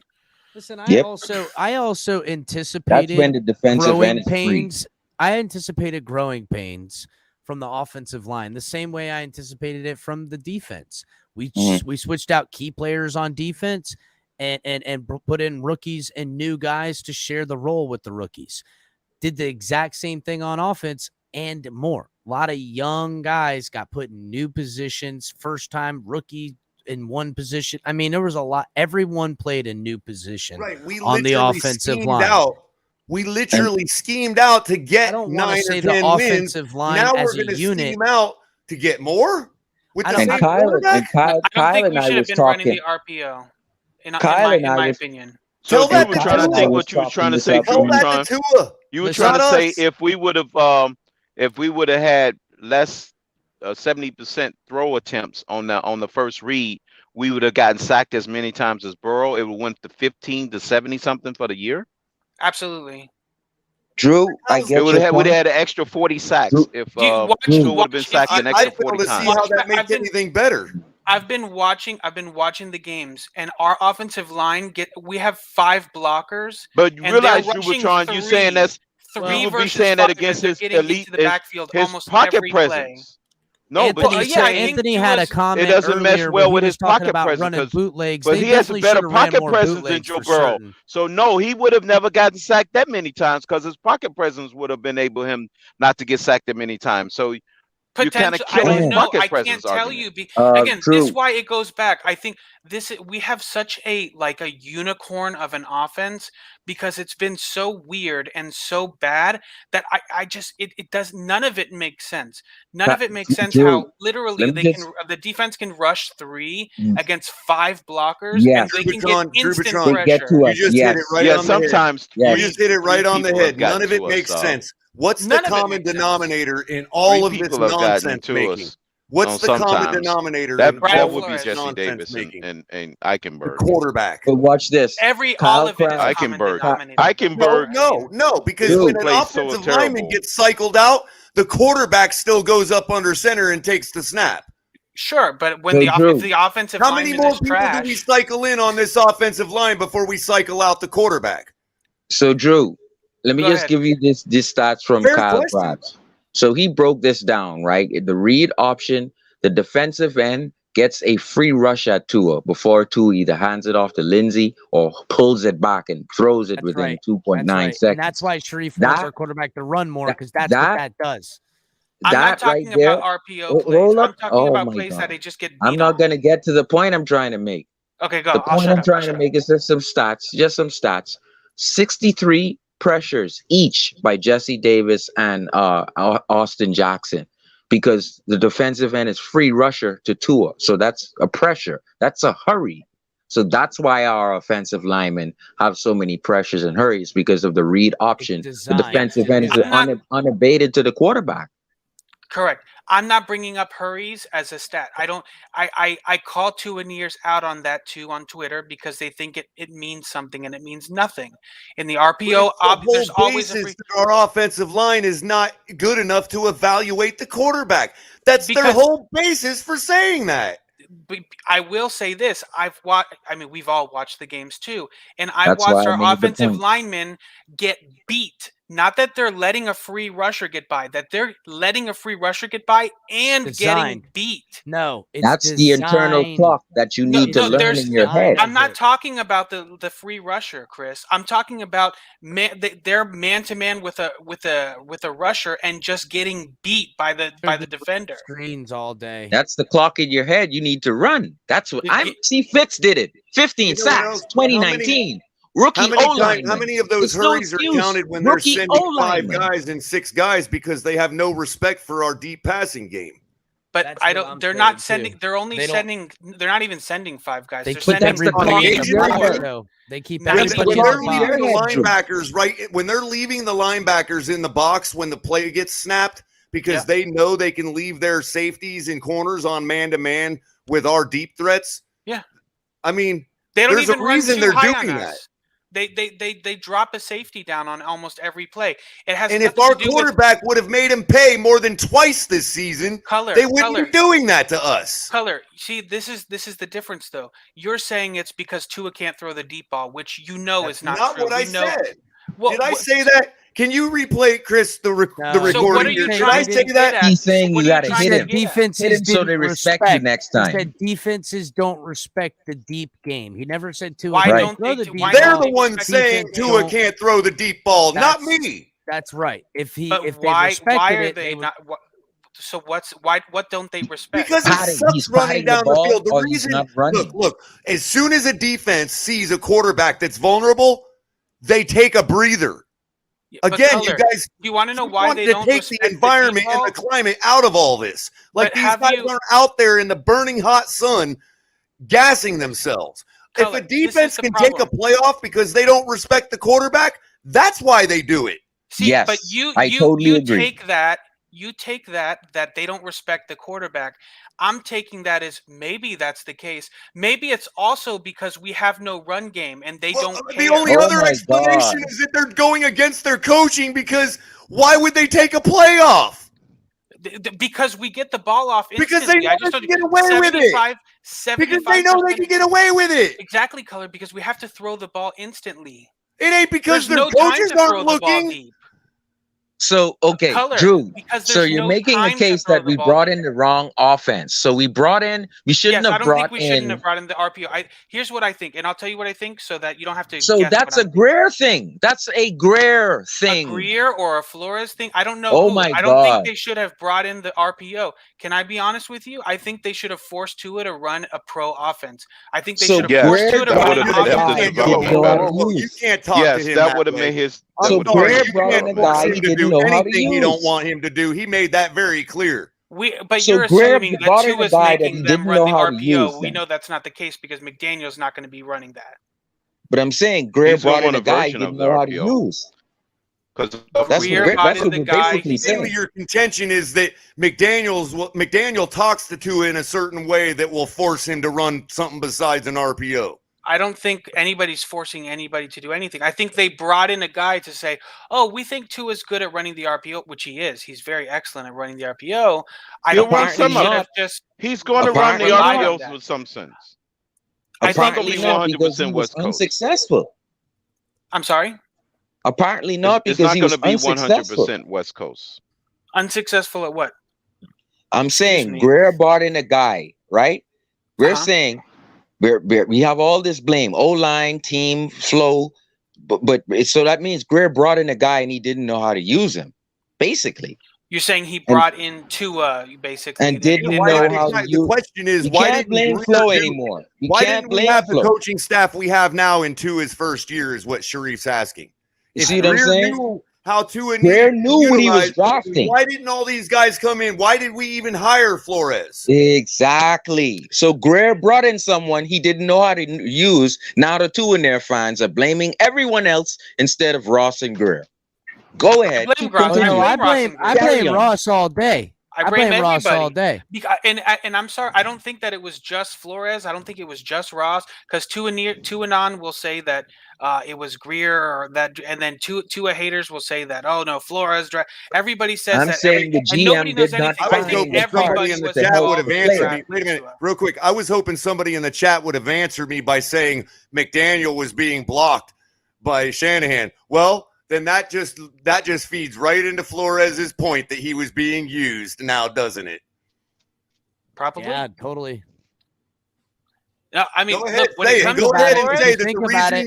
the reason Greer didn't bring in McDaniel and his whole group into his year one was because they were using Brian Flores. Go ahead and See say where it. your inside I'm waiting. information gets you jam color? You see where the inside information jams the two in theirs up? Yep. All of a sudden, their I inside do. information Because I is only use causing them. these. I only use these and this. I don't go around speculating about some building I've never been in before. And half the people saying that they got these sources have never even been in the public-facing part of that building. no, there's no sources. Everybody's full of crap. So this most recent source. Drubitron. And if you have, Drubitron. show your receipts. Drubitron, you got to help me out, man. I need a new set of talking points for tomorrow morning press conference. Hey, Oh, okay. I get where Drubitron is coming from. All I'm saying is, if we're saying all of these things are wrong, so we can properly evaluate Tua, then we're logical here. I have to point at Greer now and said, why did you bring in this dog and didn't surround him with the boom? I don't blame Greer for nothing ever. Oh my Greer has God! to deal with See, that owner, you got and that From me, owner is everybody- making it. everybody I is blame the responsible. owner, right, Hashtag Chris? I'm toss with you spots, on Ross, that because look Yeah. look at all the regimes, coaches, everything. Chris Creer's just been smart enough to keep his job and make the owner happy, and God willing, build a football team. I think everyone Meanwhile, that's been Tua hired. didn't get developed. And to be Meanwhile, fair, Tua that didn't ain't have get you ever developed. seen Chris That Greer ain't without a Chris Miami Greer's Dolphins fault. hat on his head? Just to be fair, you know, I'll give him credit for that more than Flores. Flores would come Meanwhile, out Tua, with indifferent gear on. At least you ain't never seen nothing but a Dolphins hat on Greer's head. and you wasted He our wears time. that NFT hat all the time. What you talking about? I see him wear that NFT hat all the time. And you wasted our I time. can fault him just the same way Sharif is for Sharif, what's going on right now. I'm just absolutely. saying that Yeah. he is It's hamstrung to a it's point by Ross. Ross. I mean, it is Ross honestly, here. I blame a lot of everything on Ross. He's the one consistent thing. Not even Tua or nothing. Greer, yeah, he's been around, but how much power do you think Greer really got? Look at everyone get X'd out, and the boss always hires somebody new, puts him in some parallel point of power. Yes, Hey, man. Chris, Listen, we got breaking news, dude. What's that? February 21st, 2022. First time I've heard it. Put up Jose Lucas's comment. Breaking news, everybody. What that? This is a new one. This is a new one. I love bet it. Culler didn't know during the Watson trade rumors, it was reported Kyle Shanahan, the 49ers, would trade for Tua. Shanahan actually knows how good Tua can be with a real coaching. I've never heard Listen, that. you know what? Seriously. Listen, you know what? I hope that rumor's Listen. true, because then he goes there, and then we get Watson, and then everybody's happy. And What look, he's trying to say is back before the trade deadline. Everybody's happy. No, he's saying before the trade deadline. and let me be clear. If we get Watson, I'm thrilled. Assuming he Jose, clears. just so you know, before the trade deadline, I started that rumor. I was gonna say you could tweet that rumor and people. I You'll get started that 1,000 rumor, followers bro. before people That's even just realize me. it's both. Yeah, I just put started at the end of it, per my sources. Sauces. Yeah, Make sure you spell it sauces. Sauces, and then put a ketchup packet. Yep. All right, guys. Listen, we're rolling in to the last few minutes of the show. There'll never be an end to the Tua talk, as we can see, because it is about speculation. What I am trying to do a little bit more of is kind of what I just did. It was all about free agent talk. Chris, it's stuff 86 like that. degrees, man. It's 86 degrees. All righty. Uh-oh. That's my thermostat temperature. That's what I just want to put that out there. I'm real cozy right now.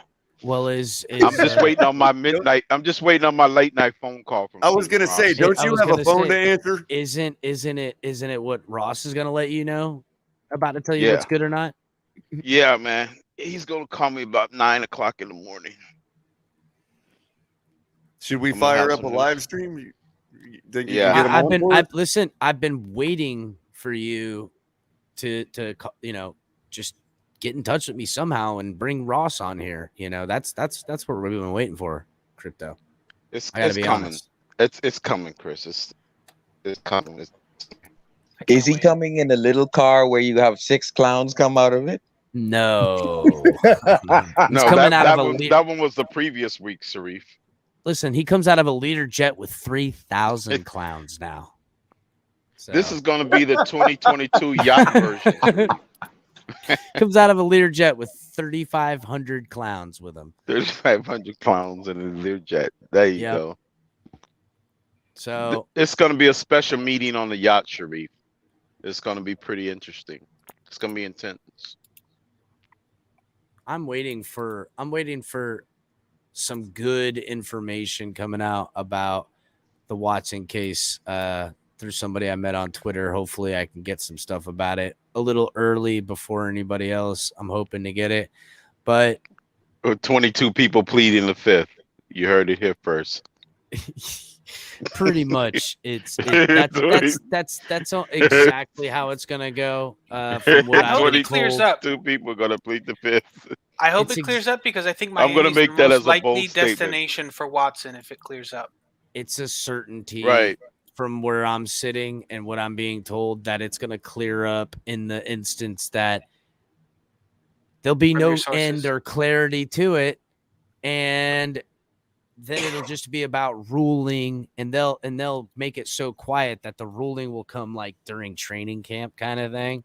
That's what I've been told so far. But so what do you guys think about Russell Wilson as a Buccaneer? Oh, that's interesting. That's not going to happen. You don't think so? That would be nice. It's not going to happen. Seems like just the thing that somebody like Tampa Bay would do. You know what I mean? Russell Wilson is probably going to stay in Seattle and go to New York the following year. Yeah, I could see that. Yeah, I do not want him in this division. No, not New York. The Giants. I'm talking about going to the Giants. He might even go this so year. you're assuming Daniel Jones is not going to pan Daniel down? Jones Daniel is Jones not is going the answer. He's not the answer at all. You're breaking up, Crypto. Listen, I wanna say something about what Sharif was saying earlier about having Tua run more. I just worry about, potential accidents of Tua. I got a clip here from people trying to, getting clobbered. I'm gonna rip your head off.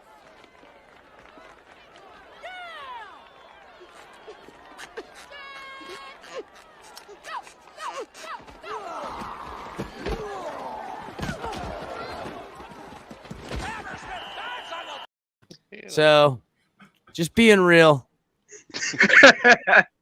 Just being real. Ripped his head clean off.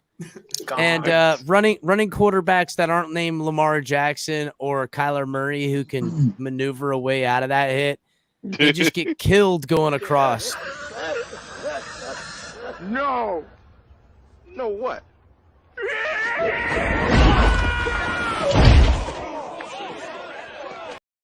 And I'm not going to hear no blaming on Jesse Davis when he's running across the field like that and gets just slammed to the ground. I don't need all that. You mean to tell me no more? Looks like our new linebackers coach. coach. To Jesse Davis, Chris. What's that? I'm looking forward to Jesse Davis being unlocked this season. You do realize that, right?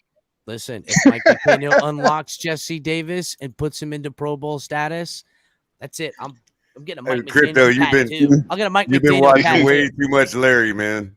The whole offense is going to be unlocked this year. I am looking for Jesse Davis and Robert unlock Hunt. Jesse Davis's door and put him inside. It's so funny. Let him sit down. Larry has to be one of the biggest Tuaneers on the planet, and he's actually in favor of keeping Jesse Davis. That's his guy. Him and Omar Kelly, that's his guy. I'm telling you, the Especially whole Omar. offense is going to turn up this year, and it's going to be because they're no longer throwing. I'm telling you. We're gonna unlock Jesse Davis's door. Again, and we're gonna put him inside. Trubitron, them no longer throwing doesn't prove to me that Tua's a great quarterback. You know what I'm saying? No. I'm saying they're going to be unlocked this year because they're not. I get it. being paid up. I get it. They're gonna unlock the offense because they're not gonna let the quarterback throw the ball enough to fuck it up. Is that what I heard? Sure. Well, I guess you could translate it that way. I mean, listen. Are they going to run the ball 40 times? No, because they're actually trying to win this year. I tell We're you, trying we're gonna And we're unlock trying to win. Jesse Davis's door. Drubitron, We're my gonna only unlock biggest Jesse fear Davis's is not door that you and then put can't him run the inside. ball, but if you force a system down our throat that has to move. Crypto, you're breaking up again. You're breaking up again, Crypto. Yeah, I don't disagree, Drew Bashan. They're definitely trying to win a game. Just one. Dry color, dry. It was dry. Well, missed the mark. Well, it's just a matter of whether you're trying to win a prize, the prize, you hear or me whether now? you're just trying to win a game. Yeah, we can hear you now. I have one more question before we all go. Will the first free agency? Can't hear you, Crypto. What, Sharif? First free agent? What? Will the first free agency picks, right, tell us a lot about either a rebuild, a semi-rebuild, or let's go for this shit now? That's exactly right, Sharif. If Hey, I see, we're if I looking see forward to heavy that. Hey. money put in guard positions and center of the O line, then I'll know. All right, they're planning on going with They're Tua. freaking trying to win. If I see them bargain shopping wide receivers and offensive linemen, I'm thinking, why are they hanging on to all that money? 7-year plan for Tua. are they hanging on to all that and the boatload of offensive You're line planning to hang on to coaches that they money. just brought in? You know, what was the point of all that if we're going? I keep saying it. What's the point of all that if we're going to get a bunch of veteran free agents? And I understand everybody can use coaching, but that's an excuse for bringing in 2 specialists, not 5. Yeah, no, they got a lot of. They're not To me, they're not going to spend that much money on the offensive line. I Other than agree. maybe a guy or so. And I don't think they're going to spend a lot of money at wide receiver. I don't think they're going to spend a lot of money at running back. Are we in agreement that Tua is better? You're breaking up, Crypto. He's definitely better than that. Sure, I would agree with that. I The agree best that he's left-handed better than quarterback in the whatever. league. Yep, you're right, Crypto. Better than Stephen Ross twice on Sunday, dog. No, what I'm saying is that they're trying to get us to run a system that only one quarterback in the last 20 years, well, not 20, we'll say 10. Let's go back 10 years. That either made an appearance in the Super Bowl or won the Super Bowl with a run first offense. What's the question? Yeah, Ravens. The Ravens won running with Jamal Lewis. It was more than 20 years ago. Yeah, but that I defy you to even find the running offense that won it that didn't have like an elite defense. Right. They had an elite defense to pair with. That's right. That was a common thread because when Russell Wilson won it, he had the Legion of Boom behind him. Hold up. Right. Colin Kaepernick. They ran the ball in San Francisco with Navarro, Bowman, and that great defense. They didn't Yeah, but win Colin it. Kaepernick, I mean, Colin Kaepernick can sling the ball literally out of the stadium. He can actually throw it too. He could was a actually, dual he could purpose choke quarterback. that bad boy, and he could run. So listen. When Colin Kaepernick was in that Super Bowl, that boy brought him there too. He was good. He had an arm. He could throw They it. figured him out the year after is why he started to fall off because Yeah, they kind of figured him out. They're doing the same thing. I think he started Patrick breaking Mahomes. down. Honestly, I think he started breaking down. Honestly, Drew brought up a great point, Captain. He said they caught up to him. Tua has to now not to let the league catch up to his throwing and run, so the league will have to upgrade their view of Tua. If he runs, the league won't be able to catch up to that. Them. They've already caught up to him. That's what I'm saying. Now he has to unlock something new called running from your ass. No, didn't you just see the clip? You don't run outfield when you're a smaller guy, bro. That's how you die. Kyler Murray runs the ball. Die. I'm telling you, he has not got the body to take the beating that comes to guys like that. And he's not shifty enough like Kyler Murray to not take the blow that kills I'm okay you. with him running. Have you ever seen Tua try to slide? It does not look good. He doesn't slide well. He doesn't slide. And Kyler gets away with running because he's literally like 4'2". Well, look, it's not just that. Oh, he's like super Jason fast. Rabbit. I defy you to catch he's that super guy. fast. You can't catch him. He's freaking elusive, man. He doesn't get hit. That's the thing. We have to have a hybrid offense to even stand a chance. We can't just be run first. But here's the thing, and this is what this is a question I want to ask If you everybody. need a touchdown and there's only a minute left of football and you got no timeouts and you got to win the football game, a run first team never wins it. Go ask Tannehill. But listen, I want to pose this question to you. If you don't have a quarterback, you should run if you don't have an elite quarterback, you should be running a run-first offense. And this is where I'm going to say the 49ers. If you don't have an elite quarterback, you should be trying to make an elite defense. That's what you should be doing. As well as a good run game. This is what I'm Yes, going a to good running game, agreed. But you should be. The 49ers are going to be the next Patriots.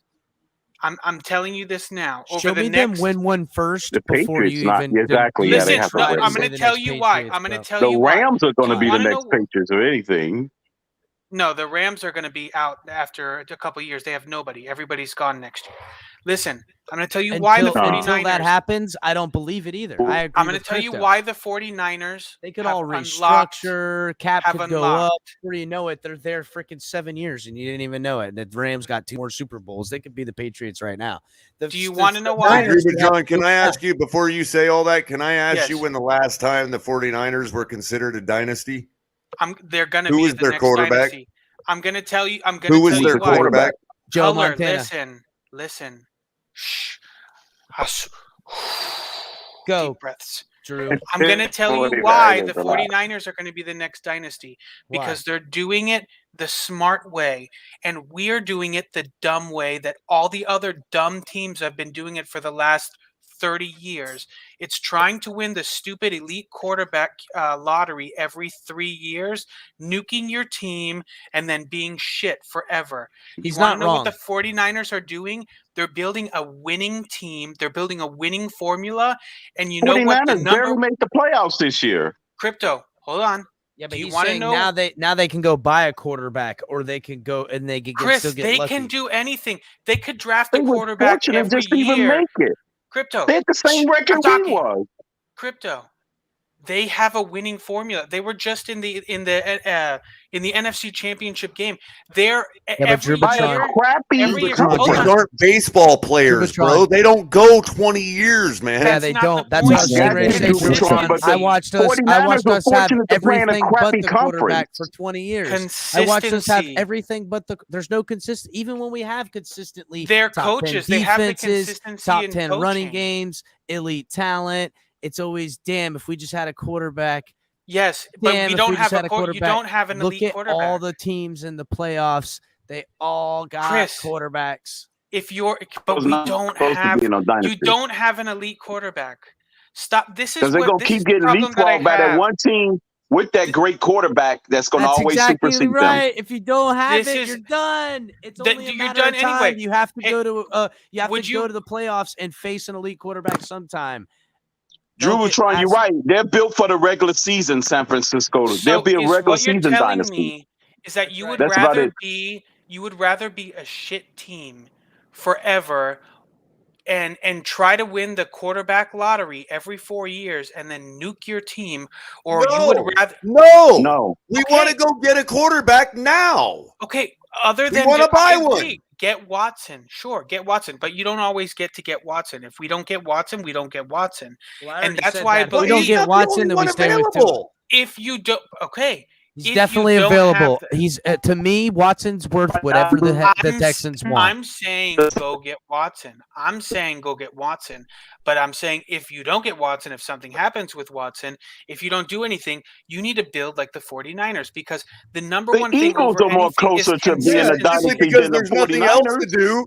Right, but simply because there's nothing better to do, yeah. At least Look, the Eagles won one. 49ers, you know what the 49ers have been doing the last few years? They've been building a Losing team. They in have the a great Super, team. losing in the Yes, NFC because they Championship. don't have a Championship quarterback. game or divisional And you know round. what? They can take their time to find the right quarterback. And maybe are, they and have listen, that guy already. They Maybe that guy they is already drafted what's his name, Trey Lance, right? And maybe they have that guy. And you know what? And Up if Drew, you until all in their they faces, found then that what? guy, they've been competent and they've been competitive. And I would rather have that than try to jerk off every 4 years to find the right guy. Well, that's not Just- what we're doing. easy to If do you that. pay the Yeah, but talent, then- if you pay the talent, you'll never be able to buy the quarterback. Nobody you wants know to is come to certain. I would Miami. agree You'll with you if you would actually say they were draft- perennial you'll contenders. You'll You actually can If you would draft say they a were quarterback. perennial contenders, but not a dynasty, Yeah, I'm but not you'll going that far. actually still be doing the thing where you're gonna try to draft a quarterback and blow it up every time. Because if you keep paying guys, then you're gonna have to pay talent. problems- It'll be on it, But and then Drew you'll would be try. in the, It's a madhouse! A madhouse! on the real dog. That's You all realize, we're saying. Drupatron, that the league rules, salary cap rules, are specifically designed to stop from happening what you're suggesting that 49ers are trying to do. But the 49ers are doing, they have their quarterback. No, Maybe they are found that guy. trying to do it. They Sure, have not but succeeded. In the And meantime, the rules of the NFL they're will actually the stop them Rams from learned succeeding. the same way the Niners are going to learn that you got to trade, buy, give away first-round draft picks, pay whatever an elite quarterback or draft you over there, one. huh? It takes Or an a good elite one. quarterback because the one they had was Or a good but great not good quarterback. enough. Wait, It took a wait. better quarterback good in quarterback. You just Stafford. proved my That's- point. You that's just A proved right. my very good point, Chris. quarterback. Yes. The Rams have been doing exactly what the 49ers have doing. They've been a really competitive team for many, many years. They've been building and building and building. And when the opportunity came to get an Yep. elite quarterback, well, maybe No. not elite, very Who? good No, quarterback. they took Trey Lance. No. You know who They they're got him. going to get? Do you know who No. they're going to get? The Rams They're got going him. to take Trey Lance and give No. him to freaking to They've been competitive Houston, for the last and they're 3 to go years. in after Watson. The- If Watson Excuse me. doesn't come to Miami, it's because the Niners gave him Trey Lance and 4 first-round draft picks.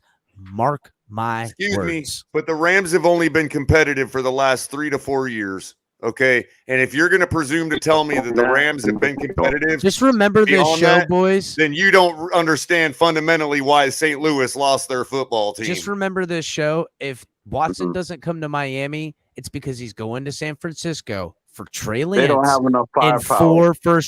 4 first-round draft picks. They'll trade Garoppolo, trade Lance. They'll get I'm telling you, they'll give up whatever it costs. It'll probably be 5 first-rounders. And then Drubitron will be right. Then the 49ers will be a dynasty. They'll be a dynasty because they went all in on a quarterback, which is what the Dolphins should be doing now. Well, the we Rams have the money and the that capital. team that team that Rams Drubitron did is it coveting already. will be They destroyed learned if they the get hard Watson. way. They learned the hard way. You can build and get guys all you want, but if you don't have the quarterback to take you to win the game, you can't do it. All right, guys, I'm shutting it down. Shut it down.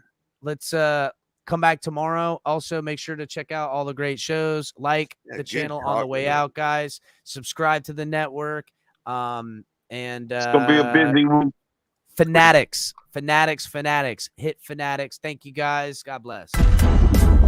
Yep.